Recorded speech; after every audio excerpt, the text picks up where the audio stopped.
All right, I think we have most folks in. Once our live stream picks up, we'll get started. And looks like that is going. So good morning, everyone. My name is Mel Barnes. I'm Chief Legal Counsel to Governor Evers and Chair of his Pardon Advisory Board. I'm going to introduce my fellow board members this morning, and then I'm going to go through a little bit of housekeeping about how today's hearing will run, and then we will get started hearing from all of you. So with us today, we have board member Cindy O'Donnell, who served as Deputy Secretary for the Department of Corrections under Governors Thompson, McCallum, and Doyle. She served as a division administrator under Attorneys General Lautenschlager and Van Hollen. We have board member officer Jennifer Lewis, who is an officer with the Madison Police Department. She holds a master's in social work and a degree in counseling. She previously worked providing frontline response for the Rape Crisis Center here in Wisconsin. And we have board member Eric Liberator, who teaches paralegal students from around the world in the University of Cincinnati's online program. He previously served as a supervising attorney at Disability Rights Wisconsin, where he focused on public benefits eligibility, and in the governor's office. And we have board member Nadia Perez Reyes, who is the Deputy Secretary for the Department of Children and Families. She previously served as a public defender and as an attorney for Legal Action of Wisconsin. And we have board member Reverend Jerry Hancock, who is the director of the Prison Ministry Project. He previously served as a public defender, a deputy district attorney, and as an administrator for the Department of Justice's Division of Law Enforcement Services. So with that, we will just go through a couple of tips about how the hearing will run before we dive in. Everyone, please keep in mind that today's hearing is being live streamed via Wisconsin Eye and YouTube. So we'll ask you to keep your cameras off and yourself muted until it is your turn to be heard by the board. That will allow us to focus on the person presenting and make sure we have good audio quality. If you do run into any IT issues with the Zoom, don't worry about it. Someone from the team will reach out to you via phone and help you troubleshoot. If it means we need to come back to you because Zoom isn't cooperating when it's your turn, we can absolutely do that. Otherwise, we're going to call folks up in the order listed in the agenda and open meeting notice. Each applicant will have about 5 minutes total to share their story with the board. We're going to ask you to spend the first 3 of those minutes speaking to the questions that you were sent in advance of today's hearing. So as a reminder, those are to 1, provide us with a brief summary of the offense you're seeking a pardon for and how your sentence went. We're not here to retry the crime. You don't need to minimize your involvement. We just want to hear from you in your own words what happened. 2nd, to give us a brief summary of what you've done since the completion of your sentence, community involvement, employment, where you're at now, and how your life is different than the time of your offense. And finally, 3rd, a brief statement about why you're seeking a pardon and why you think the governor should grant you one. Once you've spent about 3 minutes speaking to those questions, we'll open it up and see if the board has any follow-up questions for you. Don't read too much into it either way. If we do or do not have follow-up for you, we spent quite a bit of time with your application materials by this point, and as you know, there's a lot in there. If we do have questions for you, though, we want to make sure that we get to those so we can make an informed recommendation to the governor. Once you've done answering any follow-up questions we have for you, you're welcome to sign off. You don't need to stay in the Zoom. And once we've heard from everyone, the board will meet in closed session and decide whether or not to recommend your application for a pardon to Governor Evers. You need a majority support of board members present in order for your application to be forwarded to the governor. And then Governor Evers will make a final decision about whether or not to grant your pardon application. Either way, you'll hear about the outcome of today's hearing about 1 to 2 months from today. We know you've been really patient just to get to today's hearing, so we thank you for bearing with us just a little bit longer so we can make those recommendations to the governor. So with that, we'll go ahead and get started with our first applicant of the morning session, which is Adrian Brown. Good morning. Good morning. How are you doing today? Great, thank you. That's good to hear. Well, my name is Adrian Brown, and I would thank you for having me today for this opportunity. I have a written statement that I would like to present to you. I would like to get a pardon today for my one and only conviction in 2006. I'm so sorry. Possession of a firearm by felon 2006 CF 880. Right before this incident, my stepbrother and I were involved in a shooting, and I was working at my father's butcher's mart, and I had several situations that went wrong. I decided to defend my father and myself. And looking back at it, I was wrong for how I handled the situation. And at 42 years old, I understand how corrupt my thought patterns were at the time. I sincerely apologize for my wrongdoings. I received 3 months, 3 years probation, which I completed without revocation. Upon my release, I tried my best to be a law abiding citizen. It was hard to adjust, but I kept at it. I changed people, places, and things. I began learning new ways to survive as a law abiding citizen. I started volunteering in group homes, first in mental health, and then I became a youth specialist at Next Chapter Living Center in Milwaukee, Wisconsin in 2012. I tried to give back to the community to help other youth not to go down the path that I took. While working for vulnerable people, I found my passion in helping others, and I moved forward by moving further in my health career. And then I moved to Ohio, and that's where I truly blossomed. Uh, I began working for the city of Zanesville with a part-time position. And then from part-time, it became seasonal. I got promoted as supervisor in my department for code enforcement. And then from there, I retired from the city and started working for MSI, which is Starlight Industries, for working for those with disabilities. I would like to become an EMT driver in the future. It's been 20 years since my one and only conviction, and I didn't have any other convictions in that time. I would like a partner so I can become an EMT driver yet again. I have enrolled for my HiSET diploma, which also entails a EMT certification alongside it. So with this pardon, I would actually be able to attend being a EMT driver. And that'll be all for that. Thank you, Mr. Brown. Questions from the board? Cindy?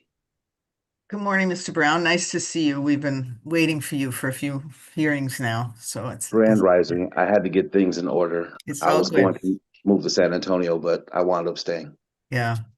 So nice to see you. Nice to see you. When I received your application, it says you were a city bus driver, so that's changed? No, I actually retired full on. I was a city bus driver. Found out I had brain tumor, so I had to retire. I am on SSDI Okay. and also SSI as well. But I still have the urge to work, but I can't work at a full-time capacity due to my health issues. Yep. But I still have the drive to work and also want to help others. So why not do EMT? I can work it part-time and also stay local and still do what I love best, driving and helping others. Nice. How's your health? Better? Well, I'm still working on it. Okay. I've dropped a great deal of weight. With the tumor, it's on my pituitary gland, and it causes me to have less mobility than usual. Okay. But I've dropped weight, and I am really moving around, and so I feel like I'm ready to at least work part-time. Nice. Okay. Thank you for sharing this morning. You're welcome. Reverend Hancock? Mr. Brown, the district attorney's office in Milwaukee County reviewed your application for a pardon. Now, Yes. Governor Evers will make the final decision, but how does the support of the DA make you feel? Actually, it put a smile on my face, to be honest. And how does it make me feel? It makes me feel like I tell my daughter all the time, everyone deserves a second chance, and sometimes you have to fight for it. So it feels like all the things I worked for are probably going to pay off. Good. Thank you. You're welcome. Any other questions from the board? Okay.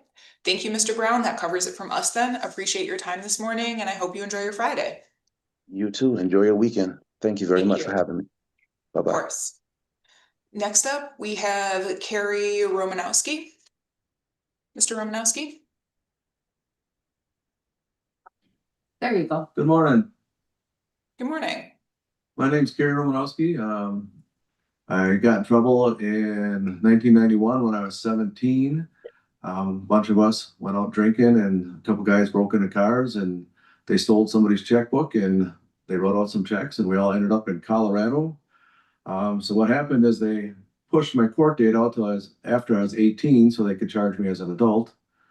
So I served my 3 years probation, served my time in jail, paid all my restitution fees.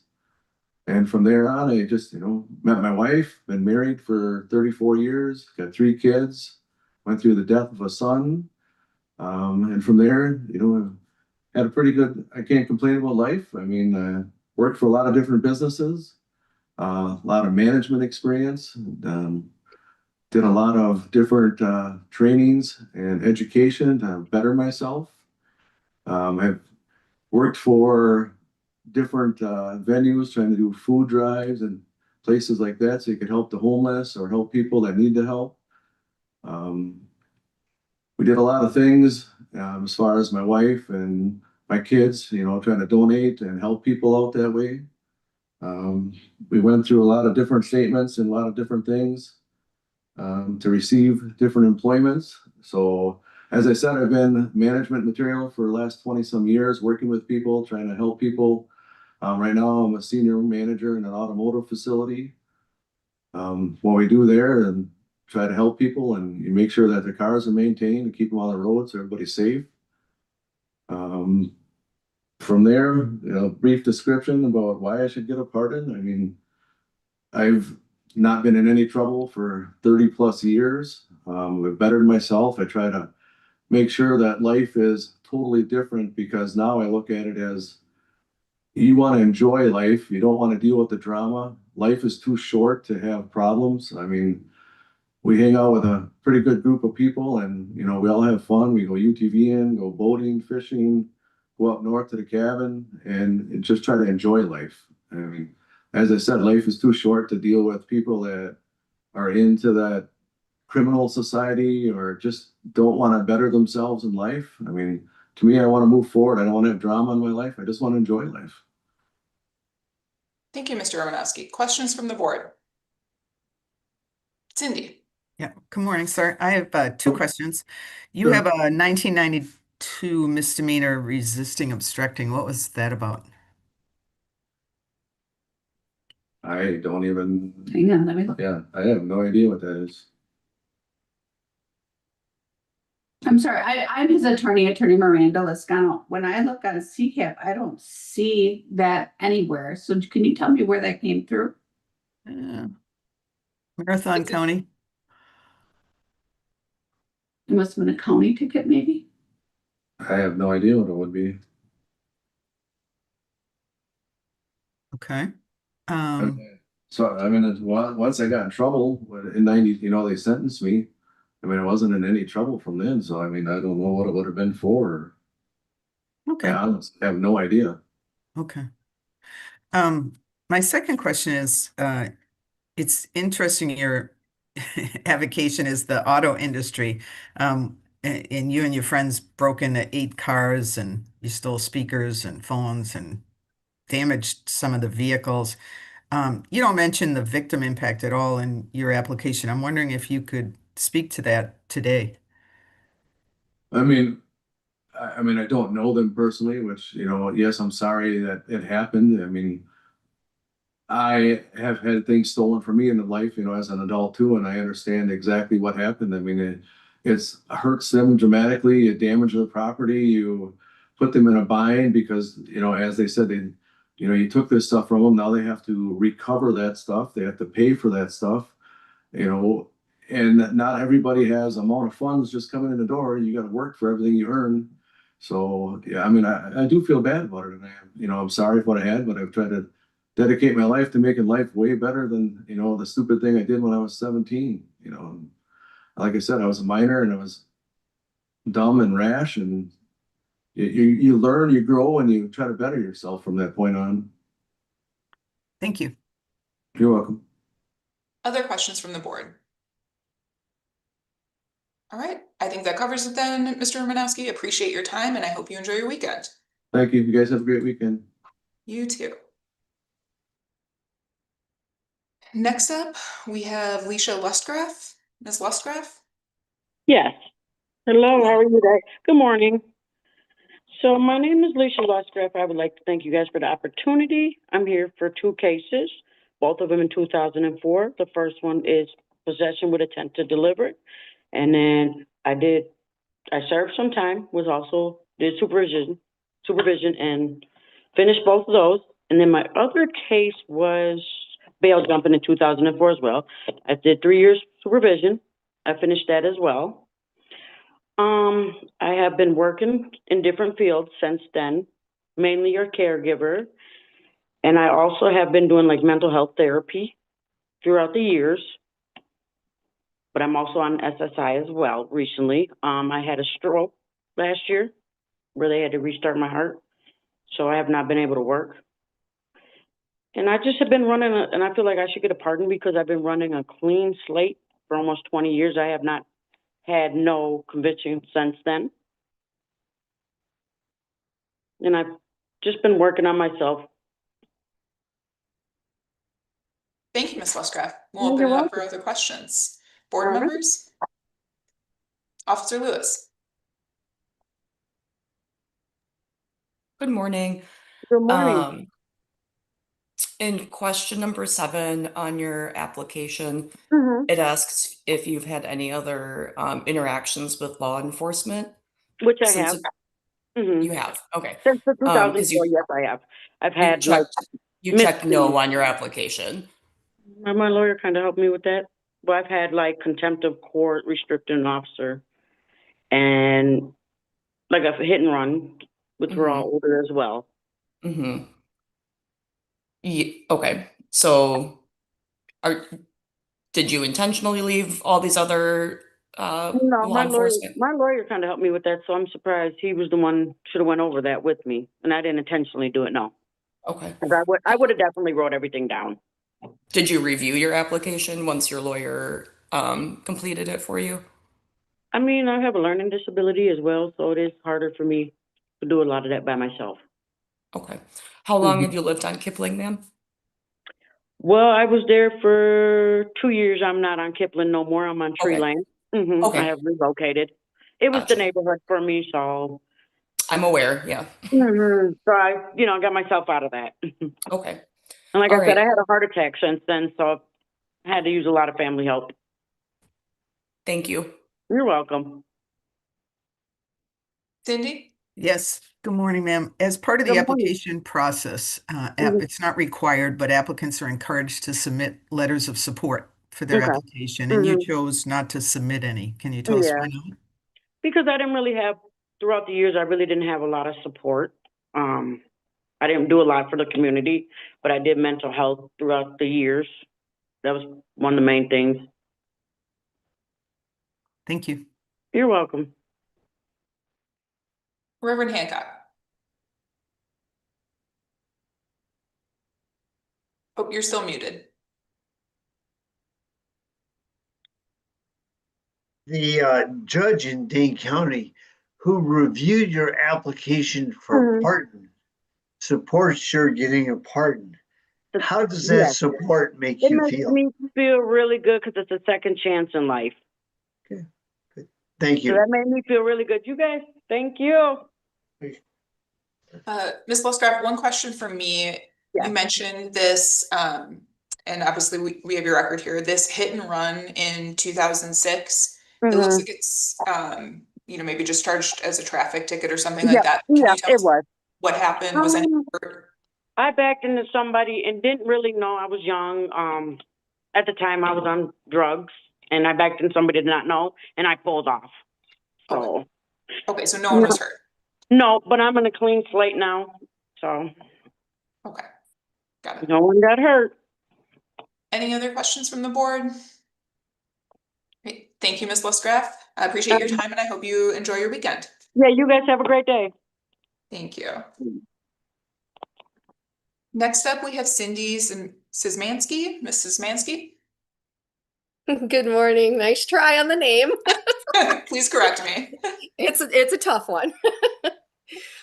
Okay, so thank you for hearing me. It's been a long wait. So my felony conviction was 36 years ago. I had just turned 18. At that point in my life, I was skipping school. I was running with a pretty bad crowd. It was a brother and two other people. We burglarized a cabin, took some really stupid things. It was just ridiculous. I don't even know why we did that. I've spent my whole life wondering that actually. Anyway, since then, I haven't had any contact with the people that we did that with. I ended up moving away from, this happened up in the Frederick area, and we ended up moving, I moved away. I got married at 17, committed the crime, moved away. And then my husband died in Louisiana 7 months later. Sorry. And so when I moved back to Wisconsin, I moved to a different part of the state and rebuilt my life. Got remarried, had kids. At that time, I didn't have a diploma because I totally blew off school, like I said. So I went and got an HSED. And then from there, I actually kind of got a spark about school again. Like, well, actually, this wasn't so bad. Maybe I should try. So I went into a technical program and took on medical transcription and did that for probably 16 years. I'm sorry. That's okay. It's a difficult form. Just take your time. So then, anyway, I moved to Marshfield, got married, got a transcription degree. Did medical transcription for like 16 years. And then I filed for divorce from my husband there, and had 2 kids. Kids are wonderful. Marriage wasn't. So after 18 years, I filed for divorce. And then, well, and in that time, we actually filed for bankruptcy. So that probably shows up on my record, which we did satisfy it. It was a Chapter 11, paid it all back. And then I met someone else and moved to Hudson and started truck driving. My career in transcription was falling apart. Pretty much because medical transcription now is no longer typing. It turned into a doctor talks. It goes into your record as a, the talk to text thing. So the career was kind of going down the drain, and they changed it on us so much that the income went from somewhere around $20 to $25 an hour because you got paid by the line, and it dropped so significantly because they now considered you an editor that I needed to change, like I had to rethink what I was doing because I was making half the money. And the husband I had at that time, very supportive. I mentioned to him, I've always wanted to be a truck driver.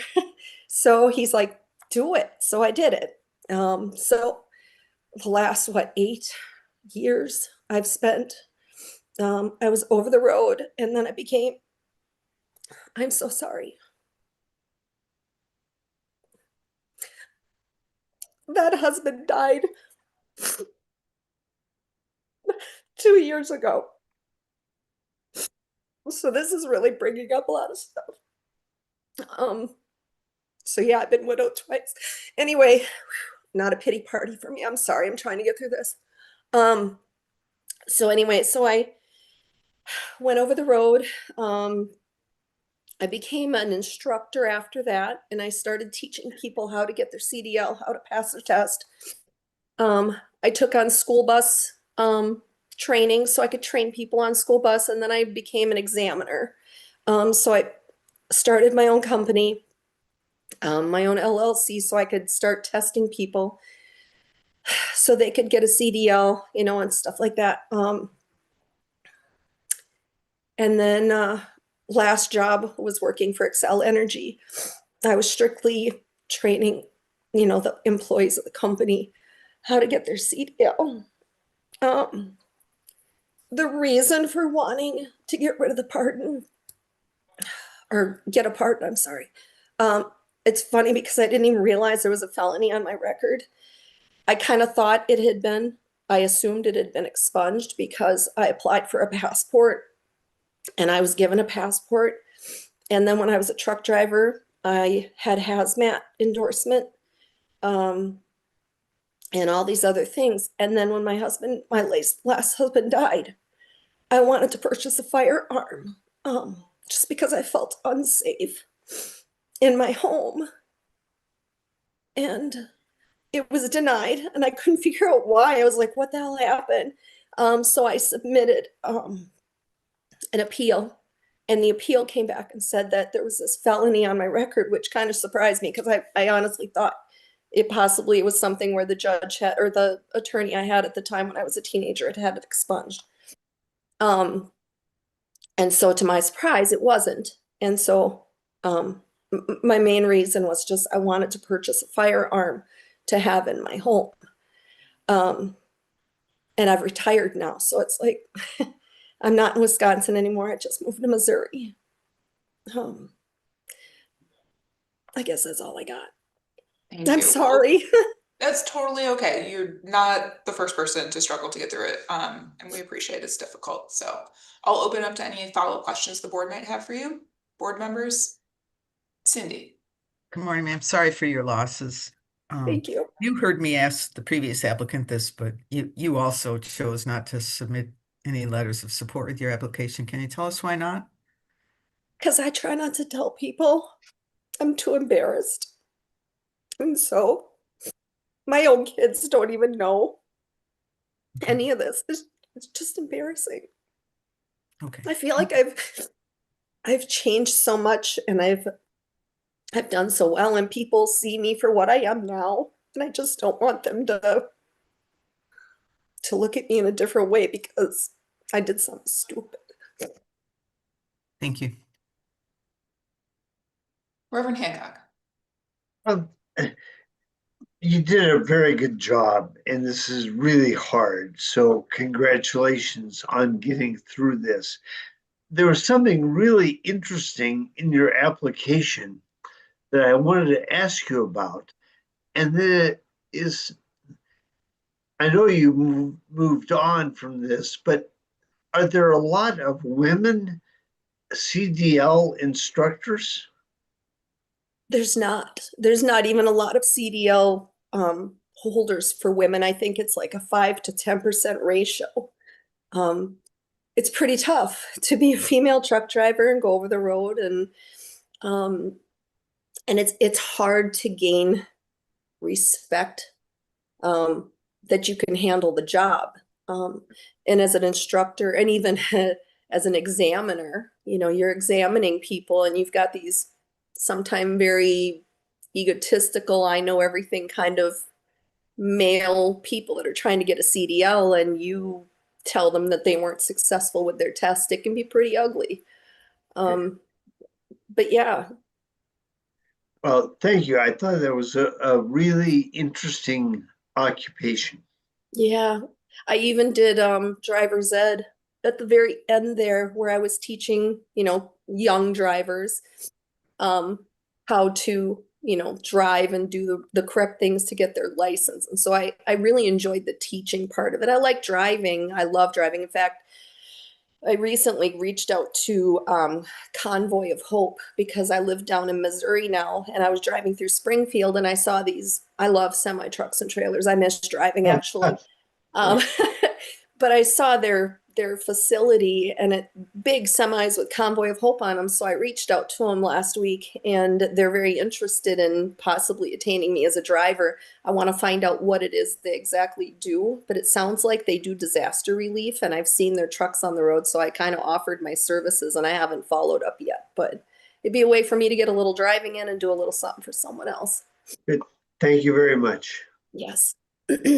Thank you, Ms. Szymanski. Appreciate your time, and I hope you enjoy your weekend. Thank you. You too. Thank you. Next up, we have Paul Scaife. Mr. Scaife.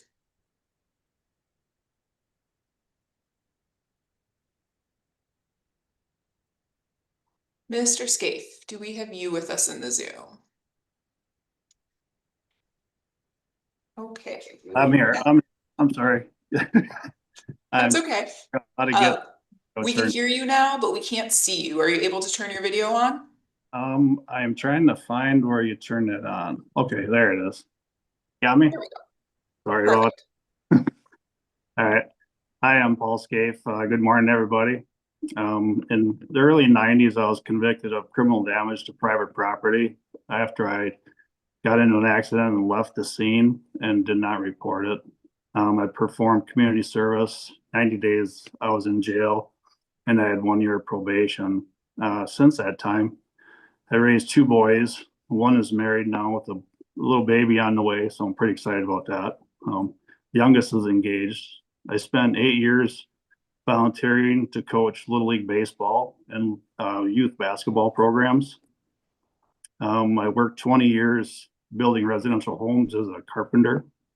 I'm currently employed for the last 12 years for the La Crosse County Highway Department as a heavy equipment operator.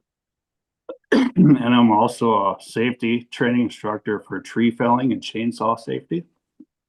I'm on the equipment purchasing committee for the highway department, which to set up and decide what pieces of equipment we need to buy for the highway department. I believe I've shown in the last 30 years that I'm a good, responsible person and a good father and husband. And I've greatly grown and matured since those teenage days, 30 plus years ago, with my bad decisions and bad behavior, hanging out with the wrong crowd. I believe I've proven that I can be trusted with a second chance with the felony to start traveling with my wife and getting passports and going to other countries. So that's all I got to say, I guess. Thank you, Mr. Scaife. We'll open up to questions from the board. I see Cindy has one. Yeah. Good morning, Mr. Scaife. Morning. Originally, you were given a diversion to have misdemeanors instead of felony. Yes, that's What correct. happened? I was still hanging with that bad crowd and we were drinking and I kept getting underage tickets and just hanging out with bad kids. Just dumb decisions. Okay. Thank you. Yep. Other questions from the board? Mr. Scaife, one from me. It looks like you were ordered to pay some amount of restitution Yep. and, excuse me? Yes, that's correct. So our records show that at the time of your discharge, there was still about $1,700 owed on that. Have you paid that? Yes, I paid that many years ago now, 20 plus years ago now, so. Okay, thank you. Anything else from the board? I think that covers it then, Mr. Scaife. Appreciate your time and I hope you enjoy your weekend. You too. Next up, we have Rachel Badham. Ms. Badham, we're ready to hear from you, but before you begin, I want to note that one of our board members, Eric Liberatore, is recused from hearing your case, so you'll see he'll go off camera and won't participate in questioning or discussion. That is why, but we're ready to hear from you. Okay. I'm going to let you know I might jump around a little, but I'm trying to cover as much as I can. As it is right now, my name is Rachel Ann Badham, and I'm coming to you today because I had gotten charges from Schroeder when I was a teen, and the charges were misdemeanor for runaway and forging a check was a felony. So I did, and the reason why I had these charges was due to I was having issues at home with my youngest uncle. Over the years, he was touching me sexually. And then I decided it was time to, even though my mom and dad and my brother were fine, my uncle was also manipulating my parents to turn against me, to always punish me. So I ended up running away. And that's when I decided I needed to get a job, you know, because I decided maybe we need to talk as adults. And then I forged the check for $650, ran away to Arizona, got a job for the summer. Finally, Wisconsin had called the place I was working at and said, "Oh, hi, you know who this is? This is Kenosha Police, and we know that you realize you run away and you're underage." And so anyways, when they said if I come back that I would just get the felony on the writing the check and the runaway misdemeanor. So as I came back, I had a court date with Schroeder, and I had the misdemeanor runaway, did 3 years at Lincoln Hill. got job skills, training for discipline. I also did conjugative counseling with a couple people there at Lincoln Hills. When the 3 years was up, I did the appeal for the felony to see what was going to happen with that. And they asked me if I wanted to stay at Lincoln Hills for those years, the 2 more years for the felony, or do probation. I did probation here in Kenosha, and I also paid $2,000 to pay back the money for the check that I wrote.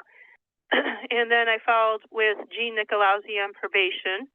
I let Jean Nicolazzi know that what I did up in Lincoln Hills, I had counseling for cognitive behavioral therapy for my rape from my uncle when I was younger, and that was the reason why I left my home, because I couldn't handle it anymore. I went through counseling as a younger person because I have PKU, and that the counselor was connected to the people at Children's Hospital in Milwaukee at the time. My mom and dad had brought me up there because they wanted to know why I was being bad in school and not doing my work. I was isolated and depressed all the time, and I could never address that my uncle was touching me.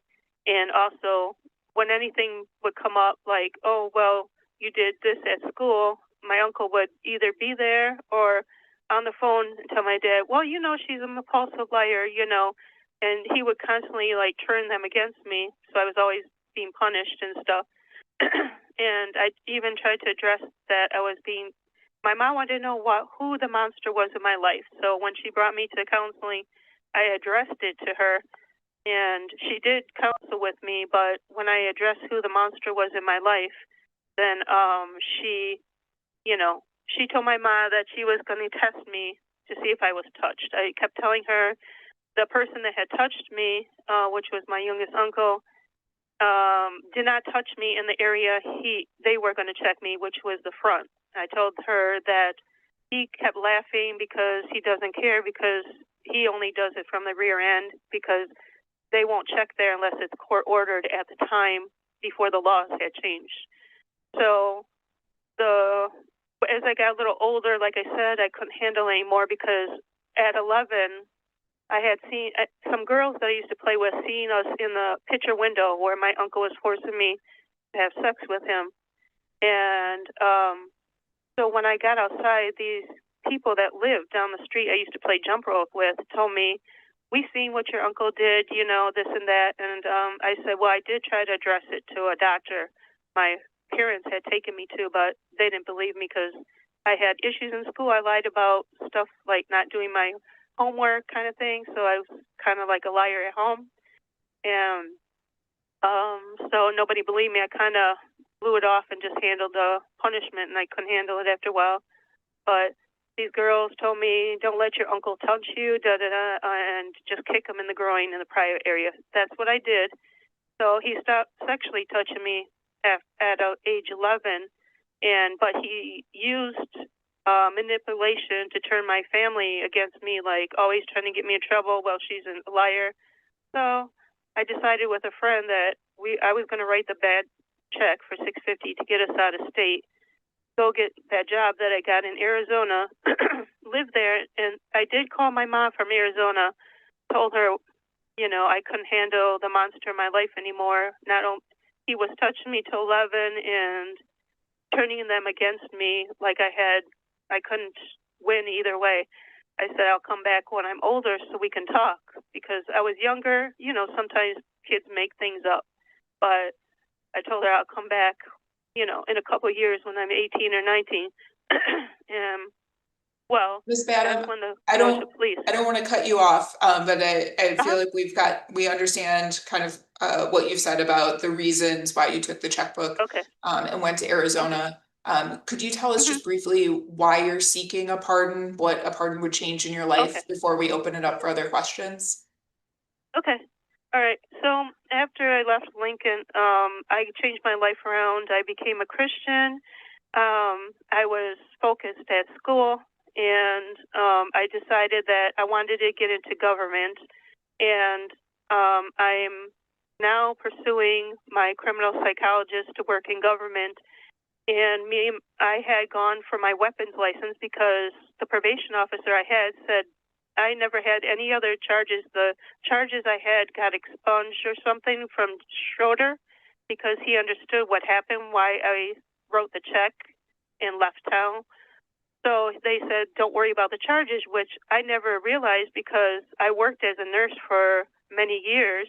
Nobody said nothing. And then when I got my license for my weapons license to help me in case I needed it to protect my partner or somebody else when I would do my work, I was trying to get my weapons license, but they said, okay, you have your weapons license, here's your certificate, but you need to talk to somebody because you have a felony.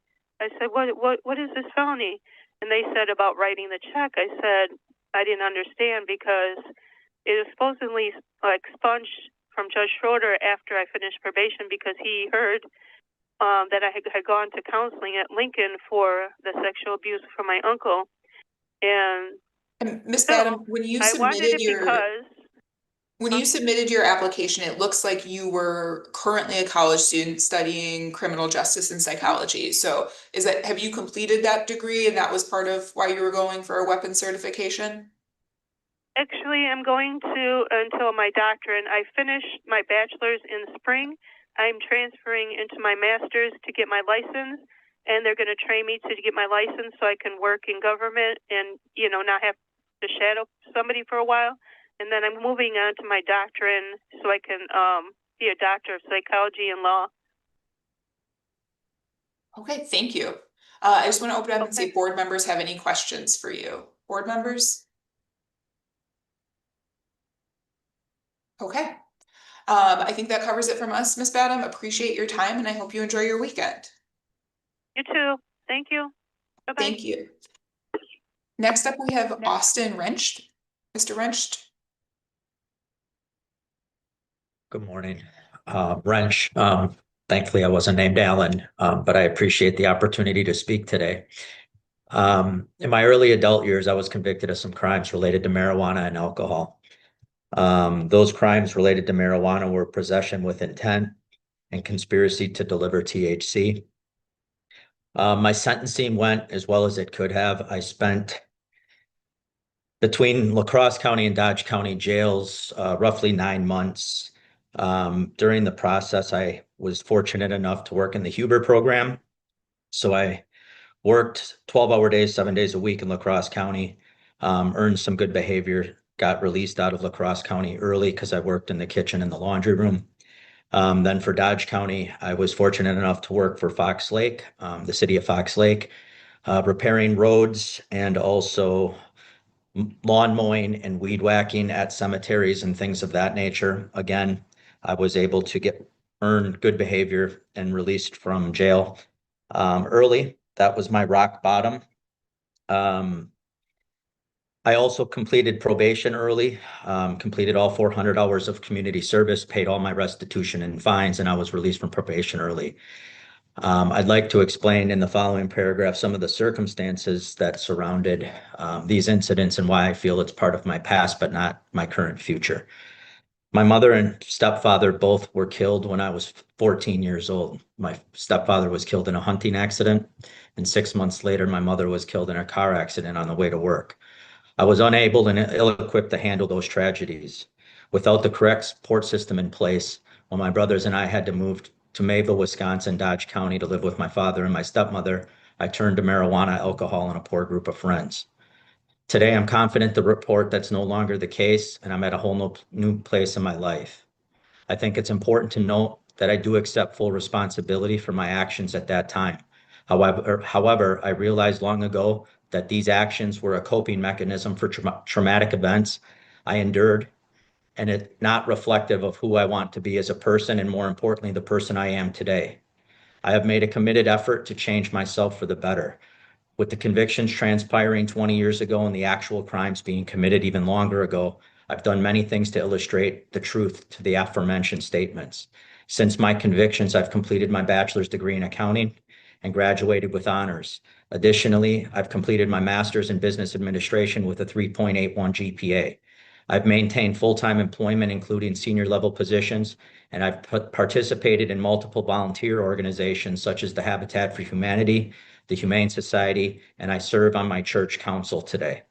I'm an active volunteer with the Sarasota County as well today, as I reside in Florida. As my wife and I look to the future and why I'm hoping that a pardon is granted or considered, we eventually have plans to start a family. With these convictions, I would hope it would not hurt my chances for higher level positions in my employment opportunities to advance my career. With the significant investment I've made in my education, I'd hate to see my criminal record from my early adulthood affect the chances at providing a better life for myself and my family. Also, I do enjoy hunting. My stepfather, as I mentioned, was killed in a hunting accident, but hunting has always been very important to my family as part of our upbringing and tradition. Everybody from my family still lives in Wisconsin, goes on hunting trips and things of that nature. So that's a secondary reason why I'm hoping to get a pardon so that I can participate in some of those family activities. I guess that if you have any other questions regarding the incidents or the things I was involved in, I open the floor to the board for your consideration. I appreciate it. Thank you, Mr. Wrench. Board members? Eric? Good morning, Mr. Wrench. Thank you for taking the time to talk with us today. In your application, you talked about having a traffic citation in Florida. We see a case in 2022 that looks like it was originally charged as a misdemeanor. Is that the same case? Yeah, that was the case. Okay, and that did not result in a criminal conviction? No, it did not. Okay. Is there anything else you could tell the board about what was happening then? Yeah, I was driving home from work late at night. I was involved in a car accident. I didn't stop at the scene of the accident. I pulled up off the road. I didn't stop where the accident took place at the traffic light. I pulled up off the road, was approached by the police, taken down to jail or booked. They released me that evening after my wife picked me up. I contacted the attorney, worked with Sarasota County on the requirements that they asked of me, and then nothing was formally charged against me. All right. Thank you. You're welcome. Jerry?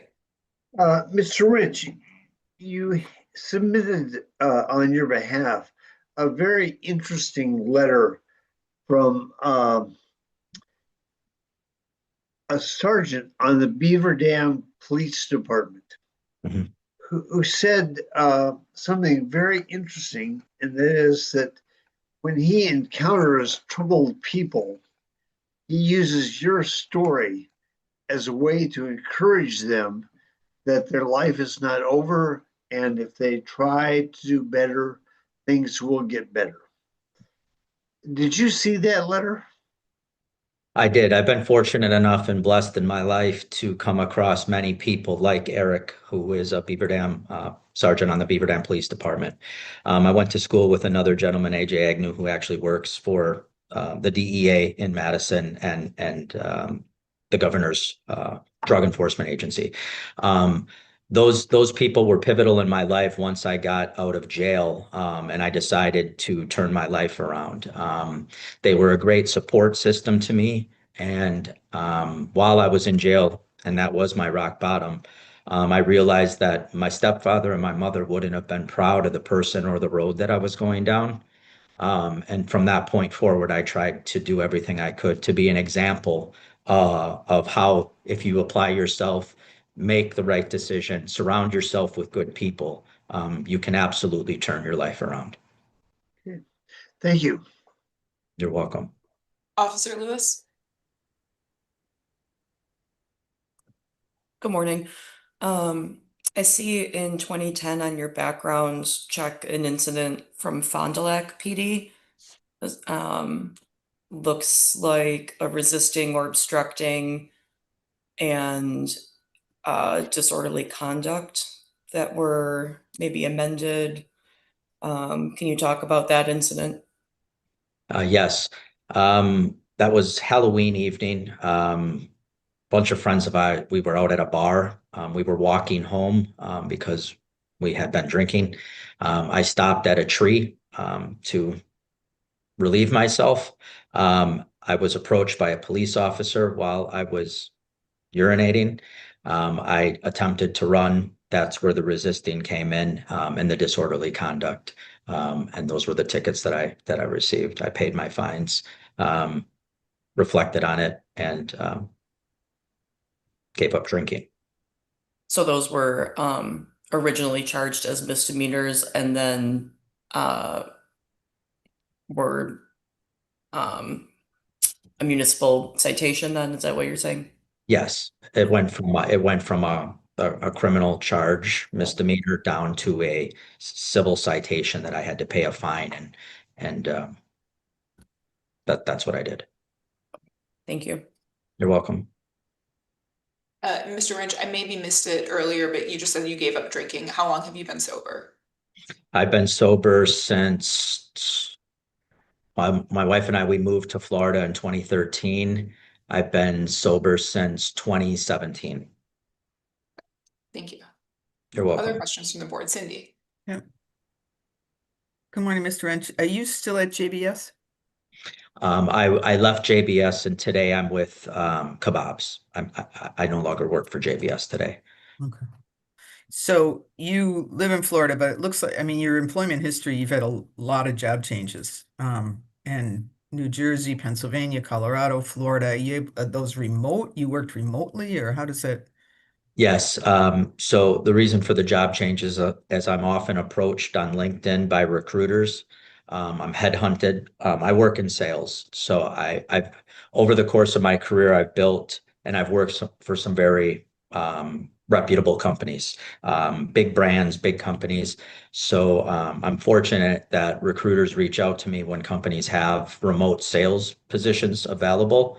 And then usually each time I'm offered a new position and recruited by a recruiter to come to a different company, there's a level up of either compensation or a way for me to better my position in life, so to speak. So all of those positions are remote sales positions. I'm a regional sales manager. So when I was with JBS, they acquired an Italian charcuterie company. I used to import prosciutto di Parma and prosciutto San Daniele from Italy and various different salamis. When JBS acquired Principe, they hired me to spearhead the Italian division. And that's where you are now? No, since then I've been recruited by another company out of Georgia, Kebabs. I started 3 weeks ago. Oh, Kebabs. Okay. Yeah. So Kebabs, they're a premium hors d'oeuvre company, and they wanted me to handle retail channel of business and food service side of the business. So I meet with distributors and Publixes and Costco's and Walmarts of the world and sell products into those channels. Interesting. Okay, thank you. You're welcome. Any other questions from the board? All right, thank you, Mr. Wrench. I think that covers it from us then. I appreciate your time and I hope you enjoy your weekend. Same to you. Thanks for the opportunity. Thank you. Next up, we have Mindy DeGrand. Ms. DeGrand? Hey, I am here. Good morning. I'm trying to figure out how to do my video. It stopped.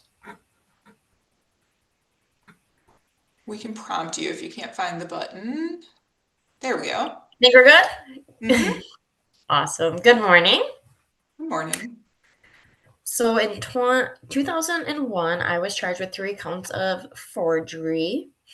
I was hanging out with a pretty bad crowd. One of them happened to be my own family member. My brother just kind of followed along in his footsteps. Made some pretty poor decisions. I was sentenced to 60 days in jail and 4 years probation, which I completed with no problems. Since completing my sentence, I had 2 wonderful boys who are part of the United States Army. So congrats to them, good citizens. I attended college and got an associate's degree for veterinary technician. I graduated with honors, and I have worked in the field since. I volunteer for a TNR program, which is a trap, neuter, return out of Green Bay. So we spay and neuter outside feral cats to help keep the population down. I recently restarted working for them. And I believe I deserve a pardon because I've bettered my life. I have not had any contact or any problems with the law since my conviction. And I just want to put it behind me and it not be like a burden hanging over your shoulders. Thank you, Mr. Grant. We'll open up to questions from the board. Yeah. Cindy. Good morning, Mr. Grant. So, Good morning. as part of the application process, people are encouraged to submit letters of support, and you're asking us to pardon 3 felonies, and you didn't submit any letters of support for yourself. Can you tell us why not? Honestly, I didn't even think about it, and it's not something I really talk about. It's like someone previous said, it's kind of embarrassing, honestly. As really is why I haven't, and I really don't even talk to anyone besides my coworkers. I live a mute life up here in the North Woods of Wisconsin, and I just keep to myself. So I didn't even think about putting in letters, honestly. Well, I'm going to say this for other people watching too. Those letters are really helpful to us as board members because you want us to see who you are today, not who you were then. And whether it's from family members or neighbors or community service groups, those letters really give us a picture that helps us form an opinion about this. So they're very valuable to us. So I'll just leave it there. Thank you. Thank you. Other questions for Mr. Grant? Reverend Hancock. When you were 19, you forged 3 checks over a period of 6 months, and you've had nothing since. What made you change when you were 19? That was going to jail was a horrible place to be, and I knew I did never want to go back there again. So being there, doing my time, it taught me a lesson that this is not the life I want to live. Okay, thank you. You're welcome. Any other questions from the board? All right. Thank you, Mr. Grant. Appreciate your time, and I hope you enjoy your weekend. Thank you. You too. Excellent. Okay, next up we have Abby Gutierrez. Mr. Gutierrez. Good morning. Can you guys see me? Yes. We can. Okay. Good morning, members of the Pardon Advisory Board. My name's Abimael Gutierrez, Abi for short. And I appreciate this opportunity to speak with you today.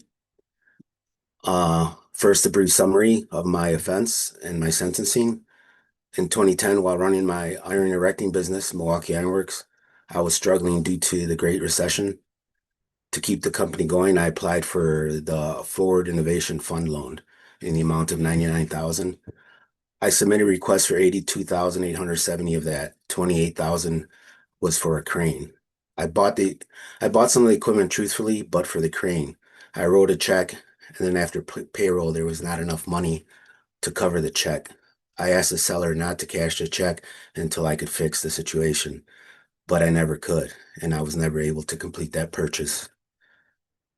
I certified the request as accurate when they weren't, and I didn't notify the state as required, and that constituted intentional deception. I deceived the state to get the funds. I do take full responsibility for it, and I regret the harm that it caused to the taxpayers and the programs that were designed to help small businesses. I don't have no excuses. Prior to this felony, I had THC misdemeanor and 2 OWI misdemeanors from late 90s to early 2000s. And I completed everything for those with no alcohol issues since. I was convicted of a Class G felony, theft by false representation. I finished my sentence and probation with no violations. My restitution is not fully paid off. I owed $30,800. I paid $10,000. I want to finish paying my restitution. I also have tax debt from the company from when it went bankrupt, and I'm hoping that this pardon puts me in a better position to get a job that pays well enough to get them paid faster. Since completing my sentence over 10 years ago, I've stayed completely out of trouble. No arrests, no contacts with the law, including no alcohol issues. I've rebuilt with faith, family, and giving back. I deepened my relationship with God through church and mentors. I've mentored young men by teaching them welding. I've helped young men with their CDL licenses. I've donated tools and paid out of pocket for licenses and material to teach adults how to weld.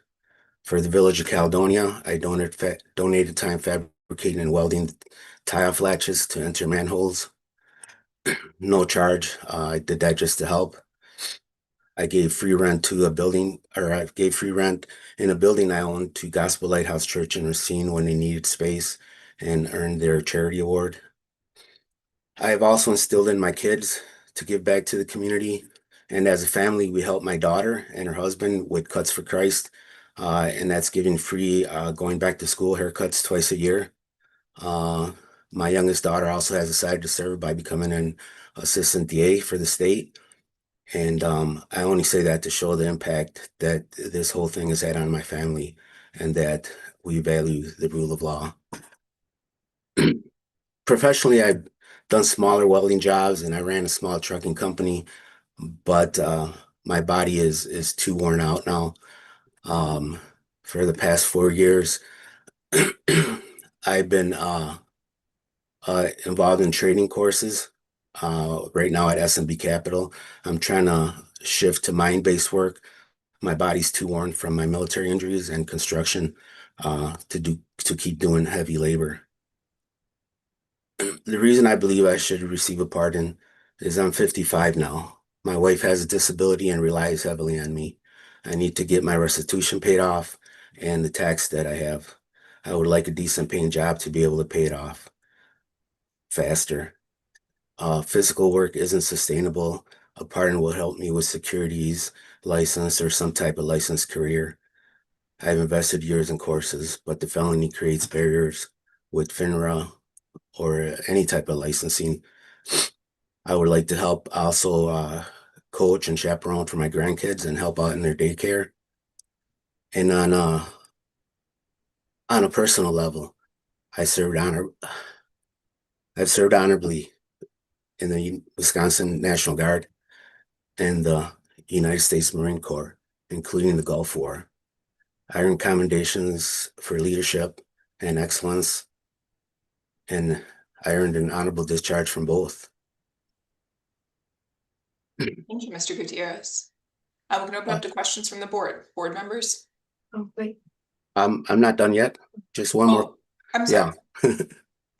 I just want to close with letting the board know that in the military, they taught me accountability, integrity, and responsibility. Those are values I take seriously, and my offense was a failure to live up to those values. I spent the last decade making sure that failure does not define me. I've learned from my mistakes. I made amends where I could, and I've committed to positive change. I'm low risk now and dedicated to my community and my state. A pardon would reinstate my honor and give me an honorable close to life. And that concludes. I thank you guys for your time and welcome Thank you, any Mr. questions. Gutierrez. Any questions from the board? Okay, seeing none. Thank you, Mr. Gutierrez. Appreciate your time and I hope you enjoy your weekend. Thank you. Thank you. Next up, we have Donna Stokes. Ms. Stokes.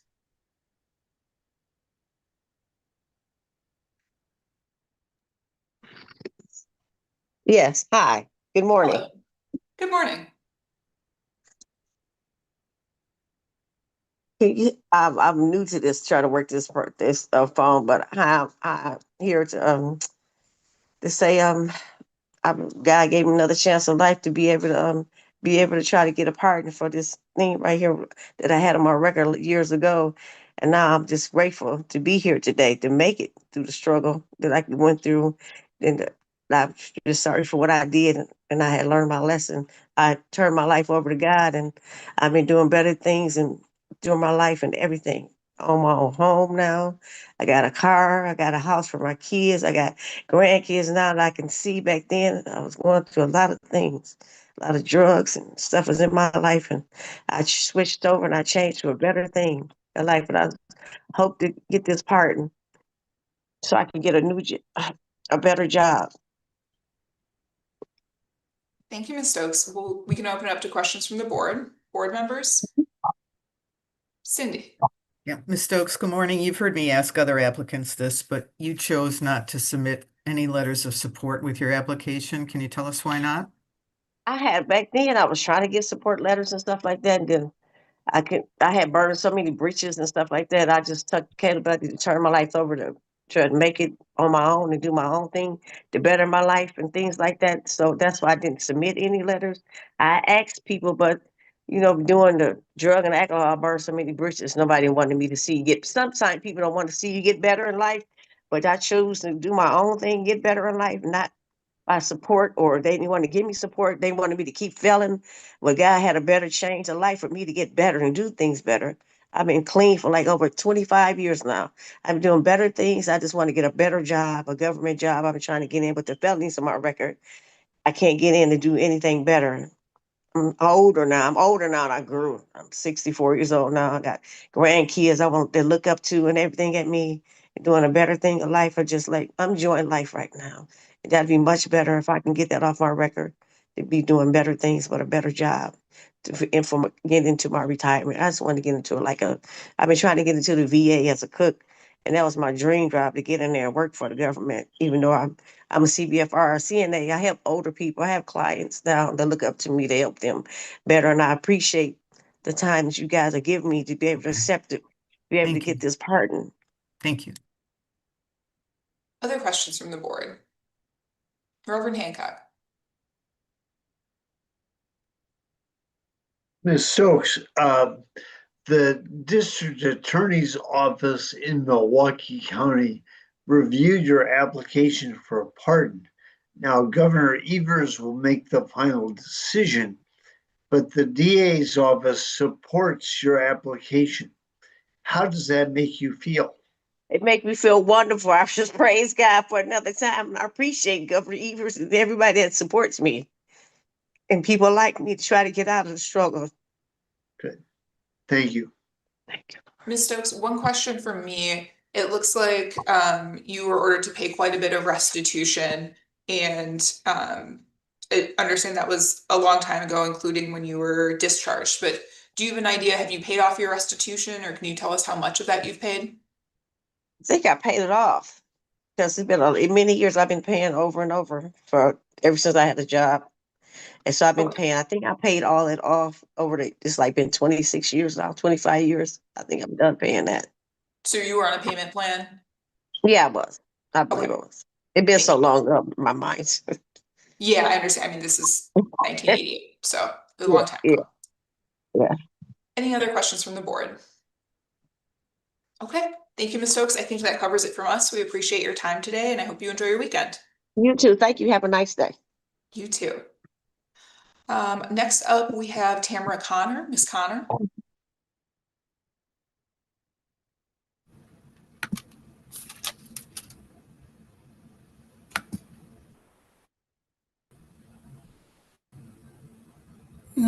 Good morning.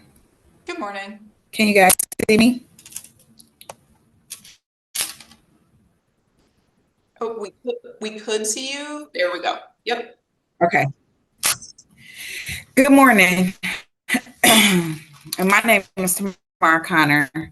Thanks for having me today. I prepared a statement. I would like to read it if I can. So I'm applying for a pardon for my 2 felonies, my 1996 conviction and a 2002 conviction. My 1996 was a failure to report income. The 2002 was forgery uttering. So in 1996, I was struggling to take care of my 3 children. I had 3 children at the time. And I was afraid that I wouldn't be able to feed my children if my benefits were taken away. So I didn't report my income. I know it was wrong, and dishonest, and I'm very sorry for my decision. In 2002, I received a check from a friend. I knew it was stolen, but I agreed to cash it. I cashed it because at the time, again, I was struggling. I needed money for school clothes and supplies for my children.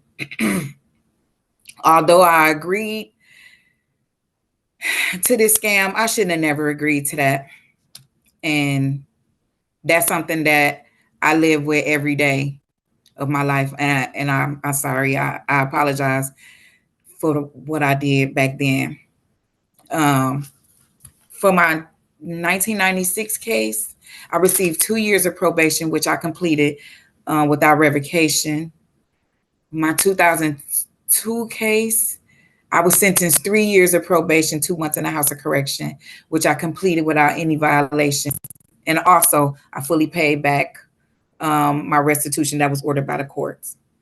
After those 2 convictions, I stayed out of the way. I had no trouble, no violations during the last 24 years. Since 2002, I maintained full-time jobs.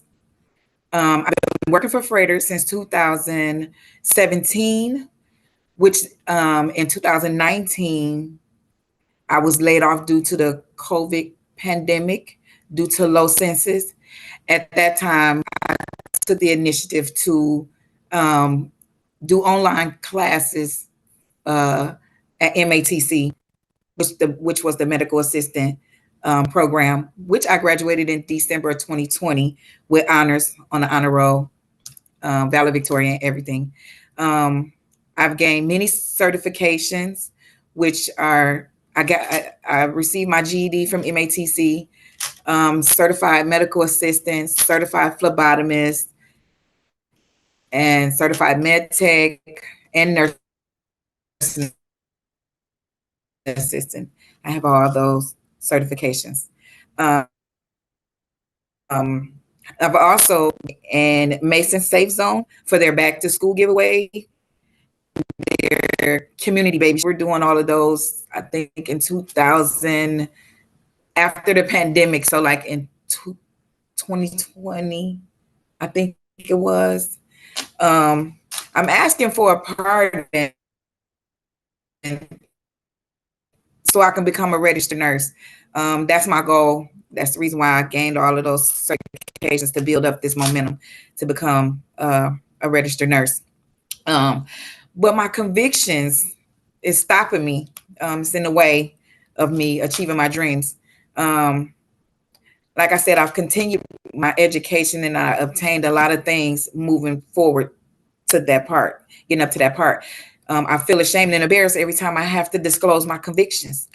I know it's my fault, and I take full responsibilities for all my wrongdoings that I did back then. But I would like to move forward in my life, and these 2 convictions are the ones that are in my past that stopped me. But most of all, I would like for my children to know that a second chance is always possible if you take full responsibility of your wrongdoings and keep pursuing your dreams. Thank you. And thank you for your time. Thank you for listening. Thank you, Ms. Connor. Before we open up for questions from the board, I just want to note something about your 1996 conviction. We appreciate hearing about that and the fact that you submitted all the paperwork there, and obviously that you completed your sentence, paid your restitution. I do want to note for you, because it's a misdemeanor, it's not eligible for a pardon from the board, but it also shouldn't be a barrier to you holding most licenses and things like that. So we may have more questions for you just about your that $500 check, because that's the felony that is eligible for a pardon. But we appreciate hearing from you about both. Okay. Questions from the board? Cindy. Are you currently employed, Ms. Connor? Yes, I'm currently employed for Freighter right now. Yes. You're back at Freighter? Yes, ma'am. I'm back at Freighter. Okay. I went back to Freighter after I graduated from MATC. In 2023, I was rehired back at Freighter and been there ever since. And, Yes. and what kind of work do you do there? I'm a medical assistant. Very good. Thank you. Reverend Hancock, did you have one? Yeah. Your forgery charge, you said you did it to support your kids. How are your kids doing these days? Oh, they're doing great. So I have 5. I have a 17-year-old right now. And the other 4 are doing very well for themselves. Good. Thank you. Any other questions from the board? Yes. Okay, nothing else from us. Thank you, Ms. Connor. Appreciate your time and I hope you enjoy your weekend. Thank you. Thank you for having me. Thank you. Ms. Connor was our last applicant of our first morning session. So in order to stay compliant with open meetings notices and our agenda, we're going to take a quick break and pick back up at 10 o'clock with our second set of applicants for the morning. Please just do keep in mind if you're staying in the Zoom that our live stream will keep going. So please mute yourself and turn off your video if you need to attend to other business. Thank you.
Good morning, everyone. We're ready to begin with our second morning session of Governor Evers' Pardon Advisory Board. My name is Mel Barnes. I'm Chief Legal Counsel to Governor Evers and the Chair of the Pardon Advisory Board. I'm going to introduce my fellow board members to you all and go through a little bit of housekeeping about how the hearing will work, and then we will get started hearing from all of you. So with me today, we have board member Cindy O'Donnell, who served as the Deputy Secretary for the Department of Corrections under Governors Thompson, McCallum, and Doyle, and also as a Division Administrator under 2 Attorneys General. We have board member Nadia Perez-Reyes, who is the Deputy Secretary for the Department of Children and Families. She previously served as a public defender and as an attorney for Legal Action of Wisconsin. We have board member Reverend Jerry Hancock, who is the director of the Prison Ministry Project.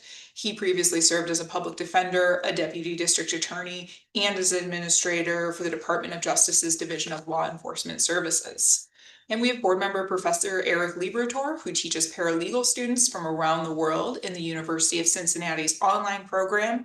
He previously served as a supervising attorney at Disability Rights Wisconsin, where he focused on public benefits eligibility, and in the governor's office.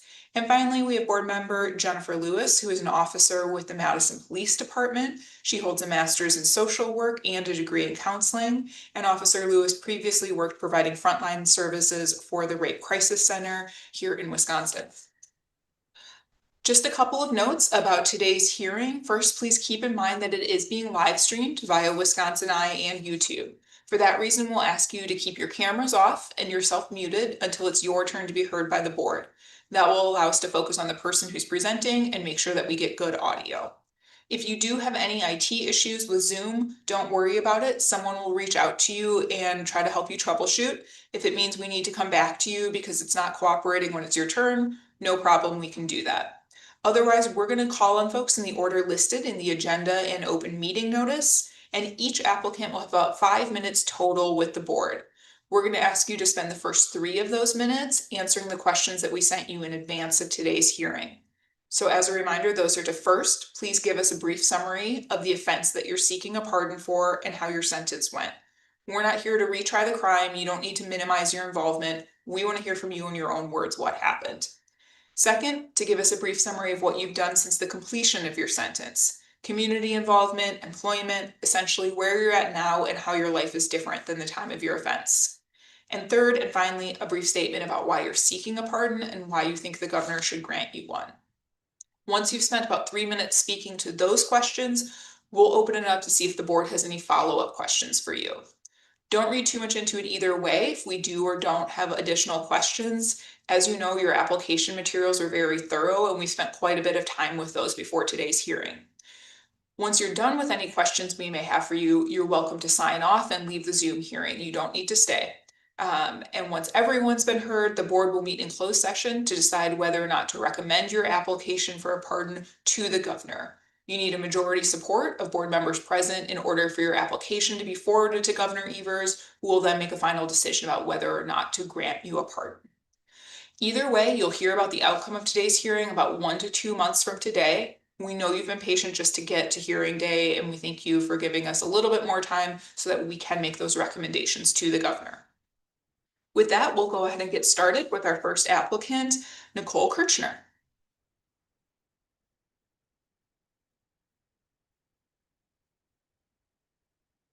Hello? Good morning. Okay. Good morning. My name is Nicole Kirchner. Ms. Kirchner, you're a little quiet. Is there any way you could move closer to the microphone? I can stand up. Maybe you can hear me better. I can talk louder. That's helpful. Okay, great. My name is Nicole Kirchner. Thank you for your time and opportunity today. In 2001, I was 18 years old. It was my senior year of high school. I was working at a check cashing place. Met a guy who would come in and cash his check, and he introduced me to some people from the place he worked at. We would play cards and stuff. A woman had expressed that she had a friend who needed a check cashed and she didn't have an ID. I made the mistake of saying yes, I could cash it. I then cashed another, like she had another friend who she said needed a check cashed. They were both financial aid checks. I had cashed those checks. Then I was at a different, one of our locations, and these two people came in again. And that's when I realized that something must not have been right. I wouldn't cash the checks. That was a Saturday. That Monday I went into work and the Greenfield Police and SWAT team and detectives were waiting there for me. I cooperated with them. I actually made contact with the woman who got me in touch with them people, got them to come back in, helped the police catch all of them. There were 5 total, including me, that got arrested. I cooperated the whole time with the police and the investigation. I was sentenced to, it was 2 years initial confinement and 3 years extended supervision, but that was stayed for 5 years of probation. I completed the probation. I was sentenced in 2002. I completed the probation in 2007. There was a restitution for $42,000. That it took me until 2021 to complete. It was joint and several, but I'm the one that, I mean, everyone else kind of put a little bit in, but it took me that whole time to get it paid off. That's why it took me so long to try to reach this pardon. Since then, I did go to school for manicuring. I have a state license in manicuring. I did that for about 10 years, had my own salon for 4 years. Since then, I also had gotten a paralegal degree. I have an associate's degree in paralegal. My aunt was a criminal defense attorney. I worked for her for 13 years. She passed away unexpectedly last June. Since then, in November, I started a new job. That's where I'm currently at now.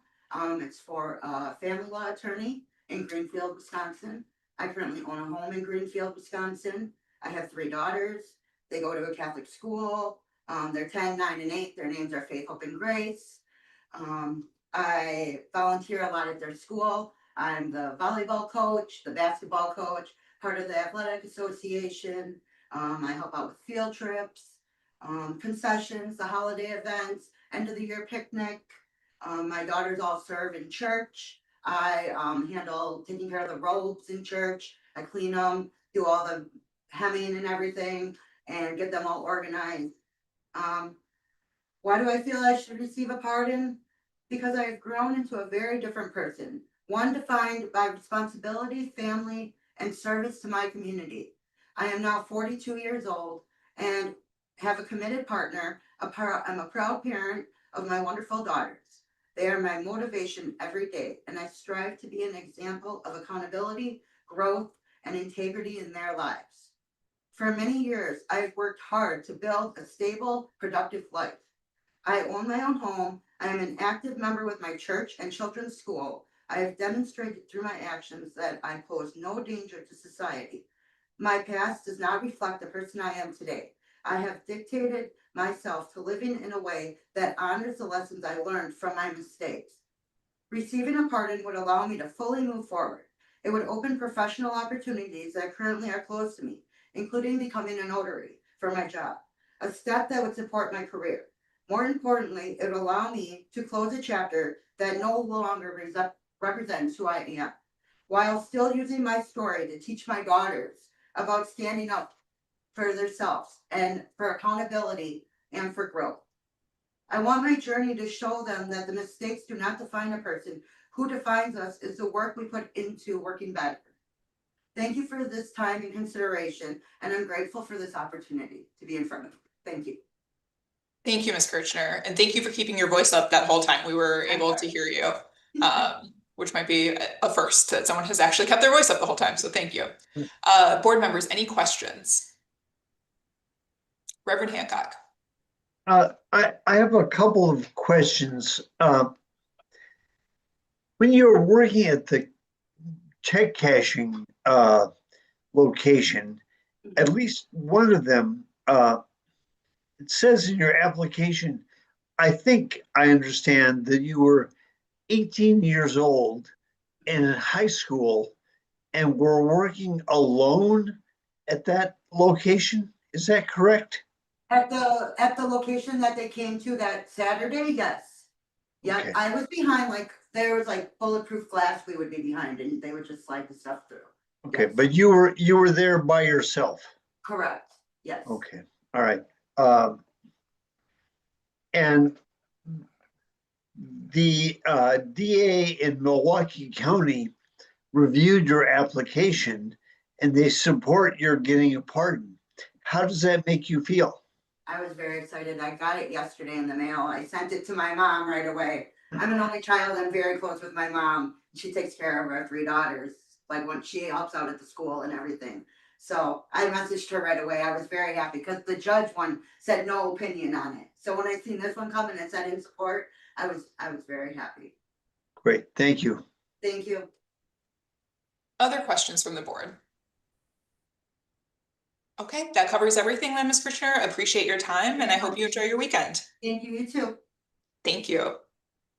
Next up, we have Clarissa Hobson. Ms. Hobson? Yes, good morning. Good morning. Should I just go ahead and start speaking? Go right ahead. Okay, good morning. I prepared a written statement, if that's okay. Okay. And like I said, good morning. I want to thank the Pardon Board and Governor Evers' office for giving me this opportunity. It's been a long time coming. And once again, thank you guys for giving me the opportunity to take me in consideration for this pardon. I was convicted of felony possession of firearm in 2009. I received a 15 months probation, but it was revoked due to my misdemeanor conviction of theft. However, after that last conviction, I had any other violation or law or encounter with legal authorities. At the time of my felony conviction, I was going through a rough patch in my life and I needed to get my car out of tow. A friend of mine left some firearms in my home, and without thinking, I thought I could sell them to get my car back out of tow. Although I should have chosen the legal and right route to get rid of the firearms, I didn't, and somehow I thought I could sell them to help my situation. It is completely my fault, and I deeply regret my thoughtless wrongdoings and apologize for them. Since my conviction, I have taken on multiple jobs, but was never able to hold stable employment. I have been turned away for many employment opportunities due to my conviction. But it wasn't until I started caring for my grandmother 8 years ago, up until she passed away, that I found my purpose and calling for caregiving. After caring for my grandmother for 8 years and my uncle for 2 years, I realized that I wanted to do more. I have been employed with my current employer for the last 7 years, and I'm currently trying to complete my nursing degree. By getting a pardon, I hope I can fulfill that dream of becoming a nurse one day. I would like to be pardoned because I feel like this will be the final step in my healing and growth journey. I want to continue to prove to my family, my friends, and most importantly, my 2 children, my son and daughter, Anaya and Cecil, that you can change your life, you can be successful, your past mistakes don't have to define your future. I have taken care of my children as the best I could, and I would like to better support them by becoming a nurse. I have been a homeowner and landlord now for the last 4 years, and I would like to open my own transitional living or independent living facility. I believe that having this pardon will help me in those aspects so that I can be free from any past judgment or hindrance. I want to continue to be a proud member of our community so that I can contribute to prospering, growing, empowering, and motivating and teaching others around me that anything is possible. I want to once again thank you guys for this opportunity, and your consideration will greatly be appreciated. Thank you, Ms. Hobson. Board members, any questions? Reverend Hancock. Ms. Hobson, Yes. the Milwaukee County DA's office reviewed your application for a pardon and they support your getting a pardon, how does that support make you feel? It makes me feel ecstatic. I received a letter yesterday in the mail, and just having that approval only reassures me that this was the perfect timing and I'm doing what I'm supposed to be doing. And other people see the countless work in the years that I put in since my conviction. And I could be, I'm so ecstatic, and I'm so grateful for that. Good, thank you. Other questions from the board? Ms. Hobson, just one for me. It looks like when you applied, you were taking college classes, and I know you just said that you want to become a nurse. Are you in school now? Yes, I just recently had to take a break because I tore my ACL and meniscus. But I am currently back enrolling because I've been out of therapy now, so I'm cleared to go back to school. And yes, I have 2 semesters to finish for my LPN, and I want to continue to get my RN as well. Great, thank you. All right, I think that covers all our questions then. Appreciate your time, and I hope you enjoy your weekend. Thank you so much. Thank you. Next up, we have Jolene Linder. Miss Linder?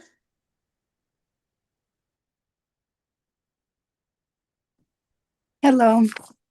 Good morning. All right. I would like to begin by thanking you for taking the time to consider my request and for giving me the opportunity to share my story. When I was 17 years old, I made a serious mistake that changed the course of my life. I became involved with older individuals and was influenced into participating in an armed robbery. I was young, immature, and not thinking about the lifelong consequences of my actions. Although I did not know a gun would be involved until it was too late, I take full responsibility for my role in the situation. I am deeply grateful that no one was physically harmed, but I carry sincere remorse for the fear and harm my actions caused. Being arrested and serving my sentence forced me to reevaluate my life. During that time, I reflected deeply on the direction I was heading and the kind of person I wanted to become. I grew closer to God, accepted responsibility for my actions, and committed myself to changing my future. I did not come from the best upbringing, but I have learned that my past does not define who I choose to be today. Since that time, I have worked hard to rebuild my life. I earned certifications in cosmetology and CBRF and have maintained steady employment. I currently work as an office specialist in a home healthcare agency. I am a dedicated employee and take pride in being dependable and responsible. Most importantly, I am a mother to 2 small children, ages 4 and 6, who are my entire world. Their father is battling stage 4 cancer and does not have much time left. I will soon be the only parent they have. This reality has strengthened my determination to create stability and opportunity for them. Despite my growth in rehabilitation, my felony continues to limit my ability to obtain better employment, secure stable housing, and further my education. I am not asking to erase my past. I am asking for the opportunity to move fully beyond it. A pardon would allow me to provide a stronger future for my children, contribute more to my community, and continue living the law-abiding life I have worked so hard to build. I am deeply sorry. Excuse me. I'm deeply sorry for the harm and disappointment I caused nearly 2 decades ago. I respectfully ask for your consideration and for the opportunity to demonstrate that I am not the same 17-year-old girl that made that mistake. Thank you. Thank you, Ms. Linder. Questions from the board? Cindy? Yeah. Good morning, Ms. Linder. I want to talk about your role in this crime. So you drove 2 men to this home, is that right? And you waited in the car? I didn't even know how to drive then. I did not drive. What was your role? The person that knew where he lived, I told the other people that went into the house where the other person that gave them the directions to the house lived. That was my connection. You led them to this house? Yes, to the person that knew where the guy lived. Okay, and then you stayed with the car and the people when they went from the person who knew where he lived to that house? Yeah, I stayed in the back seat. Okay. And you knew they were intending to rob him of drugs or money? Yes, but not with the gun. Okay. All right, thank you. Sorry. Officer Lewis?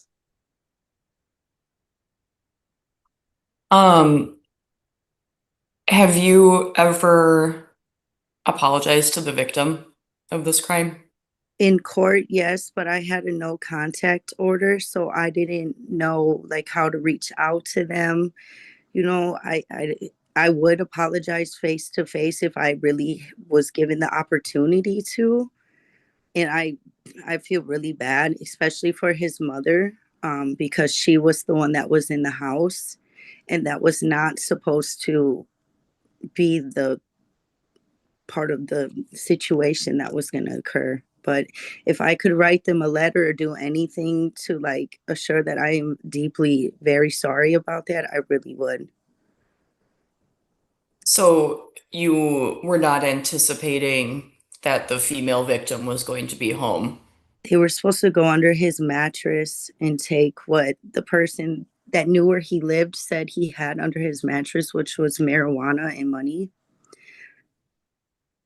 Honestly, I didn't even know where he lived until I was in the car. It was really stupid. It was a reckless, really stupid crime. You did not know where they lived? No, the person that I told, this is so hard to explain.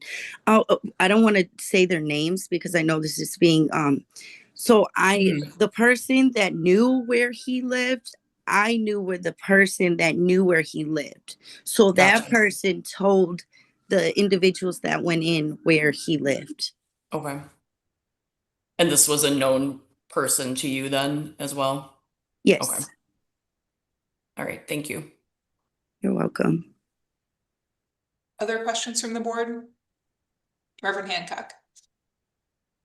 The district attorney's office in Milwaukee County reviewed your application for a pardon.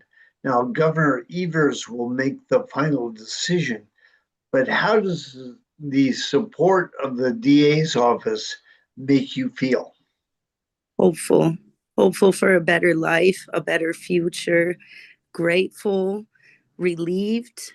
I know that's not the final answer, but it makes me very hopeful. Great. Thank you. Thank you. Ms. Linder, one question from me. It looks like there are a couple of outstanding unemployment compensation warrants that may or may not be with you. Are those yours and are you paying those off?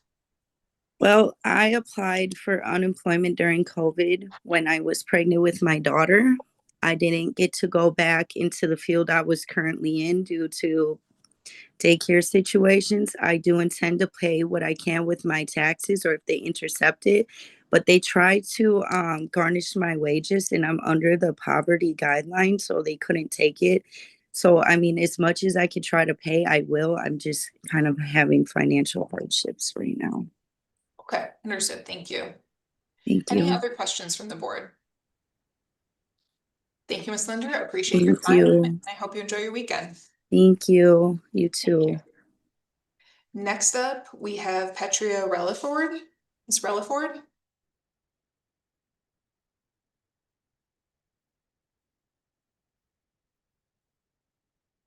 Ms. Relaford, do we have you with us in the Zoom?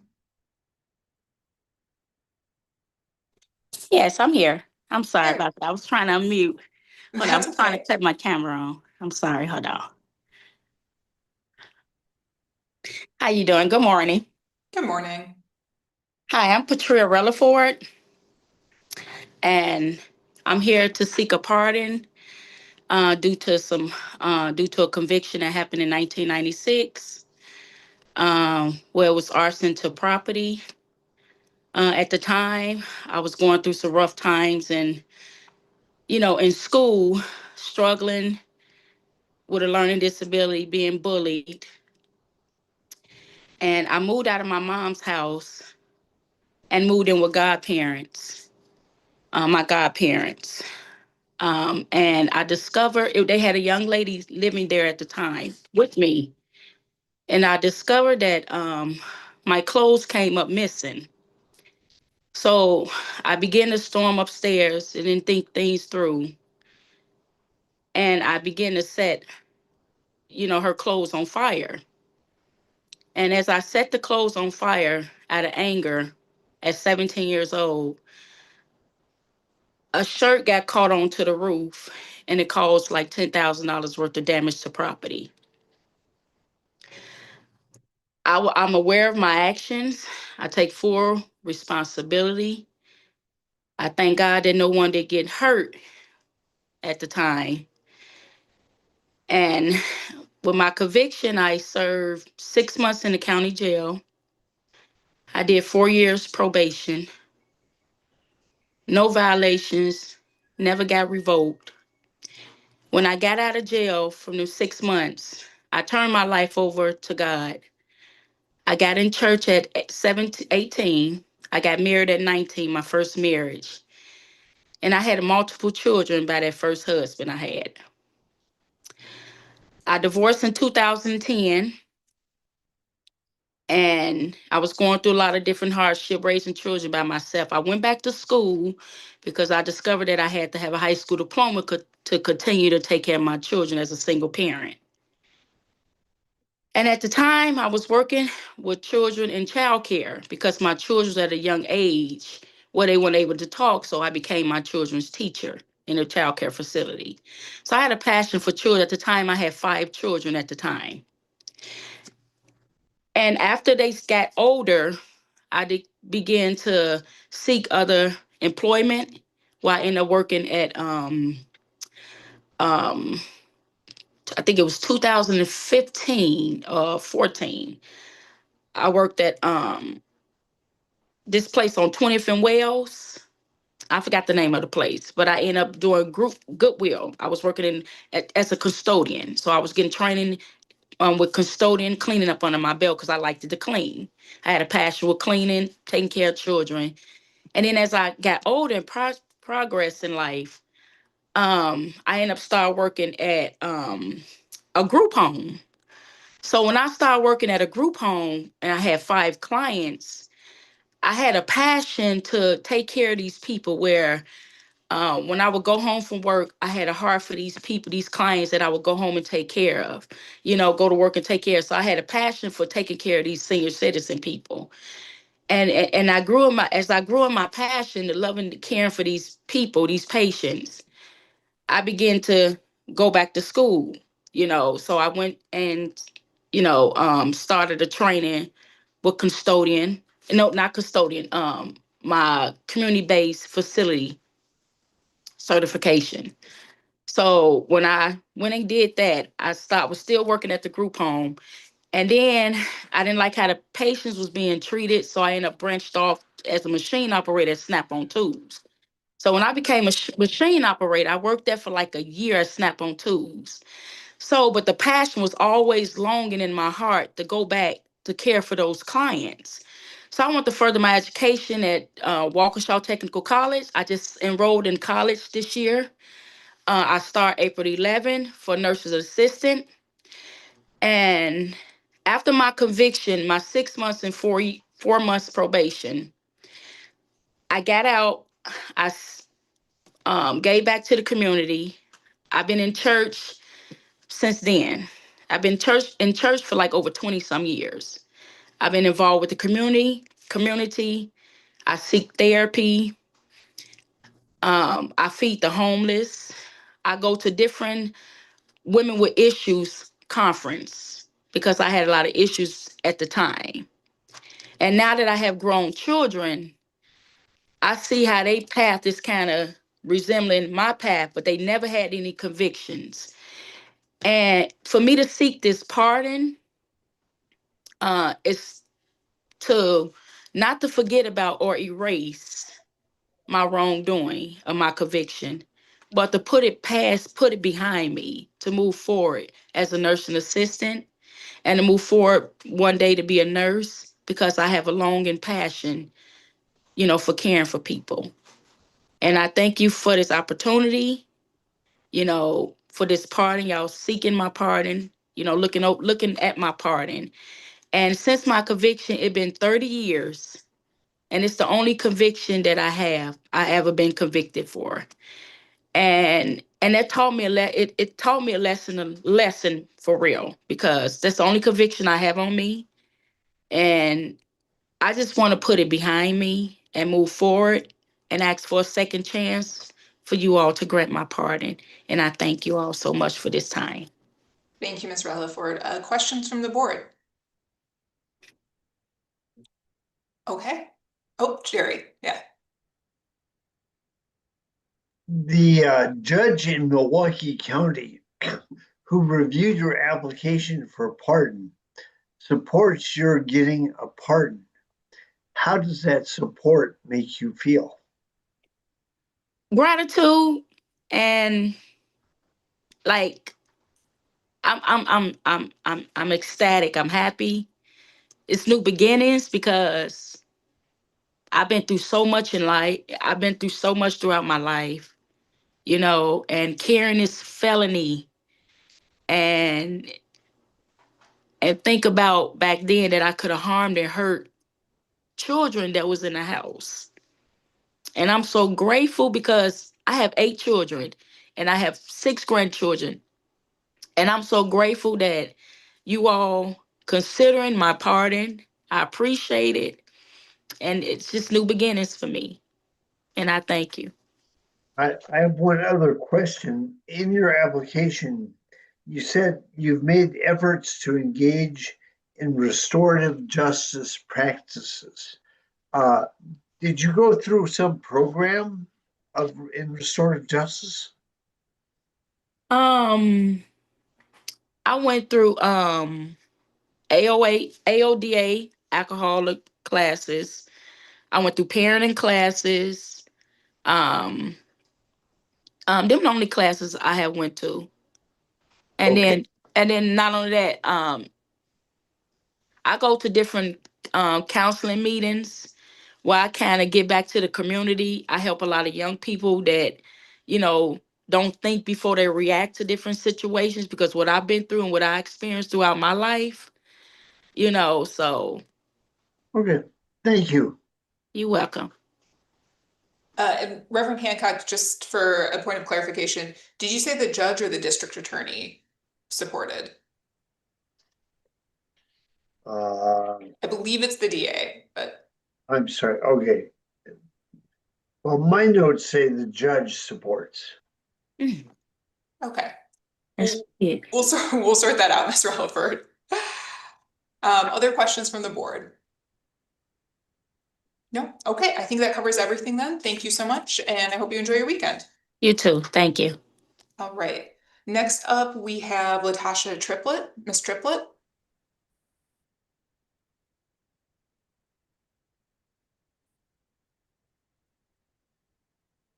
Yes, I'm here. Excellent, thank you. Excellent.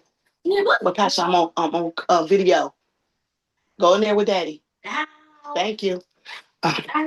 Excuse me, that's my daughter. 32. I am Miss Latasha Triplett.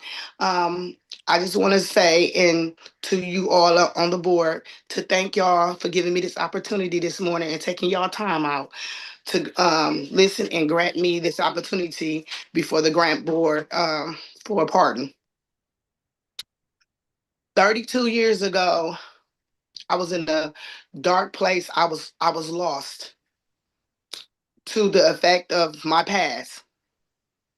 It was involved in offenses including attempted theft, arson of a building, resisting an officer, possession of cocaine, manufacture of delivery cocaine. These actions occurred during a difficult period in my life when I was struggling with substance abuse and influence negative associations. I take responsibility for my actions and have since been working to make positive changes in my life. I have been clean for 18 years. I am proud of the progress I've made. I am married and have 3 daughters. 2 are currently in college. One in college for, excuse me, for being a psychologist, and she'd run track. Then my other one is for studying for a radiologist, and she's a professional volleyball player. My youngest is 12 years old, which resides in the house with me and my husband. She has autism. My family is a central part of my life, and their support has motivated me to stay committed to positive change and continue contributing to my community.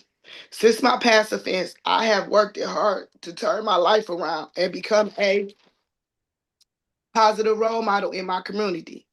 Every first and end of the month, I feed and distribute personal hygiene items to the homeless. I am also a respite care provider, a notary, a certified nursing assistant, and I am employed with Milwaukee Public Schools. Through these roles, I strive to make a meaningful difference and support those in need. I am seeking a pardon because I have fulfilled all my obligations related to my past offenses and have made significant positive changes in my life. Receiving a pardon will help me pursue further career opportunities and allow me to contribute even more to my community. It will also relieve the burden of being seen as a criminal, enabling me to move forward with dignity and continue making positive impacts within myself, my family, and my community. Thank y'all. Thank you, Ms. Triplett. Questions from the board? Cindy? Good morning, Ms. Triplett. Congratulations on your 18 years being clean. Is it fair to say that, the 4 felonies, you're here with us, is it fair to say that your drug use was the thread through all of them? Yes, it was. It was a positive, very positive impact on my life. I wouldn't wish this on nobody. I have others that's struggling with substance abuse. That's why I go out to talk and tell my story to others. I'm inspiring to others. I am also back into church fully time. My dad is a deacon. My mama is an evangelist. I chose the road. I never had to want for anything. I chose the road. Yeah. No. So I have 2 questions for you.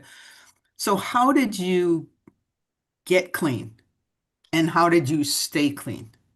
My mother, she fell real ill during the time I was doing 10 months in house correction for violating my probation by going back. So in 2008, that was my last time ever using.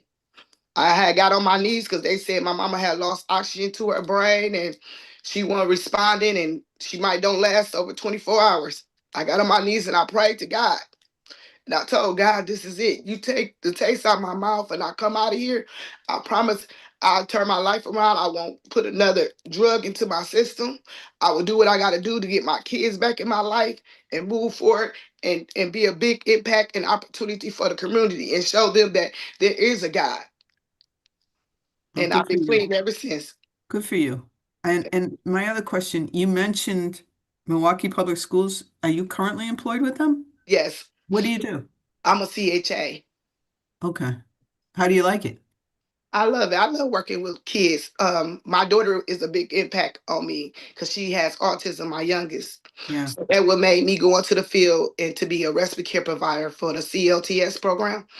And then I also took time out to, work with other kids and adults with autism and Down syndrome and stuff like that with disabilities. So I want to further my career because I tried to open up a daycare for autism and disability children and adults. And this will stop me. I went through everything. I got approved. My residence got approved. My hours got approved. And it stopped me. They said this the bar of one of my offenses, which was an arson case, and my other felonies. So I took forth, and I don't know why I never went and tried to get me a partner in the past because I've been doing so good. And God said this was it. All right. Thank you. You're welcome. Thank you. Other questions from the board? Eric. The judge in Milwaukee County who reviewed your application supports your getting a pardon. How does that make you feel? It make me feel blessed, chosen, and favored. It also make me feel I'm just so I emotional because from where I come from to where I'm at now is touching, and it make me have so emotional that I did it. I stayed clean. I've been walking in my faith, and it's not easy.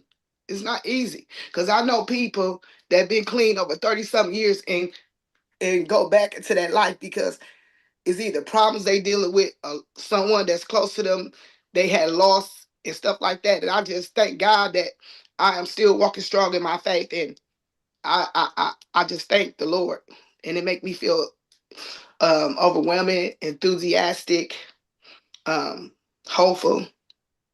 Good. Thank you. Thank you. Eric, did you have a question as well? Yes. Looking through some of the background records here, it looks like in 2017 there might have been an arrest, including for felony battery to emergency rescue worker. And I want to be clear, there's no conviction on this. It doesn't look like it was prosecuted. Is there anything you could tell the board about that situation? Yes, I was at St. Mary's. My stepfather, he went into like cardiac arrest or whatever, and was submitted to St. Mary's. My stepbrother, called my phone, and I'm thinking he was giving me like the update of my stepfather because my stepfather and my mama been together over 40 years, and he called my phone. He was saying that he was gonna smack my mother if she keep calling up there, and so on and so on. So I'm like, what are you talking about? Why are you gonna smack my mother? He continued to say my mother is not wanted to come up there to see my stepfather. So I called my mother, what is going on? And she's like, my stepbrother was very disrespectful. So I let it go. We continued to go up there to see my stepfather. And during that time, my stepbrother was there, and he confronted me, being disrespectful to me, and we had a verbal confrontation, and he tended to try to strike out at me, and I picked up a chair to protect myself because he's a man. So I picked up the chair to try to protect myself, and during the time, the care worker was running through to try to stop it. They had called code red. They running to try to stop it, and he got struck, but they know I didn't intentionally try to strike him. That's why it was never no conviction, because they know I was trying to protect myself. Once they reviewed the camera, they see that I was not the aggressive one or anything. I was just trying to prevent him from harming me. All right. Thank you. You're welcome. Thank you. Any other questions from the board? All right. Thank you, Ms. Triplett. That covers everything from us. Appreciate your time, and I hope you have a good weekend. You too. Thank you. Next up, we have Holly Roser. Ms. Roser.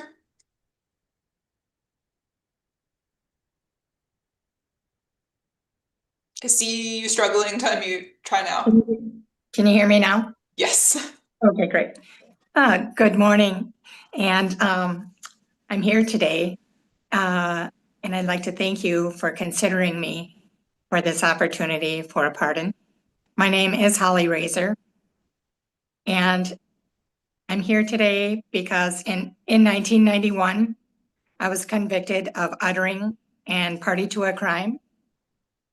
I have since paid restitution on that right away. Since my conviction in 1991 and 1992, I had 2 girls, and I've raised them all by myself. In 1993, I started my first job with the airlines in Green Bay. And to this day, I'm still working for the airlines in Green Bay, Wisconsin, which I'm very proud of. In 2000, I started being involved with Habitat for Humanity and building homes for people in need. And in 2004, I received my own home with Habitat for Humanity and am still currently living in my home, which I'm very proud of.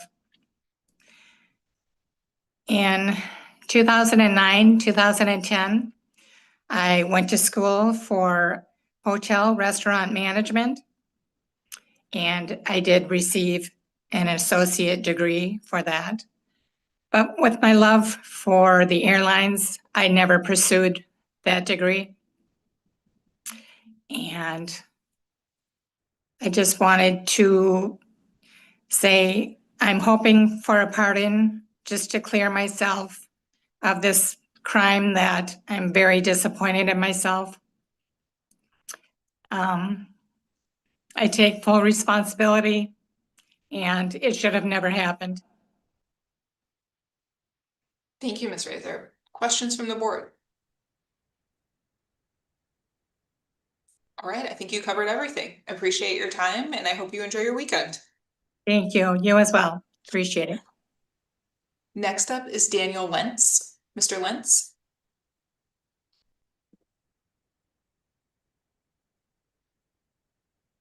Mr. Lentz, I believe we have you with us in the Zoom.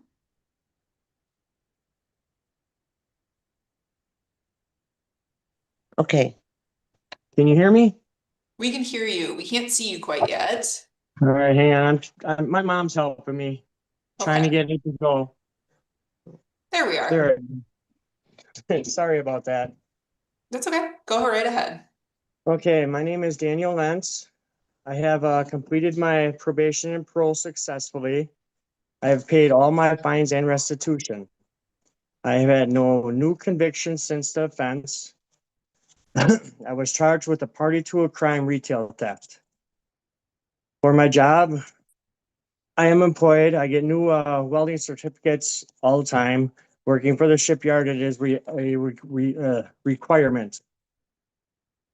This is a requirement to allow growth within the company. I am as far as I can go. Now, having this felony pardon will allow me more growth for me in the Navy shipyard. I have a steady job. I have bought my own home. I've been in it for 2 years. I am focused on woodworking, working on cars, and helping family when I have free time. I have worked very hard. I don't drink, don't do any type of drugs. I have improved my relationships with my family and learned how to build what I have always wanted. It's a hard road, and I'm doing very good at it. I've been clean for over, I think, 7 years now. I don't know the exact date, but I've been clean since I got out of prison the last time.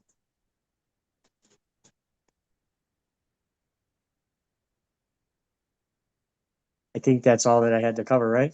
Okay, thank you, Mr. Lentz. We'll open it up to questions from the board, see if anyone has follow-up for you. Cindy? Good morning, Mr. Lenz. So your crimes, you say in your application, were related to your drug addiction, correct? Yes. Yeah, you were stealing things to pay for the drugs. So it looks like, so you had 2 different counties in 2013, two felony charges, retail theft in separate counties, and you got, it looks like 18 months in prison. Is that right? Something like that. And 2 years extended supervision. So that would have been like in 2013. So when you came out of prison, you weren't sober? You continued to use? When the first time I went in, I came out and I relapsed. Okay. When I got out the last time here, I went to the ERP program, and the teacher that was in there was very good at her job. Her name was Miss Bren. The one thing that sticks into my mind that helps me through whenever I have a thought of any badness is she always said, don't dwell on the thought, of using. Because if you dwell, you're going to come up with an excuse to make it right.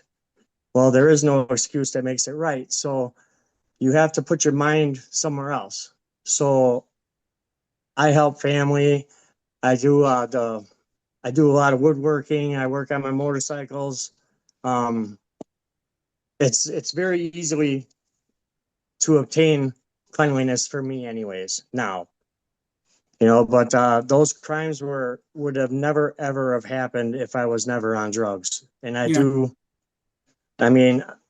admitted to them. I never tried to deny that I didn't do them, Okay, so let me thank you. Let me just follow up. So you went to earn release program and they had a drug and alcohol component to that program? Is that? Yeah. Okay. And in your application, you say you went to a few NA meetings. Yes. So after completing ERP, did you engage in any treatment or ongoing NA meetings or any counseling? I went to some in the beginning.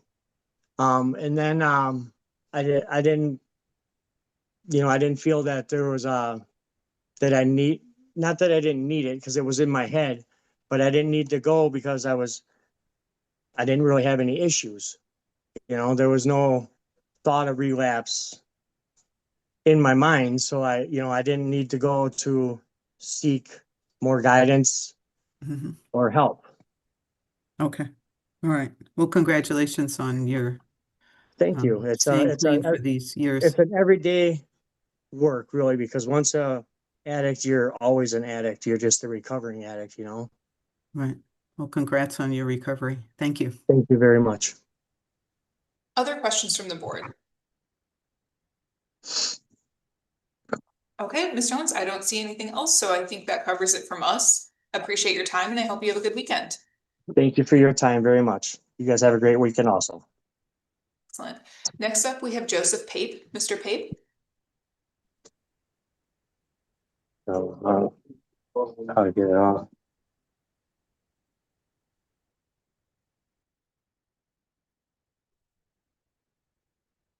Hello. Good morning. Good morning. First, I just want to say thank you, everyone, for this opportunity. The first felony that I'm seeking the pardon for occurred in '94. I was 14 years old. I was having a dispute with some neighborhood kids. I went in the house. I grabbed my dad's gun. I knew he kept it under the bed. I had the intent of just scaring them off. I really didn't know the totality of what I was doing. When I went outside with it, the kids did all run off. They told an adult, and the adult called the police. I pled guilty to possession of a dangerous weapon by a child, and I was given probation and 50 hours of community service on that, and I did complete that. The second felony was in 1997. I was 17. At the time, I was dating a girl from high school, and we had just broke up, and I knew she was going out of town with her family. And myself and a group of friends broke into her house and we took stuff out of her house. I pled guilty to burglary for that and was sentenced to 40 months. It was a state sentence with 9 months of school and work release and also restitution. I did complete the probation and I did pay the restitution on that. Since then, right after I was actually convicted for that, I found out that that girl from high school was pregnant with my son. So we ended up getting back together. The family and I became family. We inevitably ended up getting married and having another child. They were my in-laws for a while. We tried to make it work kind of the best we could, but we were young and inevitably ended up getting divorced. But since then, I've always kind of worked in the service industry. I started off just as a dishwasher, moved my way up to a general manager. I got my GED. I really wanted to show my kids that it was important to finish school. They used to say to me, well, you didn't finish school, especially when they were in high school. So when I was in my 30s, I got my GED. So I did end up becoming a foster parent, adopting one of my daughter's friends. She was going through some stuff with her family. Her mother and father were neglecting her quite a bit, had some drug issues. And so I did end up adopting her. And so for Recently, I kind of positioned from the restaurant industry to sales. I've been doing sales for the last 4 years with a company that I really enjoy. I bought a house about 5 years ago. For as far as in the community, my special things that I enjoy are going to my local church, and we build meals for families in need. And I enjoy working with Toys for Tots and special spaces and things to help kids. And then also I have a soft spot in my heart for animals. So anything I can do to help local animal shelters. We've done some stuff recently, some of the local places, just to get food and stuff for animal shelters. I really like doing that kind of thing. I feel I should be granted because it's been over 28 years since my conviction. I've done a lot to move my life in a positive direction. I work hard to be productive and to be a good example for my kids and now my 4 grandchildren. And it wouldn't be a good reflection of what my life has been like if I didn't also mention that my fiance and the girl I've been with for the last 13 years has really changed my life a lot. When she met me, not that I was a bad person, but I just really wasn't striving. And she really helped me push forward and start realizing the potential that I have. And moving forward in my work, this would really, really help. Getting this pardon would help just hopefully later on if I'm looking for higher levels in my job. Thank you, Mr. Thank you. Before we open up to other questions the board may have for you, I just want to clarify one thing. The first conviction that you spoke of, we have that as a juvenile adjudication, not as That an is correct. Okay. So since it's not an adult felony, it wouldn't be eligible for a pardon from us. Okay. We'll obviously She appreciate did say that when I filled out the application, but she said just put it on there just in case. So I was kind of aware that could be a possibility. Okay, great. And as the board, we can't give you legal advice or anything like that, but I just want to flag for you that it's possible that even if you do receive a pardon, that because of that juvenile conviction, your firearm rights may still be impacted. So, Sure. I I think it was like 3 weeks. That conviction was actually 3 weeks when they changed that law, but. Yeah. Okay. So just noting that, and if it is something that you intend to pursue, possessing a Fully firearm, aware. encourage you to so seek legal advice. For sure. Okay. Thank you. Thank you. Fully aware. Thank you. With that, I'll open up to questions from the board members. Reverend Hancock. The DA in Milwaukee County reviewed your application for a pardon and they supported it. How does that make you feel? I mean, it makes me feel good. I feel like this just is the right time for me, going through everything I've gone through. It was just an extra little piece of that puzzle, just saying like, this is a good timing for you. You're ready to move on. You're ready to move on from the past and really start looking forward to the future. So. Great. Thank you. Thank you. Any other questions from the board? Okay. Thank you, Mr. Pape. Appreciate your time, and I hope you enjoy your weekend. You as well. Thank you. Thank you. Next up, we have Christopher Hagan. Mr. Hagan. Hi, good morning. Good morning. We can hear you. We can't see you quite yet.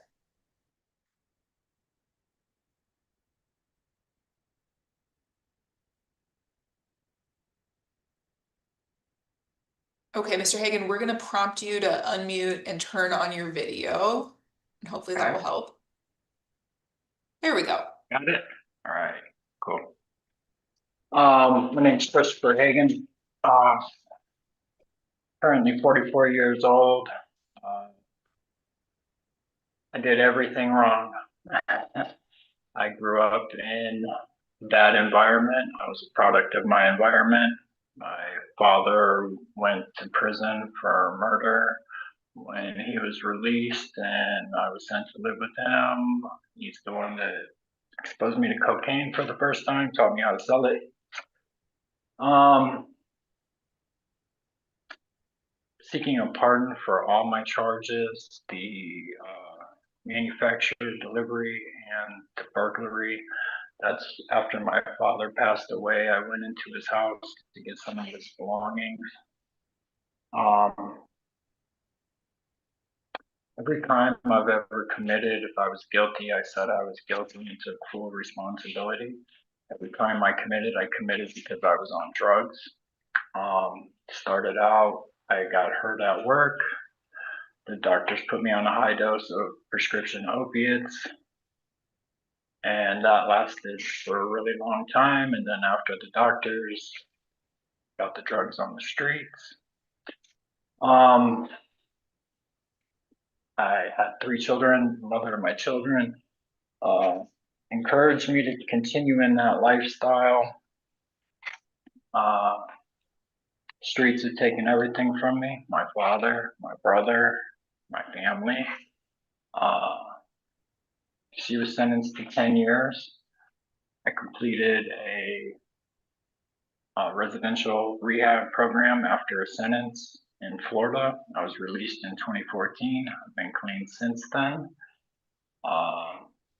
Stopped counting after 10 years. So after she was sent away for 10 years, it forced me to grow up and be a man and take responsibility for my actions. I've raised my children, my daughter and my 2 sons on my own. The 10 years she was gone, I raised my grandson, who is now 4, for the first 2 years of his life by myself. I'm a productive member of society and my community. I'm a pillar in my community. I'm an ambassador for Habitat for Humanity. I am a patroller in good standing with the National Ski Patrol. I finished my EMT classes over the summer, and I'm going for my Alpine certification on mountain this winter. I moved to New Jersey almost 2 years ago now, because that was when the mother of my children, was being released. So I wanted to put as much distance between us as possible. The distance of, the United States with. Since then, one of my letters of recommendation is from a man named Mark. Subcontracted from Mark for 10 years. He taught me how to paint. Painting saved my life. All I ever needed was an opportunity. I never had an opportunity until that man took the time to teach me something, teach me a trade.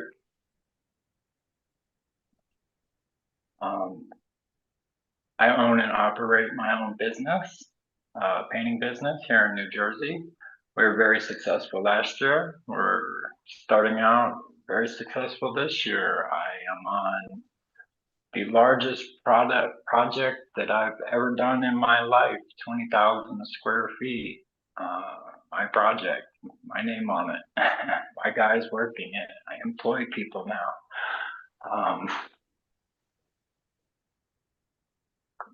I've been through everything. DCF, courts to get my children back.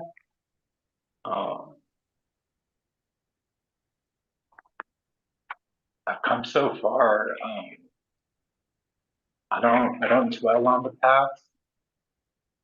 I don't think about it. I heard a couple really good things from some previous people about, you can't dwell on the thoughts you use.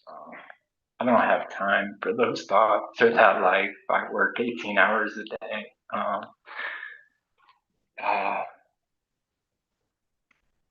I volunteer at my church. I don't get paid for ski patrol. I do that volunteer. I've done lots of builds for Habitat. That's why they asked me to be an ambassador to do projects of my own for them. We're hoping to do some of those this spring. I flew my children and my grandson up for Christmas this year, and we all went snowboarding. I've waited a really long time for this. I'm successful today. I would never go back to it. It's so far away. I've paid every bit of my time to both states, Wisconsin and Florida. I've paid every dollar in restitution for every crime, Wisconsin and Florida. Tons of money. I've wasted so much of my time. And now at the end of the day, when I've worked all day in client meetings and we had a delivery for 130 gallons of paint this morning. I mean, I'm getting older. I've had the worst of the worst jobs. When you have that stigma as a convicted felon, you have to work harder, longer, hotter, colder, whatever you have to do, because that's the only opportunity afforded to you. So I've done everything I can, and nothing can stop me now but me. And I'll turn it over to you guys. Thank you, Mr. Hagan. Questions from the board? Reverend Hancock. Yeah, I have several questions, Mr. Hagan. Sure. In your application, Yes, things sir. may have changed, but said you were receiving disability since 2013. How Yeah. can you be on ski patrol if you're receiving disability? I had a traumatic brain injury back then. I had to go to rehabilitation. I had no memory for a year. I didn't know who my children were. I had to relearn everything: how to walk, how to talk, how to read, how to write. I've overcame insurmountable odds to be where I am today. Okay. Are you still receiving disability? I've asked them to stop it several times, and they said that a physician has to clear me. I've asked my physician. I have been in treatment for over a decade and psychiatrist every month for many years now. I've asked them, but because I take meds, for some reason they don't want to let me not be on it. So that makes my work even harder, because through that, I can only operate my business legally 35 hours a week. So it's another obstacle I'm trying to overcome. Okay, thank you. And one of your felony convictions is for non-support of a child. Yes. And in those kinds of convictions, we often want to ask, what is your relationship now with that child you didn't pay support for? So actually, I don't owe any support. That's all No, been that canceled was out. not my question. My Right, I'm question getting to was, it. Hang on one second. I'm answering it. My relationship with that child is that his mother and I agreed that in the beginning, for the first part of his life, that he shouldn't know about me. It was a drug-fueled one-night stand a long time ago in high school that was the product of the child. She wanted her partner to be the supposed father of the baby. So my relationship with him now, since she cleared all that restitution for me, signed off on it, my relationship with her is good. I'm working to build a relationship with my oldest son. He's a little hesitant, so I just keep continuing to be a good man and doing the right thing, and hopefully one day I'll get that. and several of your letters of support are actually copies of a form to support your getting a presidential pardon. Do you have federal convictions? No, I don't. I don't. Why were those letters? Why were they? They are very clear that they want you to get a presidential pardon. I didn't know that there was a difference. I didn't know that the pardon was done on a government level through the governor of each state. So when I applied originally, it was for the presidential pardon. But then I was informed you don't need that. You just need a pardon from the governor of the state of Wisconsin and a pardon from the governor of the state of Florida. Okay, thank you very much. Yes, sir. Cindy. Yeah, I want to go back to the failure to pay child support. You didn't even mention that in your opening statement, and it's one of your 2 felonies that you're seeking a pardon for today. So when was this child born? What year? 1998. 1998. Yeah. Okay. And then you didn't pay child support from between 2002 to 2004. Yes. So the child was, I'm sorry? I was incarcerated during that time. Okay. And the child was between 3 and 5 years old, or 4 and 6 years old. And you were ordered to pay $61.20 a week. Does that sound familiar? No, like I said, I was incarcerated in Florida and I was never even privy to that hearing. I didn't even know the results of it. And then when I had the brain injury, there's a lot of things, a lot of parts of my life I don't remember. Maybe they're blocked out from PTSD. I don't know, trauma. My life's been lots of trauma. So I didn't know that, but Melissa and I have spoken recently a few times, and we are taking it forward from now. I can't change the past. I can't go back. I wouldn't want to unless I could Okay. know all the I have a things few I questions. know. I got it. Let me just ask my questions. So you maybe were in prison, etc., but you were convicted and you pled guilty to failure to pay child support. And Yes, as ma'am. part of that order, you were ordered to pay the arrears, right? Yes, ma'am. Okay. And that was over $50,000 according Yes, to ma'am. these records. Okay. How much of that did you pay? A percentage of it, but the rest was dropped by Miss Janicki, the mother of You my keep son. wanting to not answer the question I'm asking. How I much? don't How remember much? an exact dollar amount. Okay. I don't know What exactly. percentage? You said a percentage. What percentage? Maybe 10. I Maybe don't know. 10%? Okay. Yes, ma'am. And in your application, you say all debts have been satisfied. Yes, ma'am. What does that mean to you? I've paid with time of my life for the crimes I've committed. I've made amends to everyone I've hurt. I've paid every dollar amount that was imposed upon me between both states. But not really.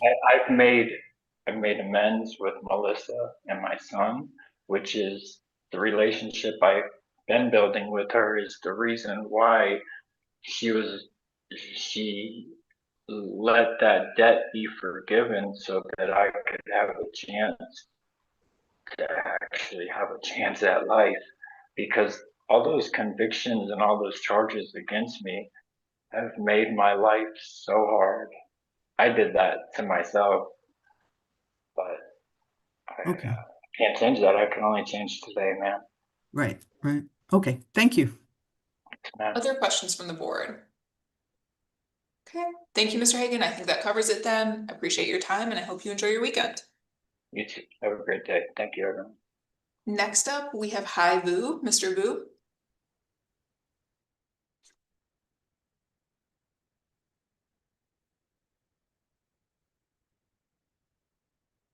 Mr. Vu, I can see you in the Zoom, but if you're speaking, we can't hear you.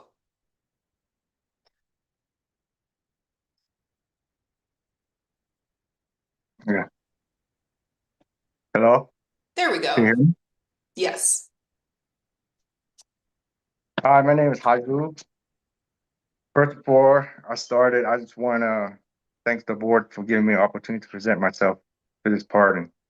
My criminal history was forgery or ordering prior to a crime back in 1999. This was 27 years ago. I was in a bad place and met the wrong group of people. I was basically the driver, driving them around cashing counterfeit checks. I never went in and cashed a check. I was just a driver. I spent 60 days in house of correction and 5-year probation and pay back the restitution for my crime. I completed my sentence exactly March 23, 2005. I was young and ignorant at the time. I had left home at the age of 17 and did not know any better. After that, I got my GED, started working as a machinist. I transferred to Texas in 2007 and I had a good support from my parents. I've always had a job since then. I started going back to church. I got married back in 2014 with my wife, and now I have 3 kids. I'm currently working at government facility, Lockheed Martin, for 5 years now since that incident. I had never had any criminal record and has changed my life. The reason why I'm asking for this pardon because I have vowed to protect support my family. It's been 27 years since I committed this crime, which I was truly regretted.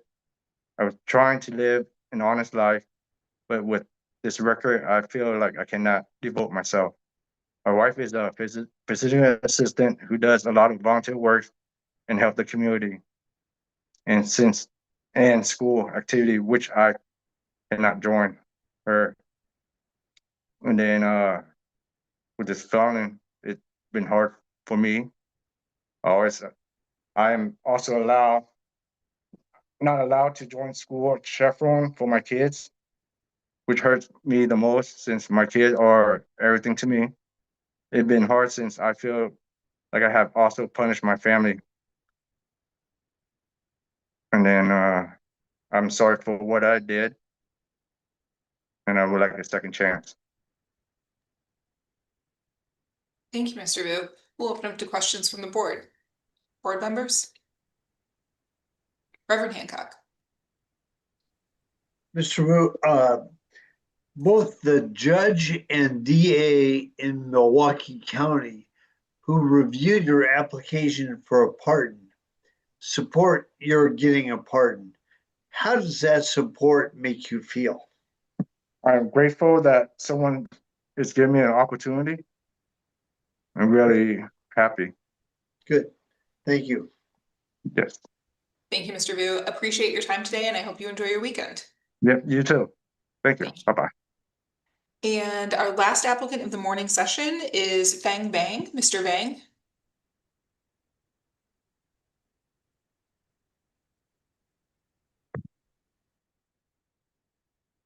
Oh, I'm sorry, it's Mr. Yang. Mr. Yang, we're ready to hear from you.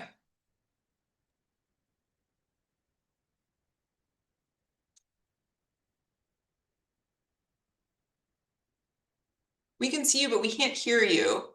It looks like you're talking. Maybe your microphone isn't working. It looks like you're unmuted.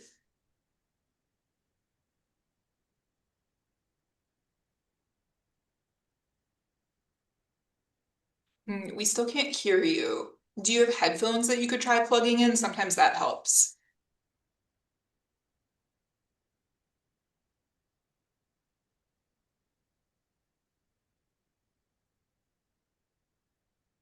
Mr. Bang, another thing that we could do is we could have you call in and do the audio by phone and just still leave your camera on here.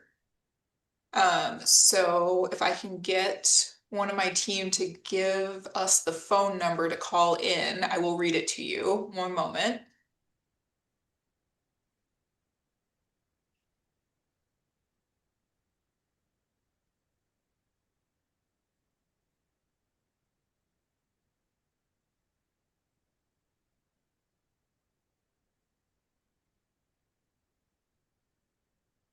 All right, Mr. Bang or Mr. Yang, if you want to call in at 309-205-3325, we will try to get you in with audio that way.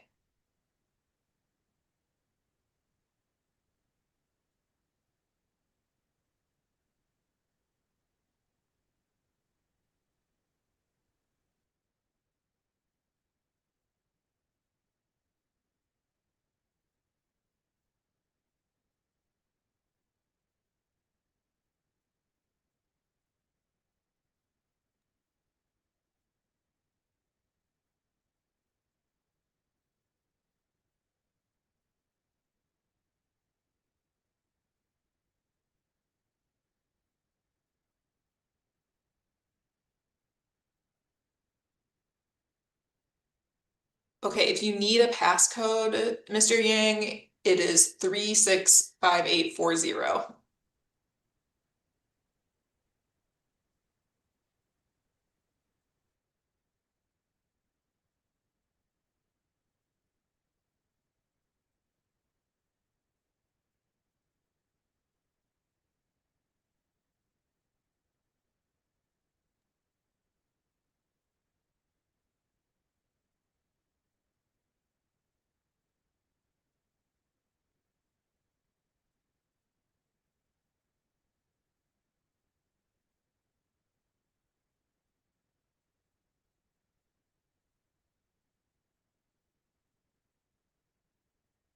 Okay, we don't hear you yet, or we don't see you in the waiting room on your phone. How about this? If you need me to repeat the phone number, will you hold up one finger? If you need me to repeat the passcode, hold up two fingers.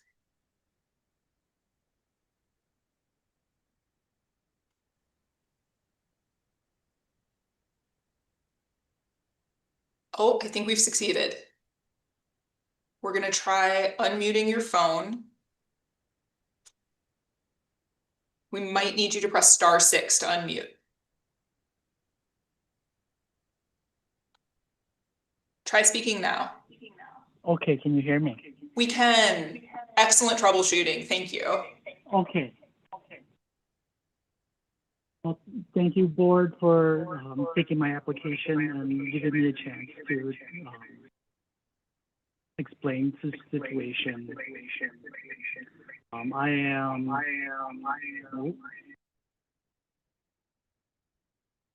am seeking a pardon for a conviction of criminal damage of over 1,000. We are getting an echo, Mr. Bang. I think that if you turn off the sound on your laptop, that might help. Yeah, I just did. Thank you. Perfect. Okay, thank you. So it happened back in 1999. It was party to the crime of criminal damage, a class U felony. Since then, I have had no offense towards me at all. I have kept employment ever since. Even when that conviction happened, I was employed. I've served my time, paid all restitution within the time that was allotted for that. The reason why I'm asking for a pardon is it started off by trying to apply for a chaperone for my kids' school. And then also I'm trying to become a public notary, which I cannot with this offense. I currently am employed at a local credit union. And I've really changed my life since I was 17, 18 at the time. I've also do a lot of community service throughout the Brown County district.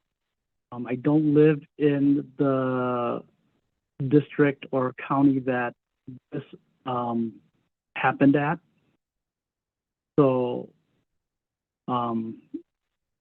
I don't have much in that involvement in that community.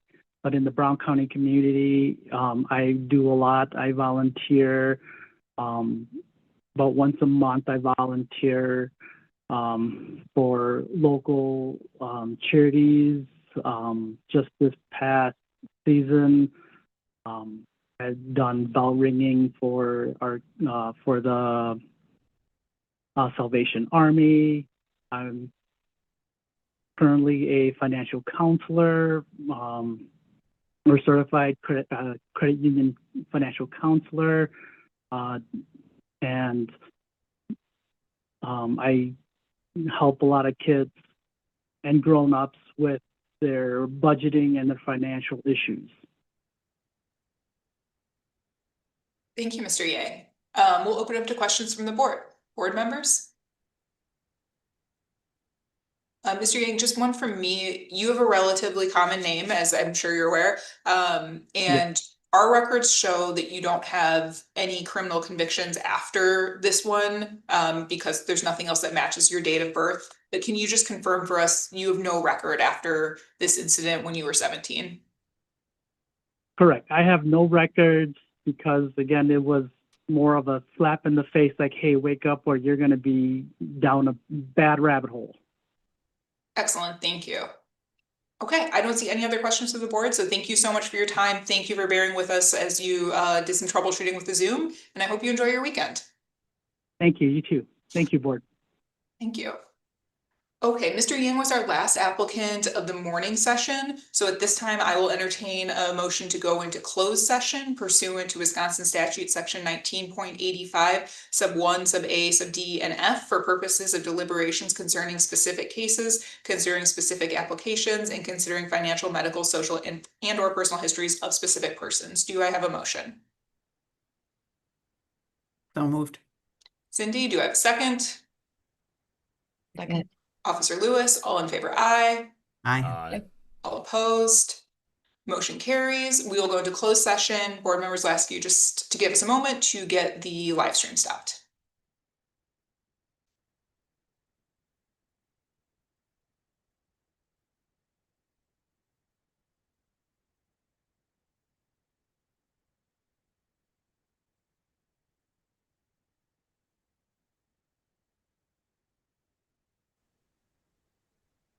Good afternoon, everyone. If you're just joining us from the waiting room, we're going to give everyone a minute to get connected, and we'll start this afternoon's hearing shortly.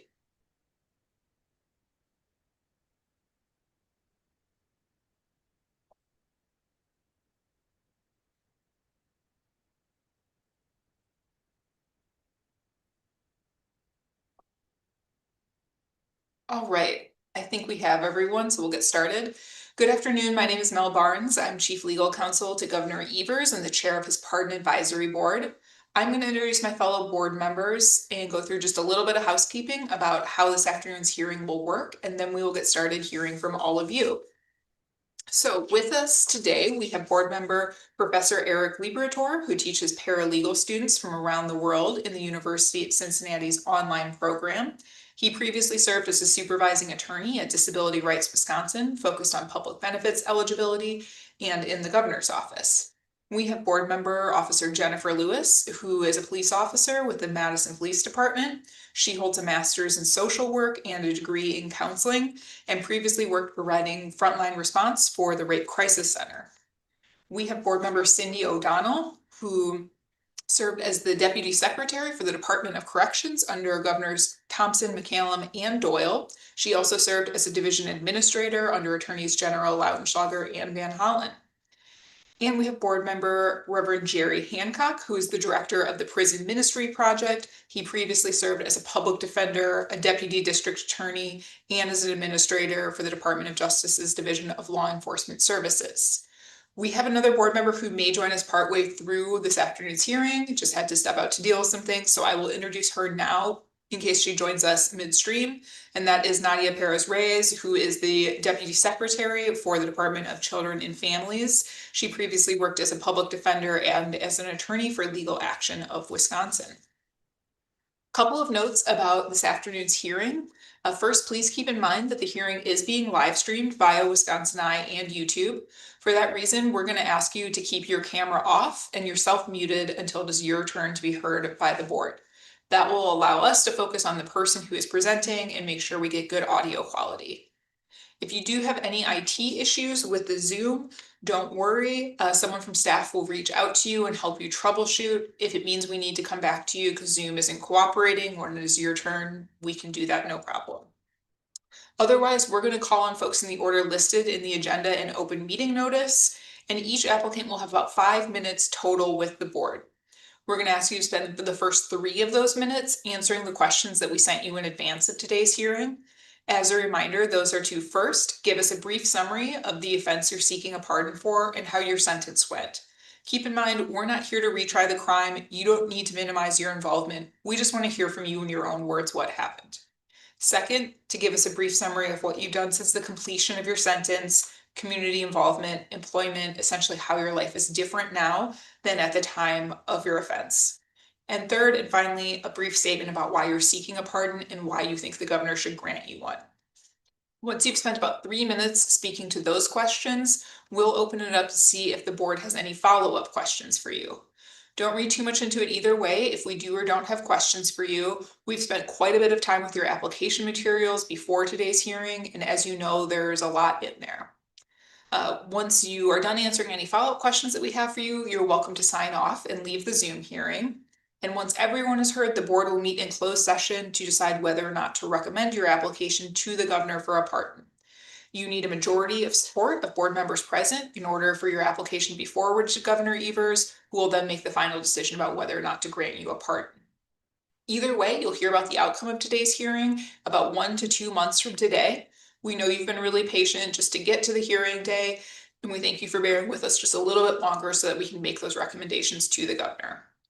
So with that, we'll go ahead and get started with our first applicant of the afternoon session, which is John Martig. Mr. Martig, we'll turn it over to you. Hi, thank you very much. First off, I want to say thank you guys all for the opportunity. It's been a long time seeking a pardon for crimes that I committed. So fleeing, eluding an officer, and driving vehicle without owner's consent. That happened about 25, almost 26 years ago. I was quite young.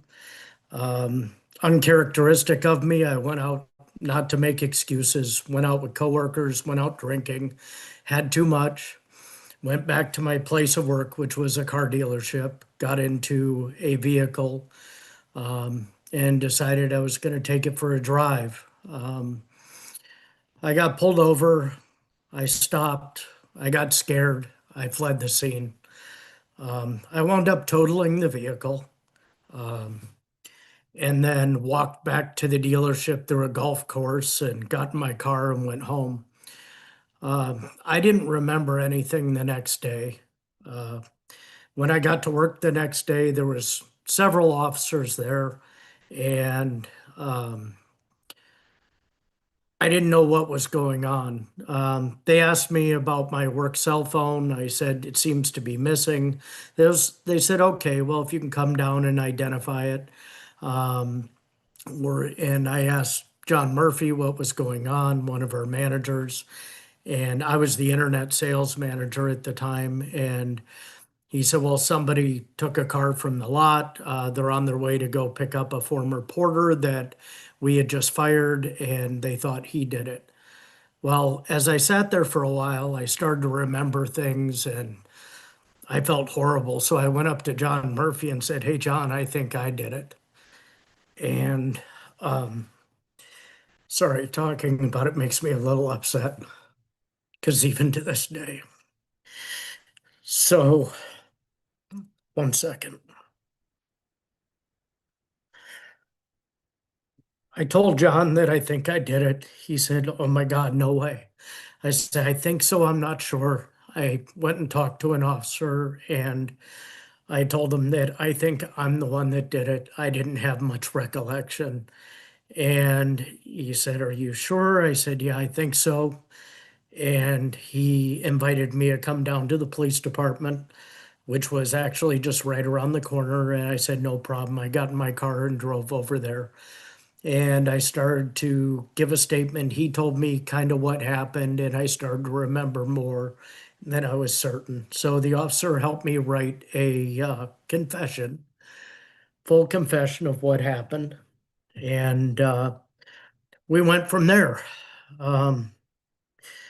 So I went through all the court processes. I got 6 months of Huber, 5 years probation, and restitution. Probation, I got off early and got put onto an ankle bracelet. And I paid the restitution off in 2007, I believe. Got off probation, never had police contact since. I wound up getting married 2003, 2 beautiful kids. One of them, I'm sorry. That's okay. Take your time.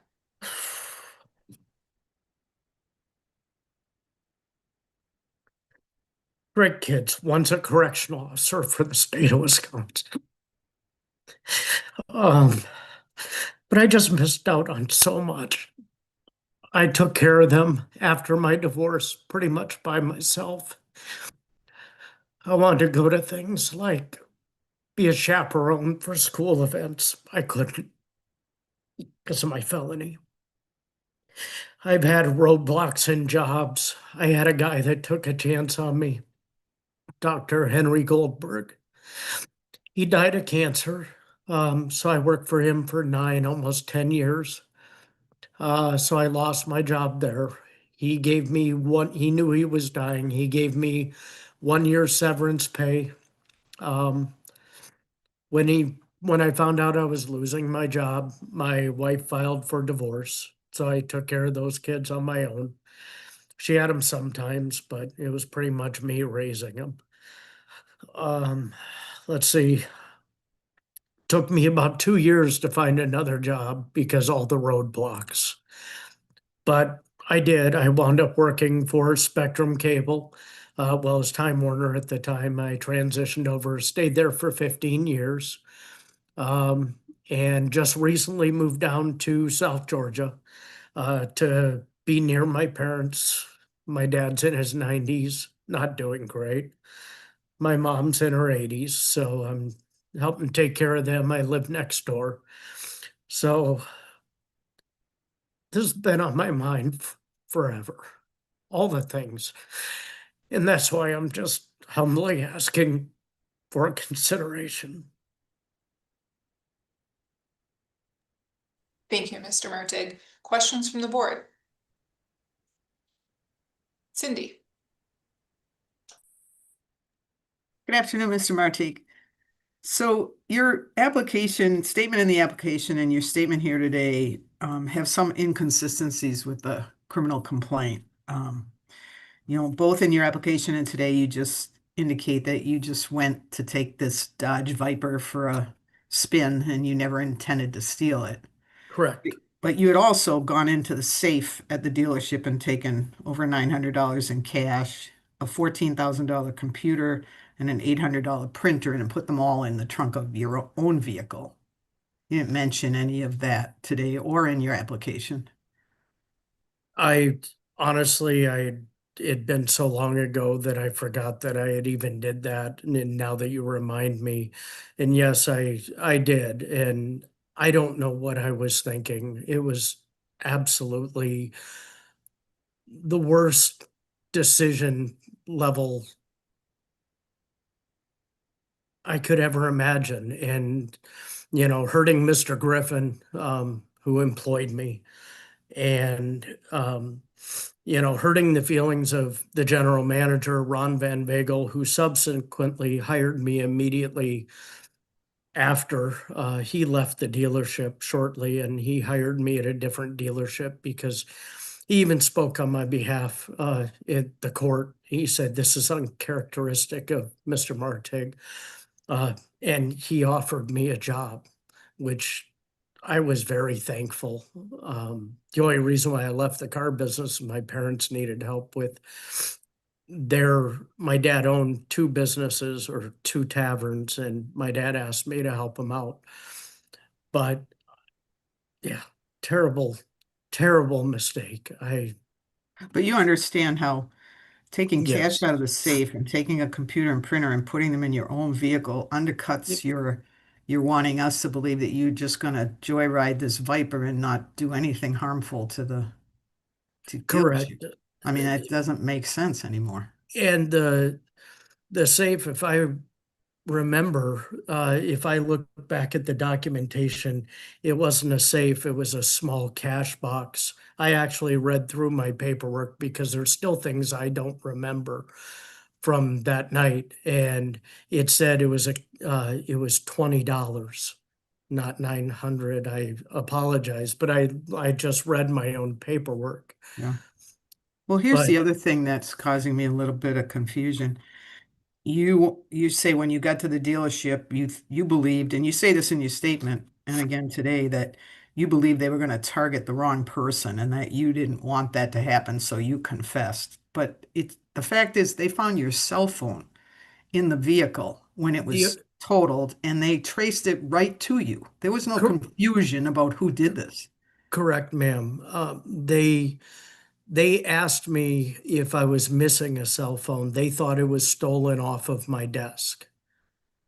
They thought that whoever did this, which was me, Okay. had taken it from my desk. I So see. he was Okay. asking me to identify the cell phone. Okay. My last question is, as part of the application process, people are encouraged to submit letters of support to the board, and you chose not to submit any letters. Can you tell us why not? Well, when I was doing some research, they said not to use family.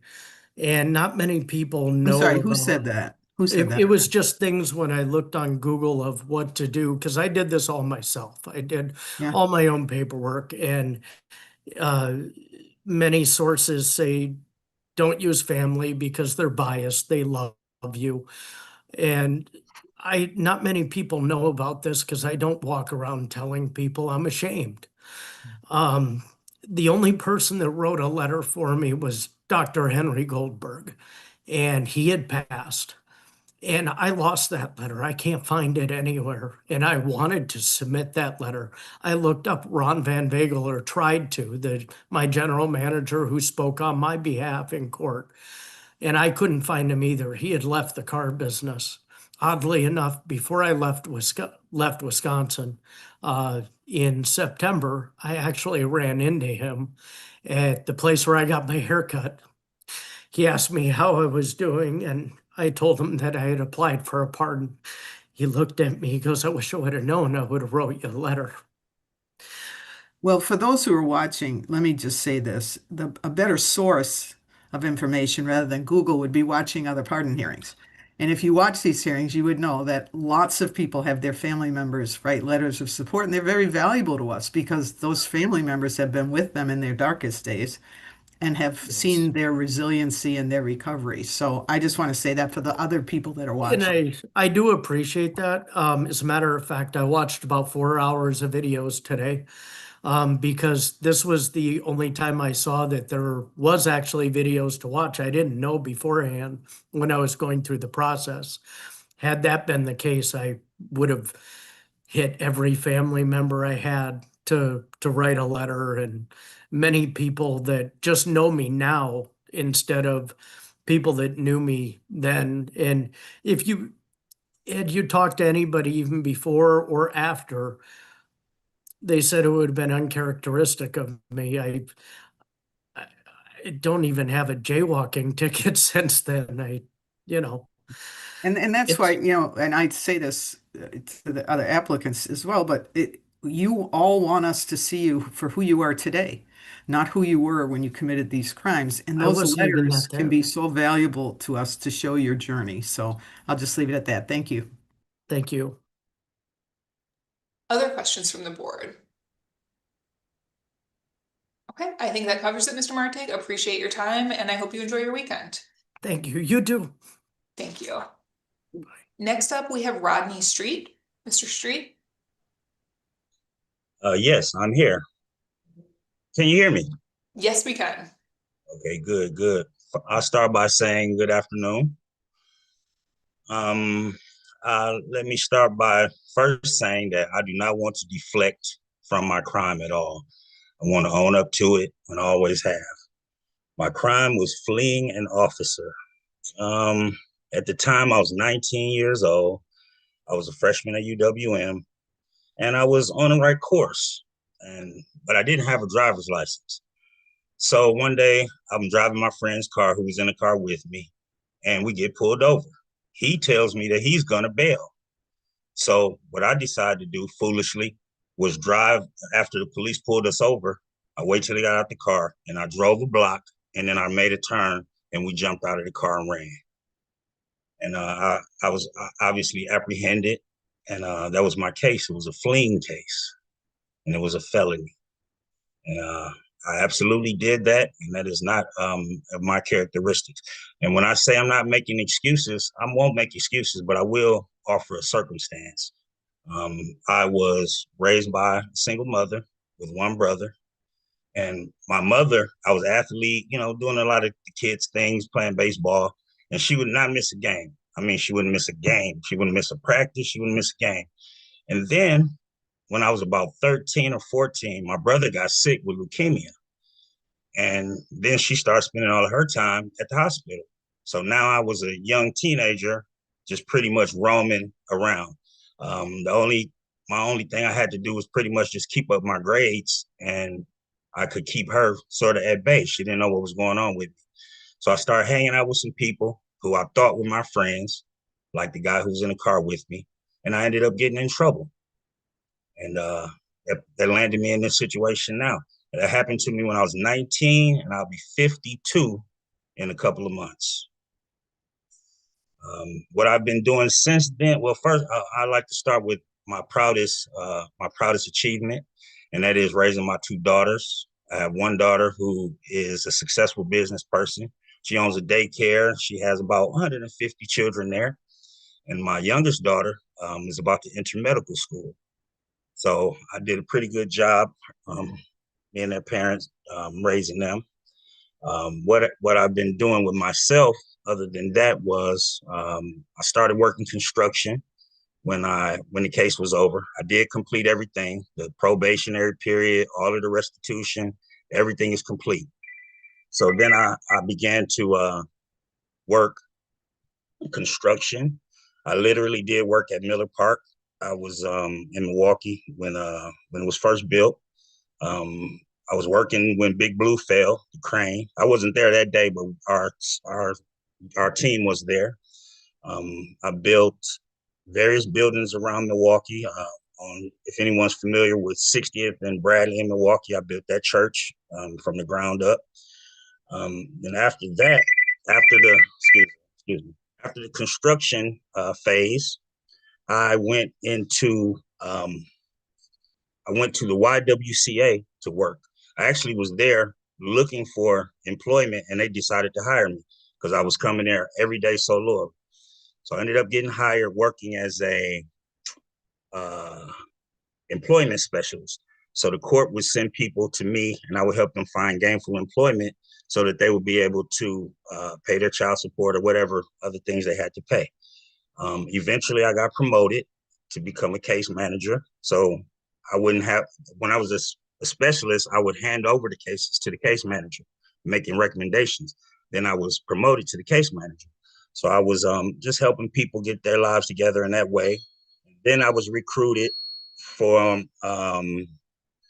the Goodwill Industries. I'm sorry, excuse me one second. I gotta. Okay, I'm sorry. Okay, I was recruited for the Goodwill Industries. They wanted me to come there, but I didn't because I also was offered another promotion, which was for the National Association of Black Veterans. It's called NABVETS under Philip Wynn. And at the NABVETS, what we did was we provided shelter for veterans who were out of place.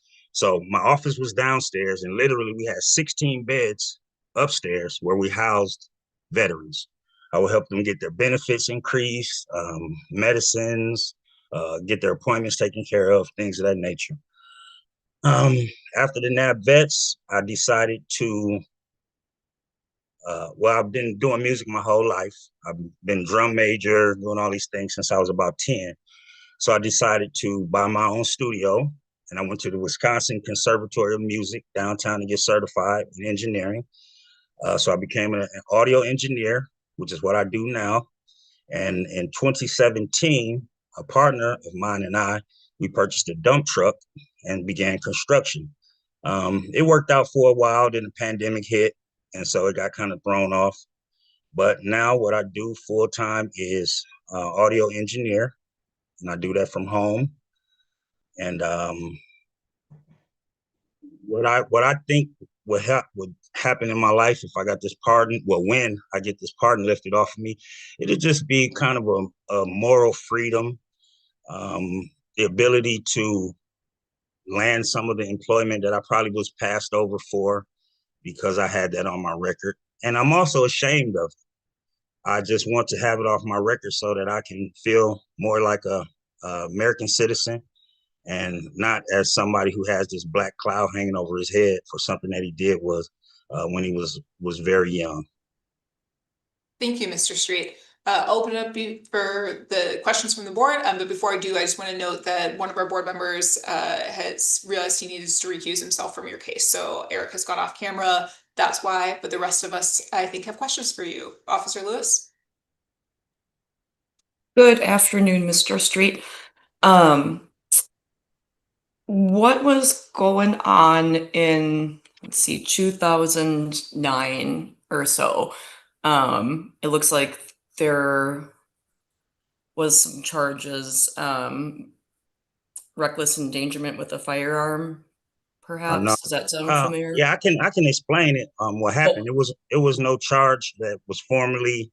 I guess it didn't go through. That's what I don't know what the statement for that, but what someone said, because we had a restaurant, my brother and I owned a restaurant across the street from a bait shop, and one of the bait shop workers had a problem with my brother.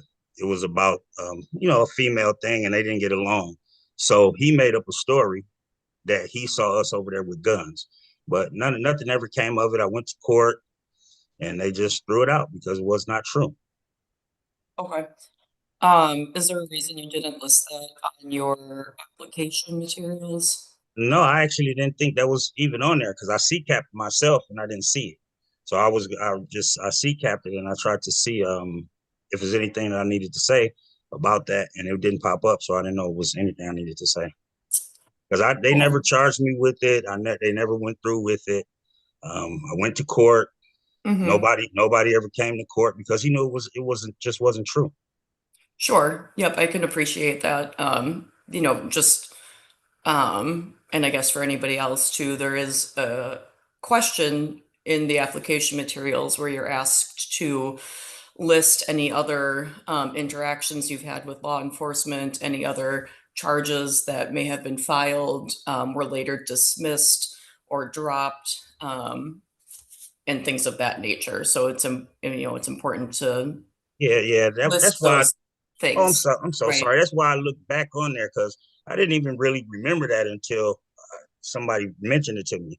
Because once it dropped off, I guess kind of like even with this case, until I got the letter from you guys, the email that said the 3 things that I needed to do, I didn't even reflect on why I did this case. I just knew I would never do it again, But now since this situation is here, I'm reflecting on why I did it. And that's why I explained about the parent situation and all that. And this situation is similar to that. When nothing came of it, I sort of just let it go. And it didn't stick with me because I didn't think it was something that stuck. But I absolutely have nothing to hide. I also with just to add, if I can add anything, with children, what I also do is I coach. I coach little kids basketball. I coach Northcott Neighborhood Center, Northcott Neighborhood House. We just recently started our own AAU football team last year, which I was a member of the board that started. So my life is just totally different from when I got this case. And there is absolutely nothing that I can or would be willing to hide from you guys. I absolutely want this chance. I thank you for the opportunity to have this chance. And there's nothing I would have done to blow it. Okay, thank you. And I guess the same question then for some dismissed battery charges in 2006. What was that incident related to? I literally don't remember. Well, we had what happened was we had a restaurant. We had a restaurant and a barber shop, and it would be a lot of ruckus around there sometimes, and because it was sort of in the hood, as they say, and we would have to just straighten out the arguments and stuff like that. But I never really done anything to anybody. I'm not even that person, you know. Okay. But it's just like when something happens, they send it all back on the people who's running the situation. So it may have been something like that, but I got nothing Meaning at that all. when you meaning that since it's your property, Establishment, yes. that perhaps they were holding you accountable for somebody else's actions because it was your properties. Ms. Lewis, that is not even a perhaps. That's exactly what happened. You know, it falls back on us. A couple of things fell back on us, but again, there nothing could stick because nothing was true. Okay, thank you, sir. You're welcome. Other questions from the board? Reverend Hancock. Mr. Street, the judge in Milwaukee County who reviewed your application for a pardon supports your getting a pardon. How does that make you feel? Well, it makes me feel that justice is real. It gives me some reinforcement in that the system can work and can stick up for you. It was a time in my life when I thought that the system was totally against me and people that looked like me. But now I understand that if you take care of things in the correct order, that the system can work for you. Good. So I would be happy and I would be proud. I told my mom today that I was going to this hearing, you know, and I just want to have good news for everybody. Thank you. And also, the reason that, because I wanted to go for a pardon before, but there was no pardon board at a certain time. There was no board at all. But then recently, a good friend of mine named Rodney Poe, he's a singer, a national singer, and he told me that he got his pardon. And then when he got his pardon, he started to do prison outreach. And he gave me the email to do my pardon. And I told him, I said, hey, when I get my pardon, I'm gonna do prison outreach with you. So that'll be another thing that I'm gonna do when this pardon is completed. Thank you. You're welcome. Other questions from the board? Mr. Street, just one for me. This may have been one of the incidents you already spoke to, but it looks like there was a temporary restraining order granted against you in the year 2000. Can you tell us what that was about? Yeah, I got my daughter's mother, the one who's about to go to medical school. She's very temperamental, and she would, I don't know, you can look that up, but every daycare or school that my daughter was in, she was kicked out because her mother would go up there and argue with the people. So it was just me trying to keep her from continuing to interact with the people like that. So she didn't like it. So she told me to get away from her and all of that sort of thing. Get away from her and the kid. But it only lasted a short time till she came to her senses and realized she can't keep getting our daughter thrown out of every daycare and school. Okay. So it looks like the restraining order was granted. How long was that for? I think it was, I actually don't know, because she's the kind of person who would get a restraining order on you and then come over your house. Okay. So it's kind of like it may have been granted, but it didn't affect our life. Okay, thank you. Any other questions from the board? I do have one other thing to say if I can have another 30 seconds. Very briefly, Mr. Street, please. Okay, got you. I just want to talk about what I'm giving back to the community now, because I think that's really important. I became a manager of artists also in music. And one thing I do, this is the last thing I want to say, every year, traditionally, I have all of my artists go to the Salvation Army where they feed the needy at Christmas, and that's become one of our traditions. So not only am I doing better, I'm also trying to instill in the people that I work with to just have a better mind and to be open to people who have less. Thank you, Mr. Street. Appreciate your time, and I hope you enjoy your weekend. No. I appreciate you all's time, and I will definitely look forward to hearing from you all in a month or so. Thank you. Thank you. All right, next up we have Gregory Marks. Mr. Marks.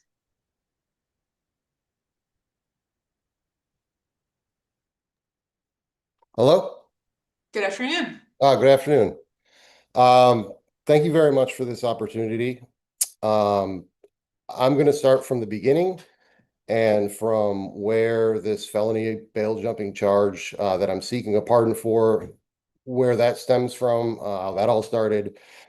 So back in 2000, I was 17 years old. I was pulled over by a state trooper. He ended up searching my vehicle, and he subsequently found approximately a half pound of marijuana in the vehicle. I was arrested, and when I went to court for that felony, it was a felony possession with intent to deliver charge. I went to court for that, and I ended up being sentenced to 1 year of drug court as a first offender. So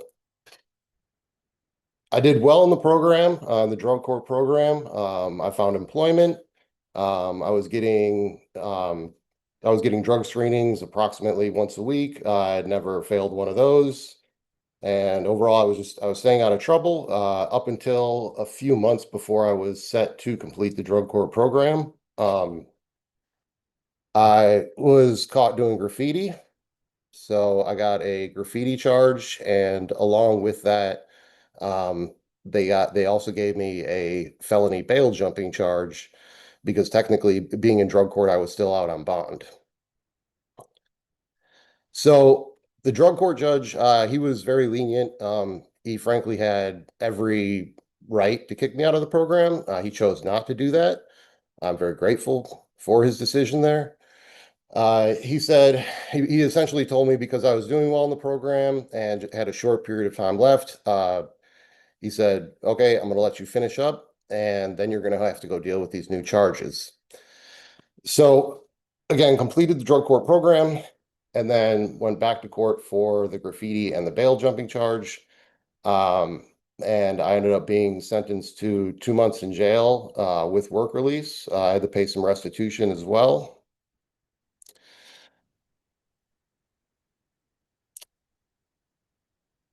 And so I ended up being, I was released from jail in December of 2002. It's been 24 years now. Ever since then, I've stayed out of trouble. I've had no police contact. I haven't had so much as a speeding ticket. In the summer of 2000, prior to that conviction jail sentence, I started working my first kitchen job. I've held chef positions in different restaurants, both in Madison and in Charleston, South Carolina, where I'm at now. I moved to Charleston in 2008. I did that to further advance my culinary career. I felt that this would be a very good city to do that in. Over the years, I've been part of several restaurant openings, both in Madison and in Charleston. I've had the opportunity to lead and mentor and teach many young cooks, a lot of whom I've seen, grow and go on to do their own great things. It's been very rewarding to have been part of those people's lives. Every establishment that I've worked in, I brought positivity, dedication, hard work into those kitchens. I did include some letters of recommendation from former employers that support this. And again, ever since my release from jail and these charges, I've stayed out of trouble. I've remained a positive and productive member of society.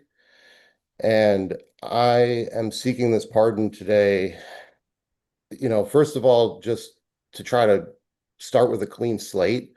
I've always felt that I've just always had this kind of negativity over my head. And, every time that I go to a job interview, I'm always dreading that question they're ultimately going to ask me. Have you ever been convicted of a crime? Have you ever been convicted of a felony? And then having to explain myself, having to explain the situation there. Also, as I get older, I'm 43 years old now. I'm looking to pursue. Hello? Oh, you're right. I think that was just someone else All accidentally. Mr. Marks. right. So as I grow older, in this very demanding, very physically demanding industry, I would like to pursue a more corporate position. There's lots of opportunities out there now with tech companies and companies of that nature, that they have their own on-site facilities. They do their own hiring for the kitchen to provide food for their staff. And I feel that a lot of these more corporate positions, one of the first things that they're going to do is to do a background check. So I feel that being granted this pardon would be very beneficial to me, again, to continue to grow and continue to advance my career. Thank you, Mr. Marks. Questions from the board? Reverend Hancock. A couple of things, Mr. Marks. The judge in Dane County who reviewed your application supports your getting a pardon. How does that make you feel? Incredibly grateful. I remember, and I understand it by no way guarantees anything, but I remember when that letter came to me in the mail, and I saw it was from the Pardon Advisory Board. I was almost shaking opening the letter. When I read what it was and read that it was a judge supporting the pardon, I was incredibly excited. I actually ran over to my next door neighbor's house, kind of waving the paper like a kid that just got accepted into college. He's somebody who he's very aware of this situation. I included a letter from him, as a letter of recommendation, along with my application from him as well. And I read your employment history. Mm-hmm. And you have gone on to much bigger and better things. But I live around the corner from New Orleans seafood takeout. Yep. And I really miss the shrimp poor boys. Yeah, I did too, sir. I'm just saying. Thank you. Thank you. Any other questions from the board? All right. Thank you, Mr. Marks. I think that covers it then, and appreciate your time today. Okay, I appreciate it as well. Thank you very much. Have a great weekend. You too. Next up, we have Laura Perez. Ms. Perez. I'm here. Hi. Hello. Hi, excuse. Here. I had thought that I had put you guys on the calendar. I'm in a different time zone right now, and it just got all misconstrued, but I do apologize. I'm here. Okay, no problem. Did you hear the beginning what we're going to ask you to speak to, or would you like me to recap that? Can you please recap, please? Absolutely. So we'll just ask you to spend about 3 minutes speaking to those questions we sent you in advance, telling us about the offense you're seeking a pardon for and how your sentence went, telling us what you've done since the completion of your sentence, any employment, community involvement now, and then third and finally, a brief statement about why you're seeking a pardon and why you think the governor should grant you one. Once you spend about 3 minutes on those, we'll open it up and see if there are any other questions. All right, sounds good. All right. So the first question was, what was it again? I'm so sorry. What offense are you seeking a pardon for? Just tell us in your own words what happened. Okay, so I'm seeking a pardon for forgery uttering back in 2004.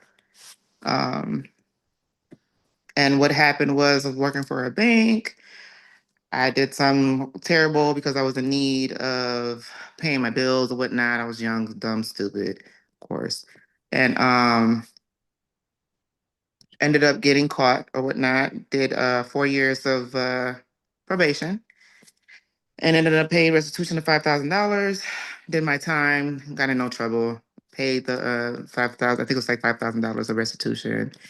From there on, I ended up getting a couple jobs, not in the field that I wanted to be in due to the felony or whatnot, but I surpassed all that, got a couple jobs or whatever, and just made ends meet as best as I could for me and my kids. The other question was, why am I seeking the pardon? Can you tell us a little bit about your life now? Like where you work, what you do in the community, kind of how your life is different than the time of your offense? All right, so I work in customer service, but I'm trying to open a group home for transitional living people. My dad is a schizophrenic, and I'd like to help more of his kind or whatnot. So I'm trying to seek on doing that. But right now I'm doing a couple of things. I'm working part-time. I do Lyft. I also do call center customer service work. I have my hands here and there, and I also do rental for vehicles as well.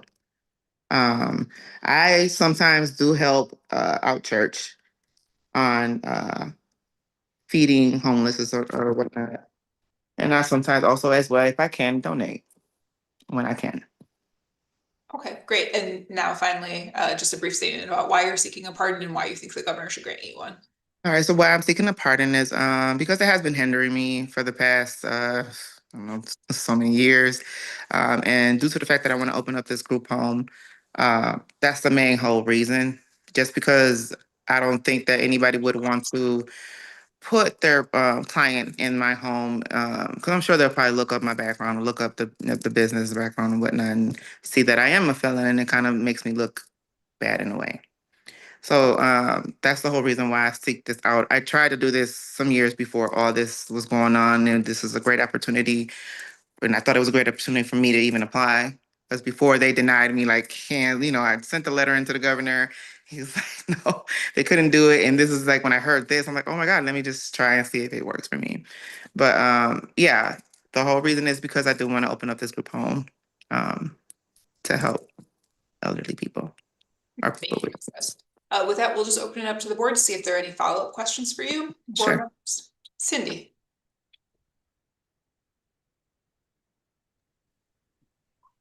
Good afternoon, Ms. Perez. Hey. In your application, and I know it was probably about 2 years ago now, but you were, Yeah, it was. you were at the time, you were a senior advisor in customer service for Conduent. So you no Yeah. longer work there, or you do? No, I'm no longer there. I Okay. did move from there. It's like a contract position, and that ended. I went to another customer service position I think it was Academy. And it actually happened to be a coworker of mine that I used to work at Northwestern Mutual with. And she actually opened up an academy, a learning academy, and I kind of helped her do some administration work, recruiting work with her. I just happened to move out of town, and I still have my home there because I still want to do my group home, but I also just seeked another opportunity. I just recently lost my son. I just feel like moving would probably give me a fresh air, new scenery, just something different. So I'm out here working remotely part-time, and I also do Lyft, and I also rent cars. Okay. You're in Wisconsin still, but just not in Milwaukee. I'm still in Wisconsin. I'm just Okay, in, gotcha. yeah. Okay, thank you. Yeah, no problem. Other questions from the board? Okay, I think that covers them, Ms. Perez. Appreciate your time, and I hope you enjoy your weekend. You too. Thank you, guys. I appreciate you guys. Thank you. Yes, have a good day. Too. Next up, we have Gregory White. Mr. White.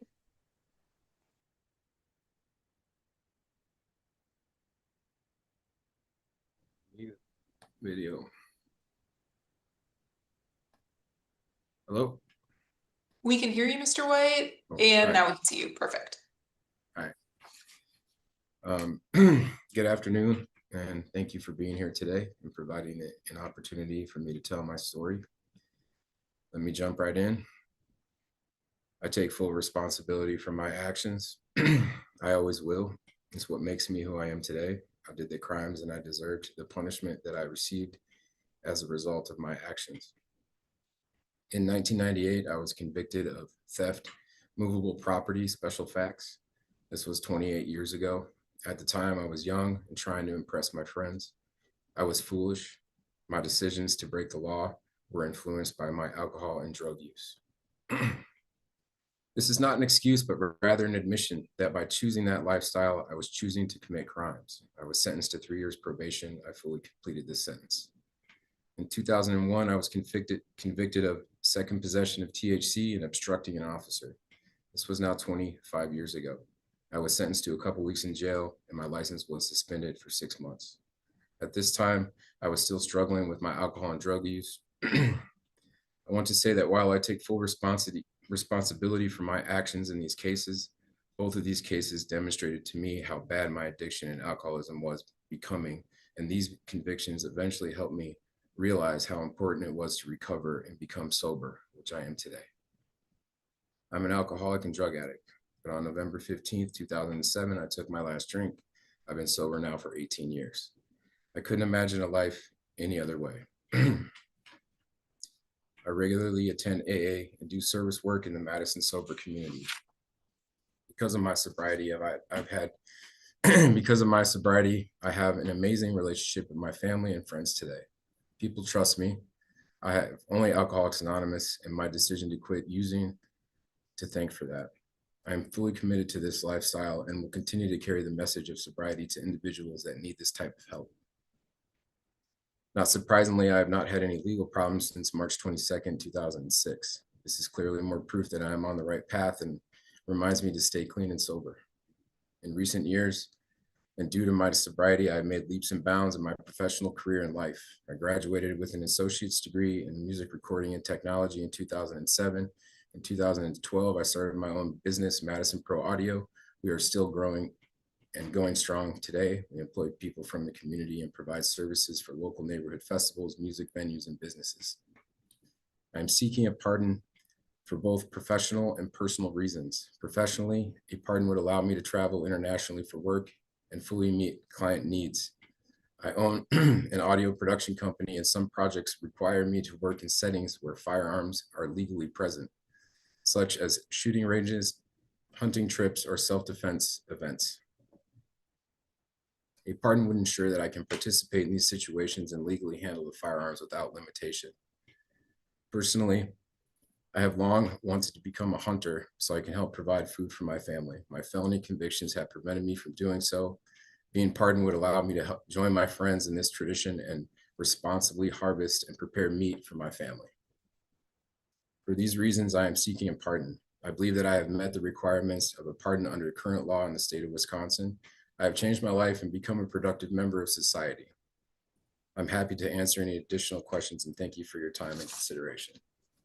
Thank you, Mr. White. Cindy? Good afternoon, Mr. White.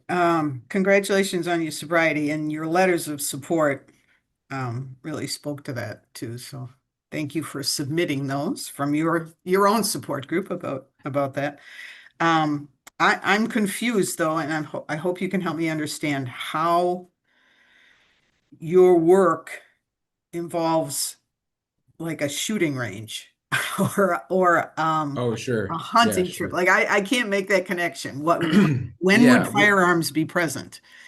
Yeah, so it's my understanding that I can't be anywhere a firearm is That's present under true. Wisconsin state Yes. statute, even if I'm in a restaurant, that's true. So what we're trying to say is that sometimes I get inquiries for doing a show at a gun range, for example, providing production at a gun range for a band or a concert situation.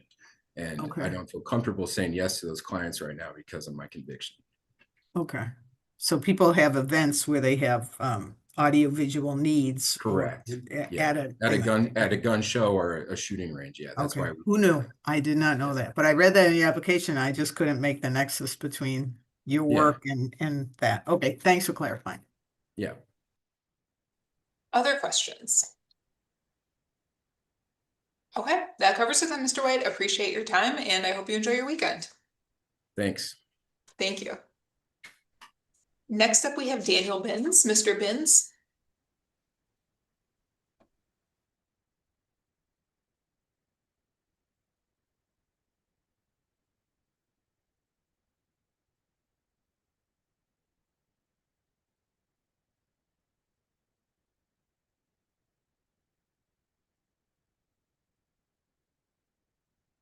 Mr. Binns, it looks like you're unmuted, but if you're speaking, we can't hear you.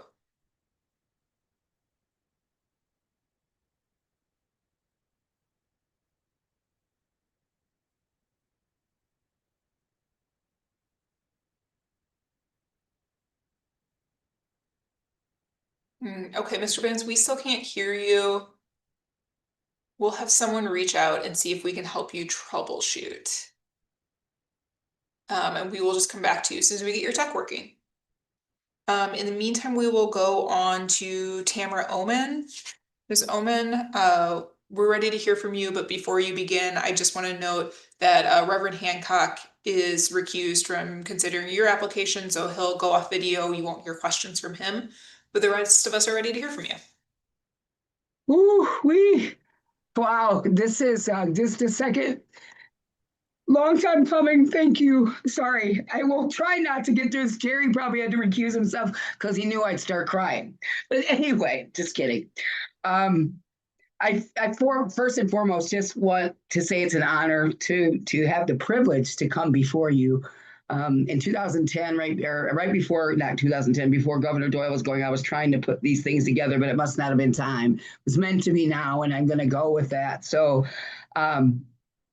I want to thank you deeply for taking the time and compassion that you show each of us. I've watched all of them, and I got more nervous as I did, just because I know there's nothing I can say or do that's going to repair the harm that I caused during that time.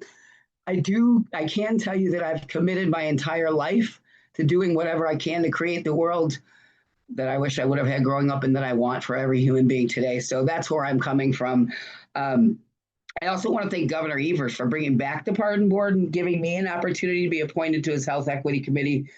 I had the chance to represent formerly incarcerated people in a way that brought our experience to giving recommendations to create pathways that might be more successful for all of us to be safer and healthier. And finally, I also want to thank my family and everybody who saw something in me when I wanted to die. They held up a mirror for me, and some of those were correctional officers. And it really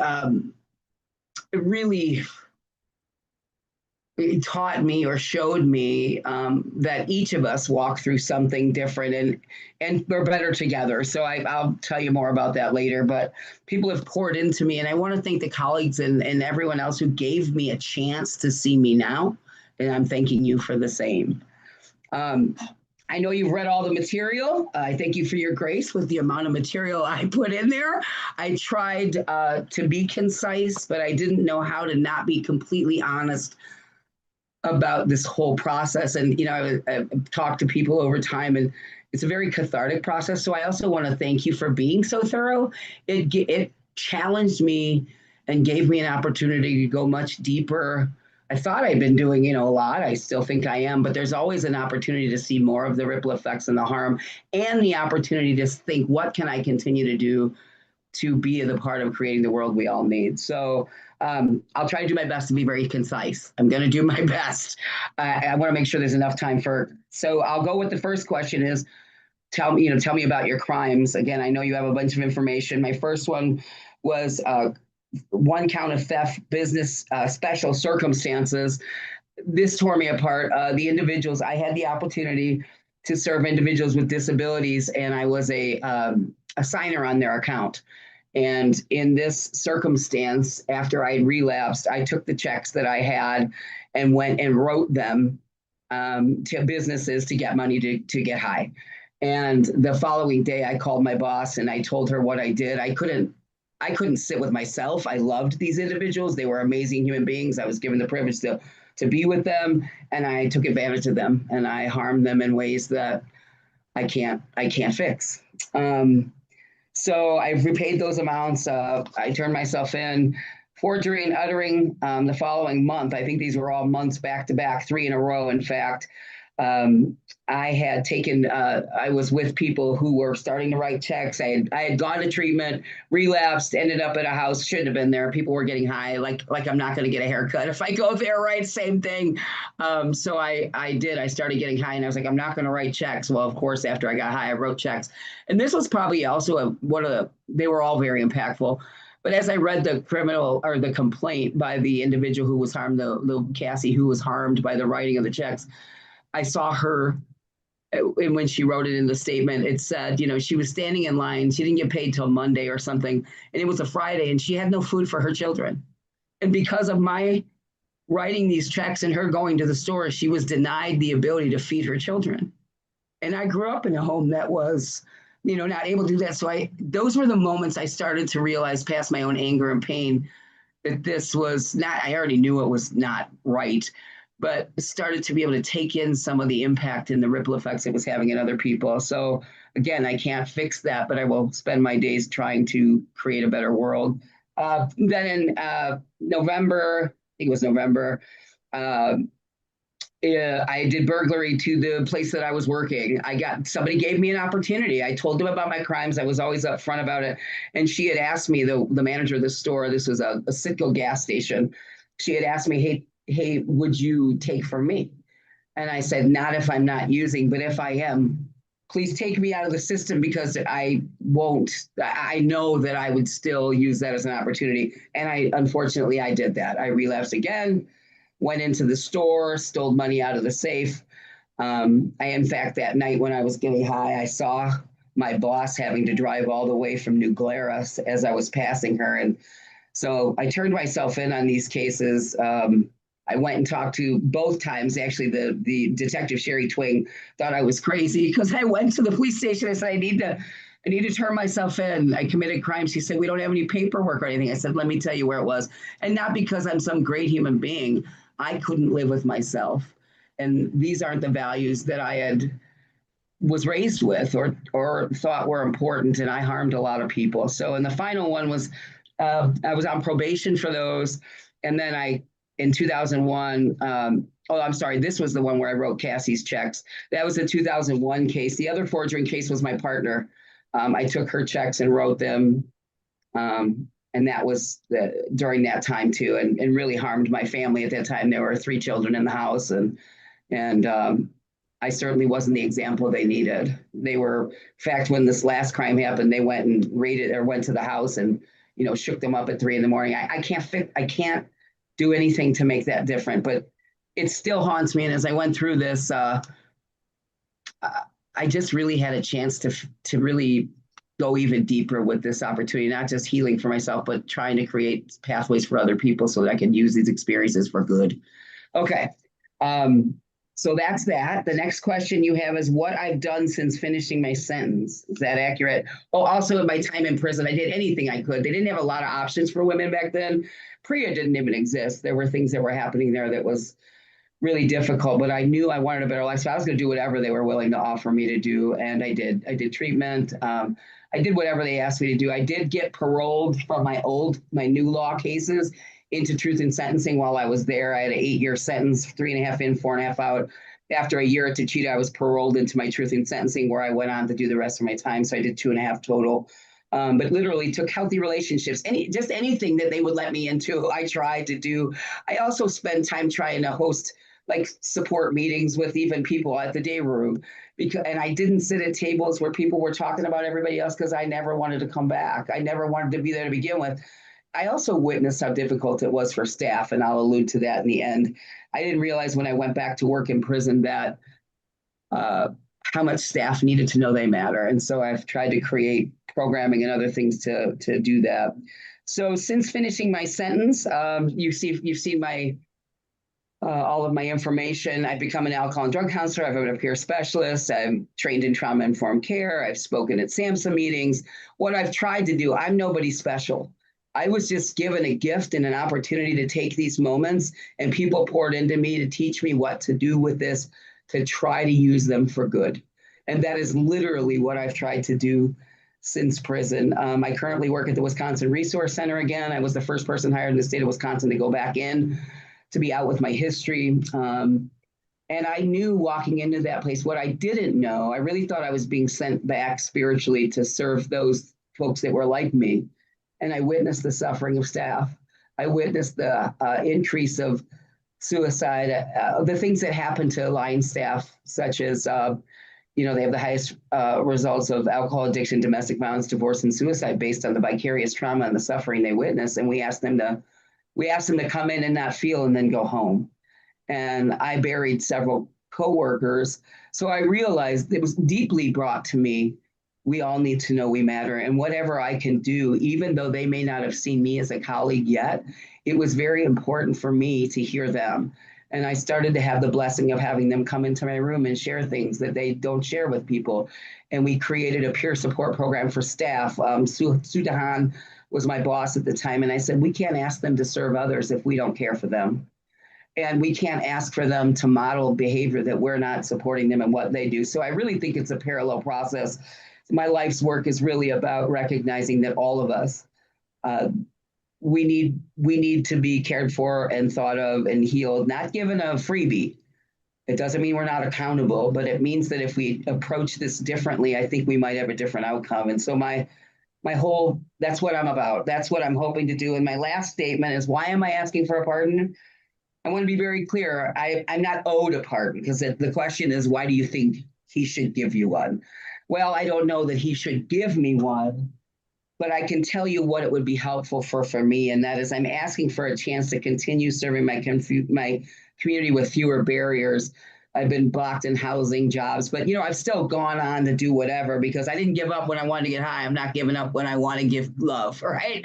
So a pardon would allow me to fully participate in my civic life, including volunteering at my grandchildren's school, taking on roles that require background checks. I'd like to do more in corrections, and there are positions I couldn't do with a felony without a pardon. Same thing. And the final thing is, I've done a lot of community organizing and trying to use my experience for all of us to have a better Wisconsin.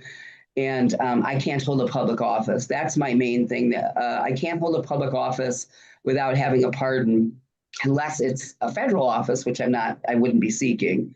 But I want to use this for the good and show up and work together to create the Wisconsin and communities that we all deserve, and systems that turn around the investment we put in them, and there's no more harm. My mantra since day one is no more harm. I will do whatever that takes. So I'm sorry if that was too long. I'm nervous as all get out, and I talk to lots of people. Understand, Ms. Oman, thank you so it's much. not an easy forum. Questions from the board? Cindy. Good afternoon. Thanks for appearing with us today. You're back at the Resource Center. Tell me more about that. What are you doing there?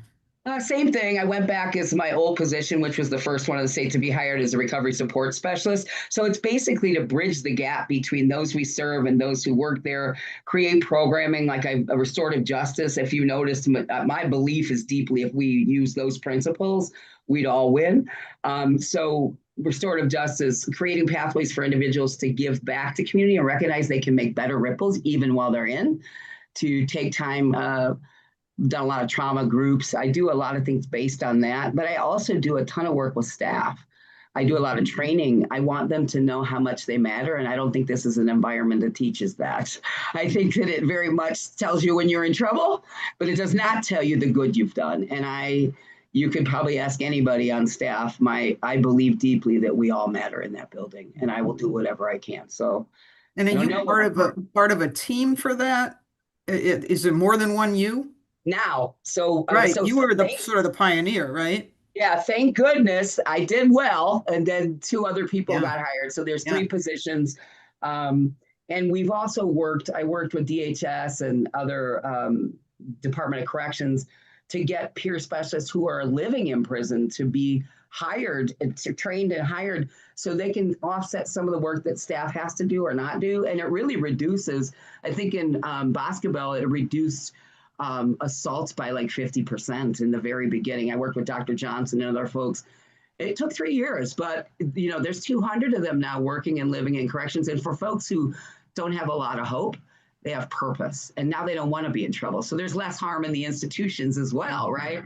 And they're paying forward and holding their own colleagues accountable and inviting them for something better, which is what I believe is all of our jobs. Yeah, that's good stuff. If you've seen the videos, you see me always get on people for not putting in letters of support. And as I was wading through yours, And there were many, and people I know and respect. I mean, so many people, former Warden Depesh and of course Sudahan and others. Anyway, it's so valuable. So thank you for including all those. Thank you. I wouldn't have missed it, Cindy, and I was waiting for you. I was like, she won't have to ask. I won't put her to work on this one. She won't have to ask me that. I tried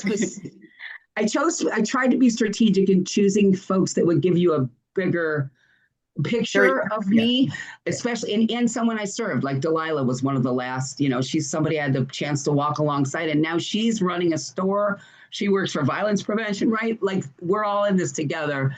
And I love Jody, and her and I are friends. We go fishing, we hang out. No, it was a nice broad perspective of a lot of different branches you've been on your tree in this journey. So helpful. Thank you. I'm sorry I didn't give you any. I really wish I would have had a friend or family too, though, so you could have that perspective. I'm sorry I missed that.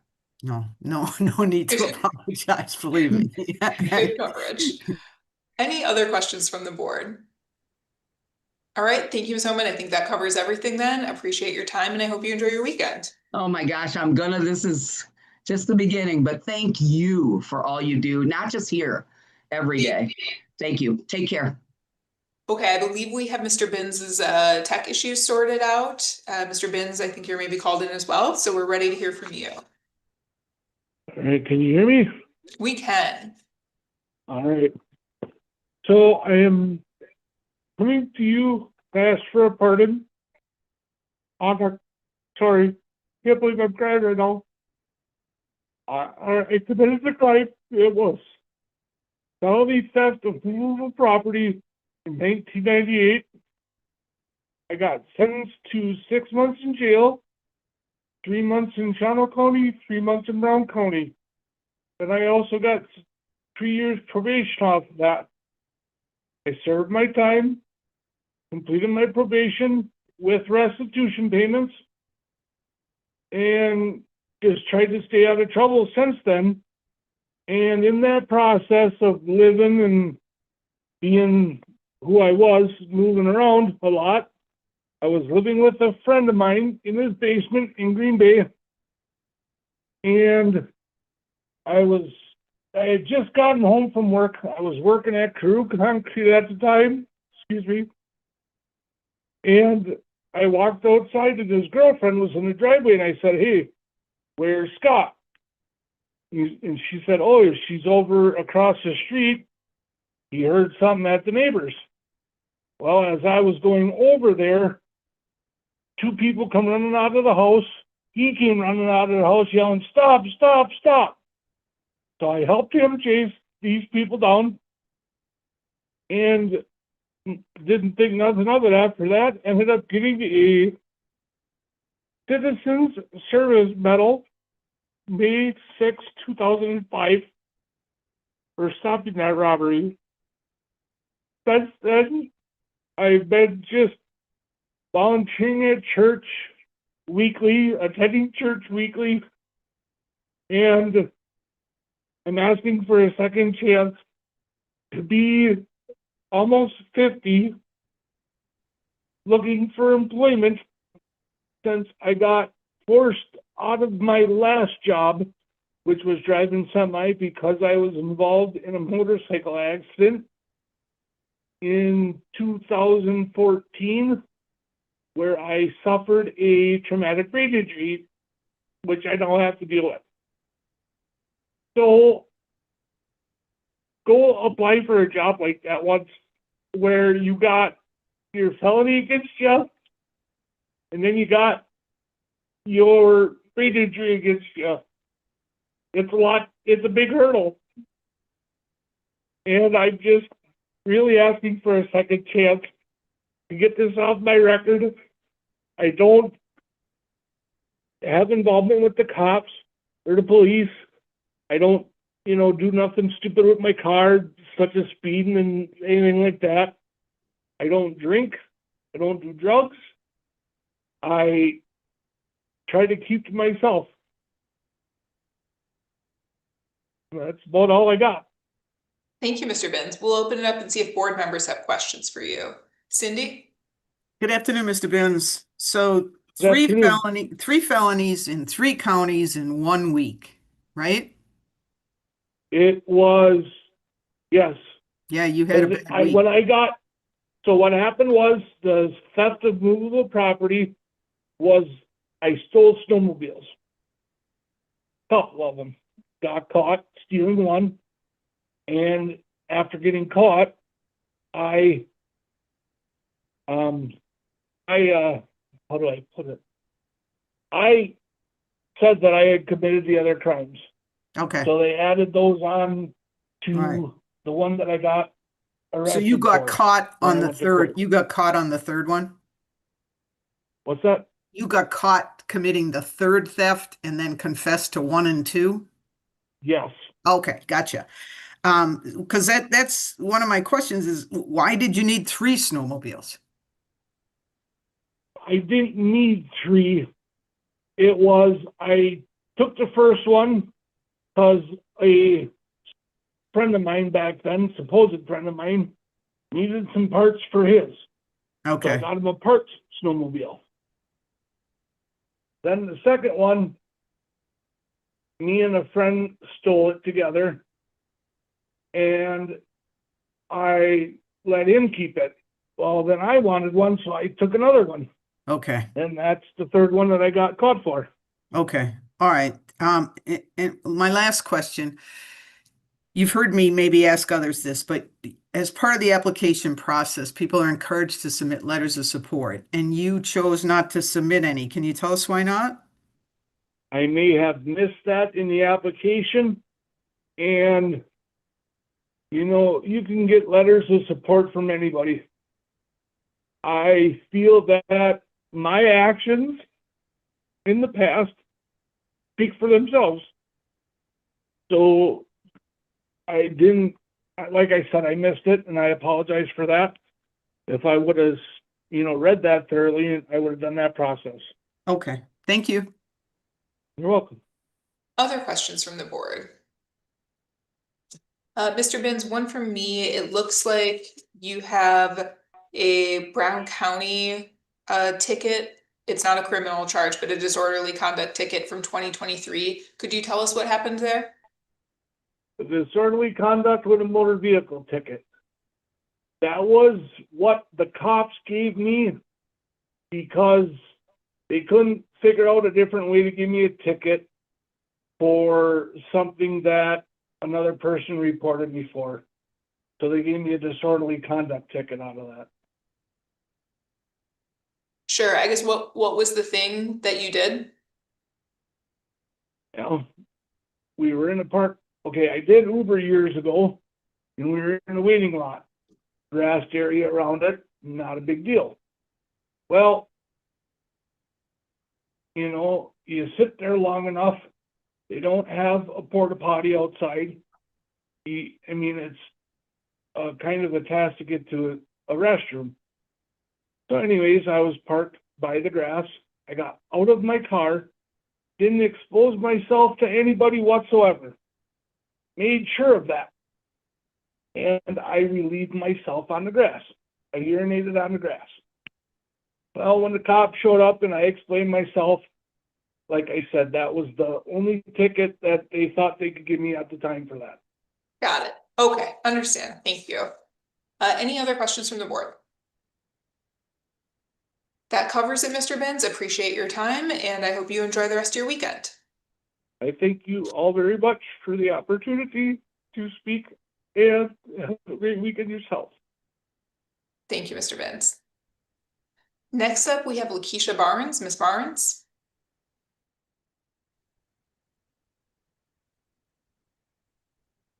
Ms. Barnes, before we get started, I just want to say we have the same last name. As far as I know, we're not related and don't know each other. Is that your understanding?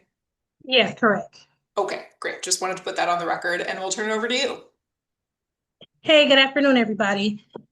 Thank you for taking the time out to consider me for a pardon today.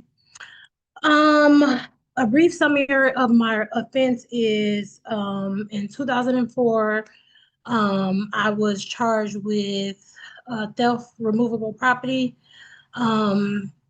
I was working at a financial institution, and some coworkers showed me some things that they were doing on the system as far as putting money into their account.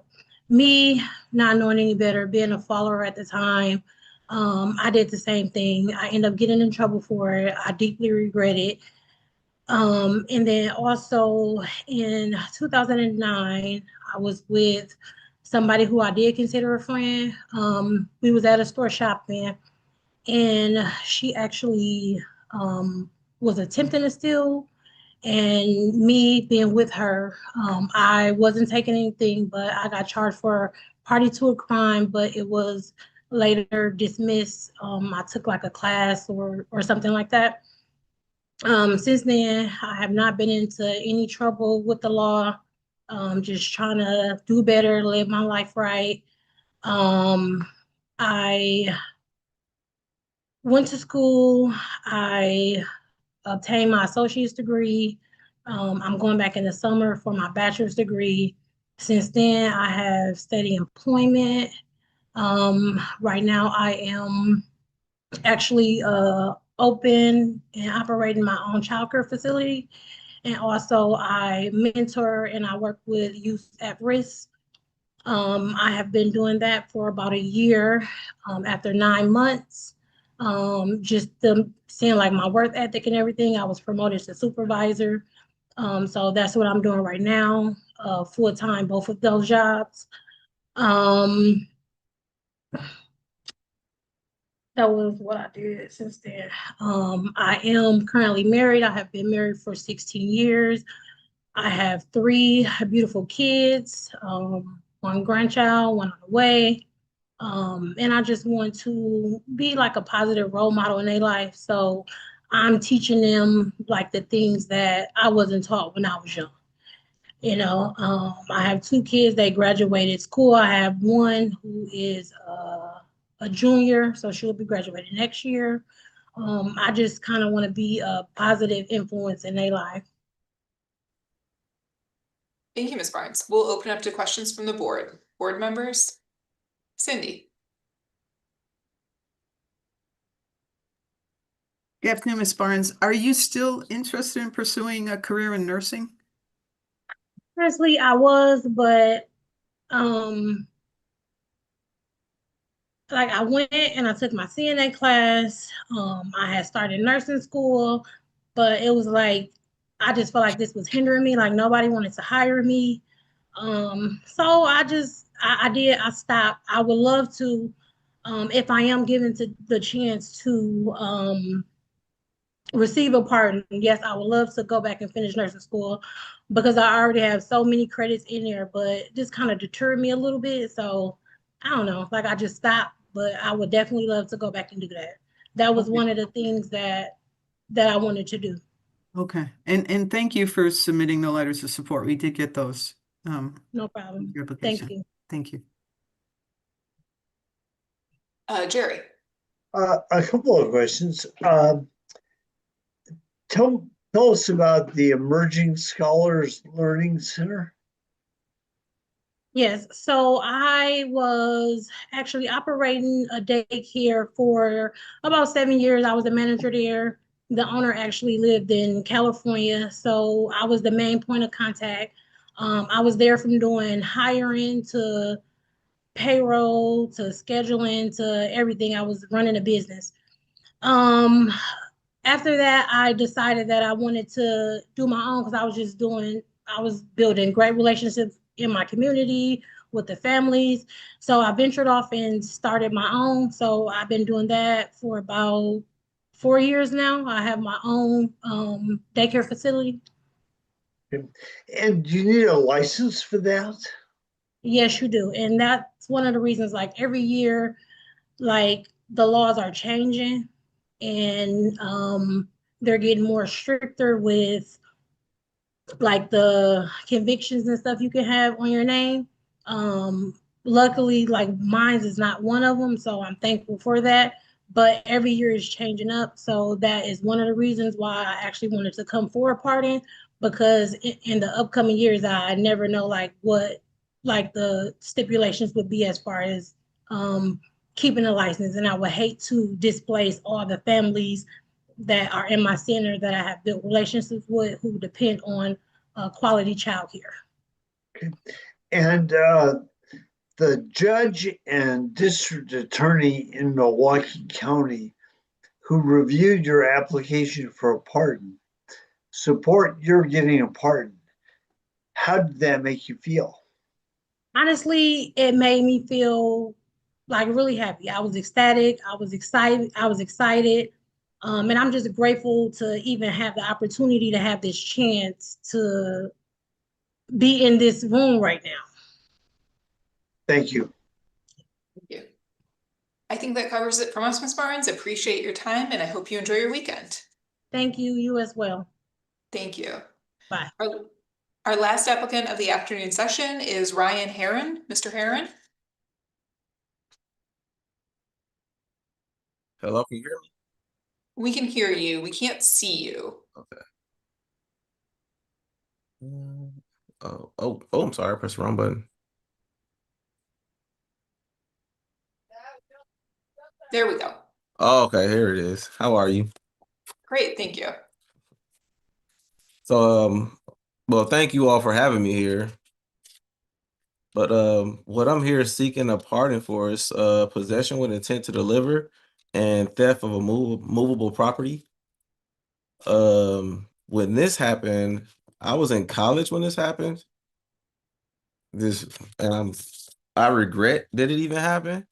Well, at the time that it happened, I didn't have a real good relationship with my mom at the time, and she kind of put me out the house because I kept wanting to have a girl in the house, which now that same girl is my wife, unfortunately. So she put me out. So I needed money. So, and I knew better. I should have known better. So I decided to go into, which was my internship at the store. And I took some medication because I wanted to work with medicine. That's what I was in school for.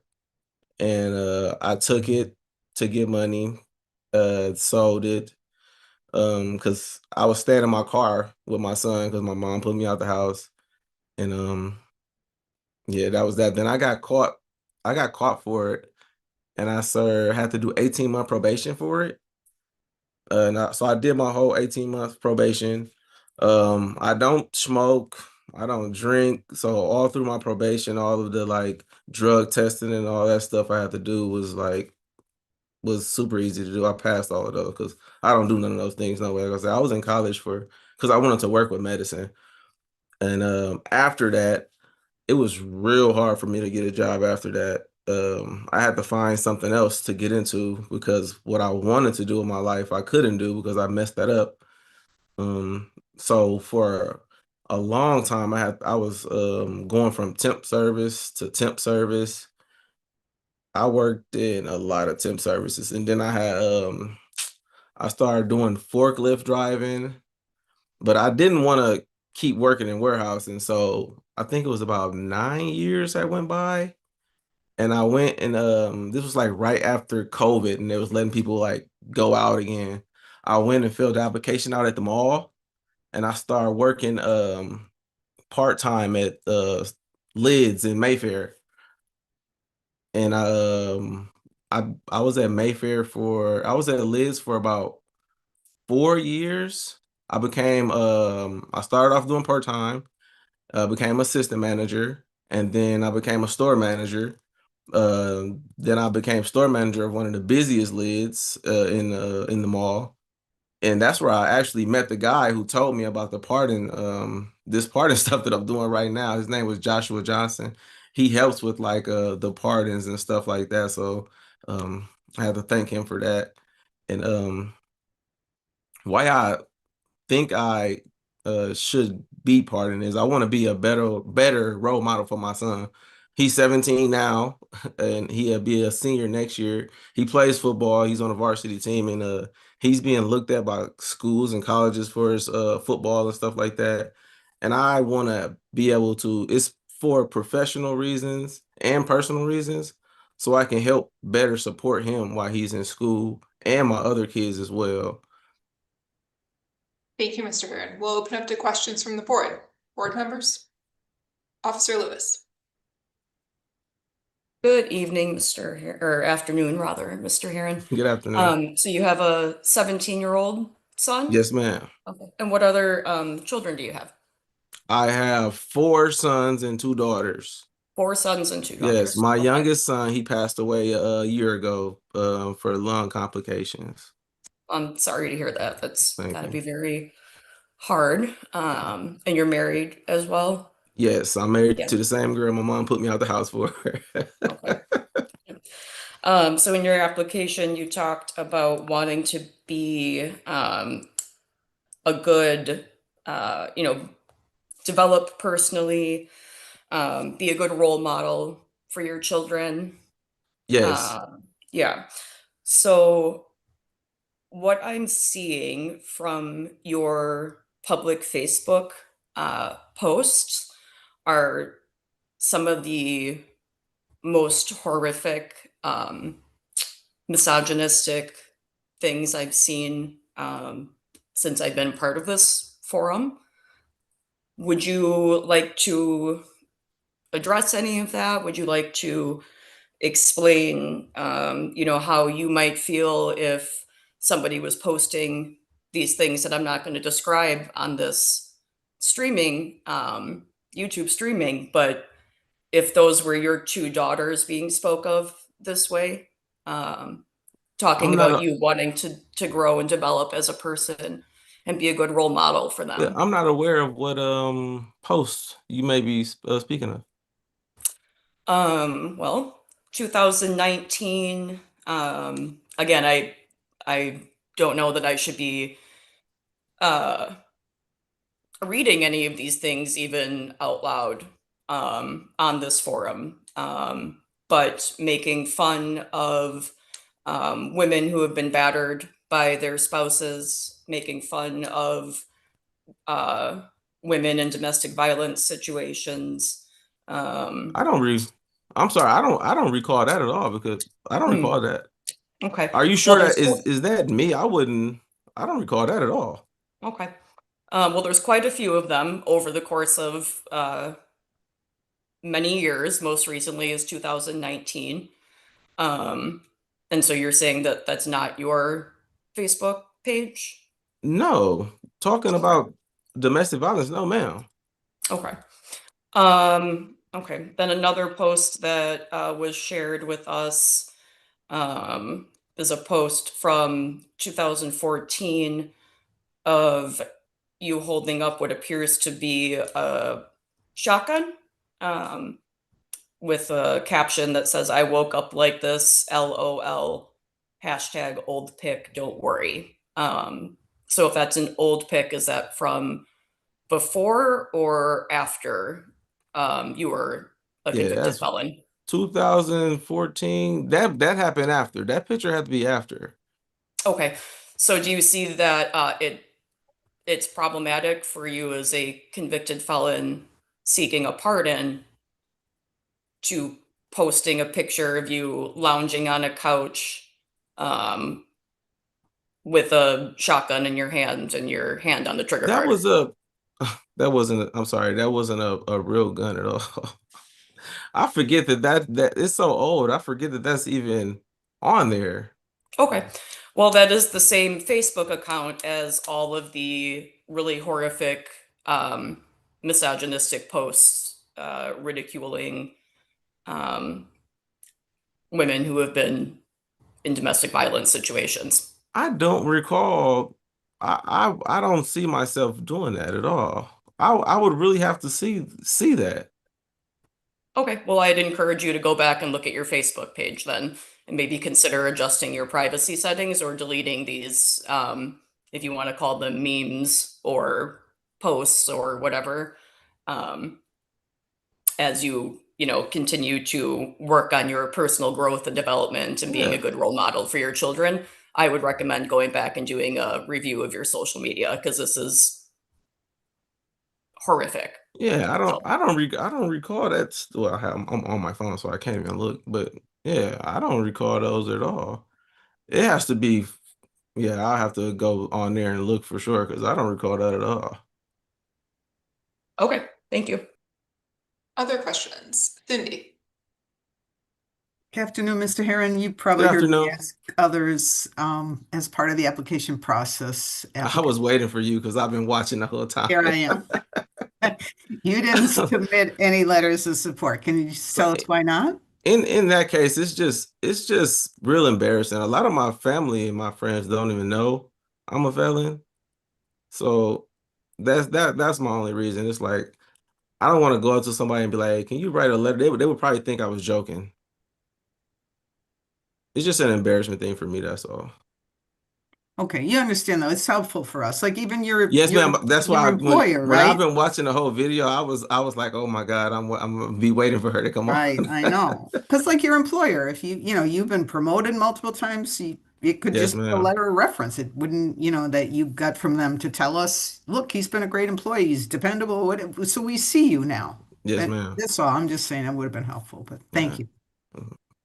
Eric, I believe you also had a question. Yeah. Two questions for you. The first is just something that is showing up in your background that I wanted to ask you about.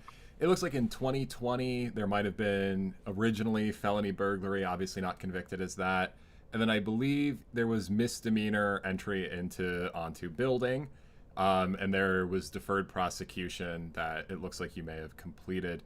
Is there anything? Yeah, you could tell so the for board that about one, for that, I believe what you're talking about, it was when the rioting was going on, and I was live streaming, but I wasn't like convicted or nothing for that. I had to write a letter because it was all on camera. I wasn't, like I said, I don't drink or nothing. I was streaming too close, and they kind of grabbed me too.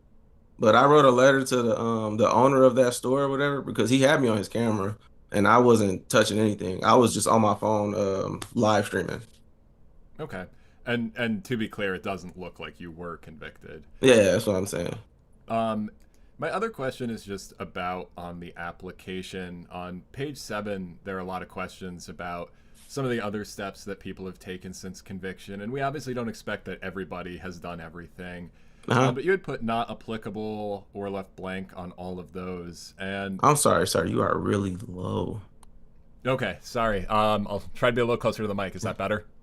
Yeah, okay, yeah. Okay. So on page 7 of the application, we have questions about some of the other steps that you might have taken since conviction. And we don't expect that everybody's going to have all of these.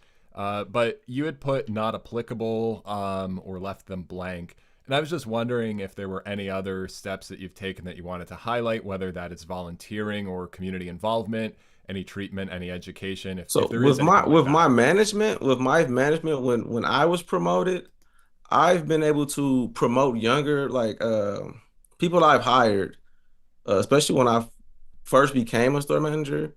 I don't work there anymore. I'm actually a manager at a new store now, but I still have people who I've hired before who are managers now, who still work in Lynn's right now. So I really like when I have my interviews, when they ask me about past stuff, I let them know like, yo, it's people that I've hired part-time who are now store managers still going on. So those are things that I've done too. All right. Thank you. Mr. Heron, just one from me. It looks like in 2009 and again in 2010, you had a couple of dismissed charges, including a misdemeanor battery. Could you tell us anything about what happened there? That was from my son's mom, but I'm no longer I'm no longer involved with her anymore. My son lives with me and everything. Okay, so that was a battery against her, or what happened? Yeah, that was with my son's mom. Yeah. Okay, thank you. But that was just us arguing, and she like called the police. Like I said, it was all dismissed. She never went to court on me or nothing like that because it was all arguing of us, and we were young and everything going back and forth with my son. But I never touched her. No. Oh, thank you. Any other questions from the board? All right, that covers it then, Mr. Heron. Appreciate your time, and I hope you enjoy your weekend. Thank you. I appreciate y'all for having me. Thank you.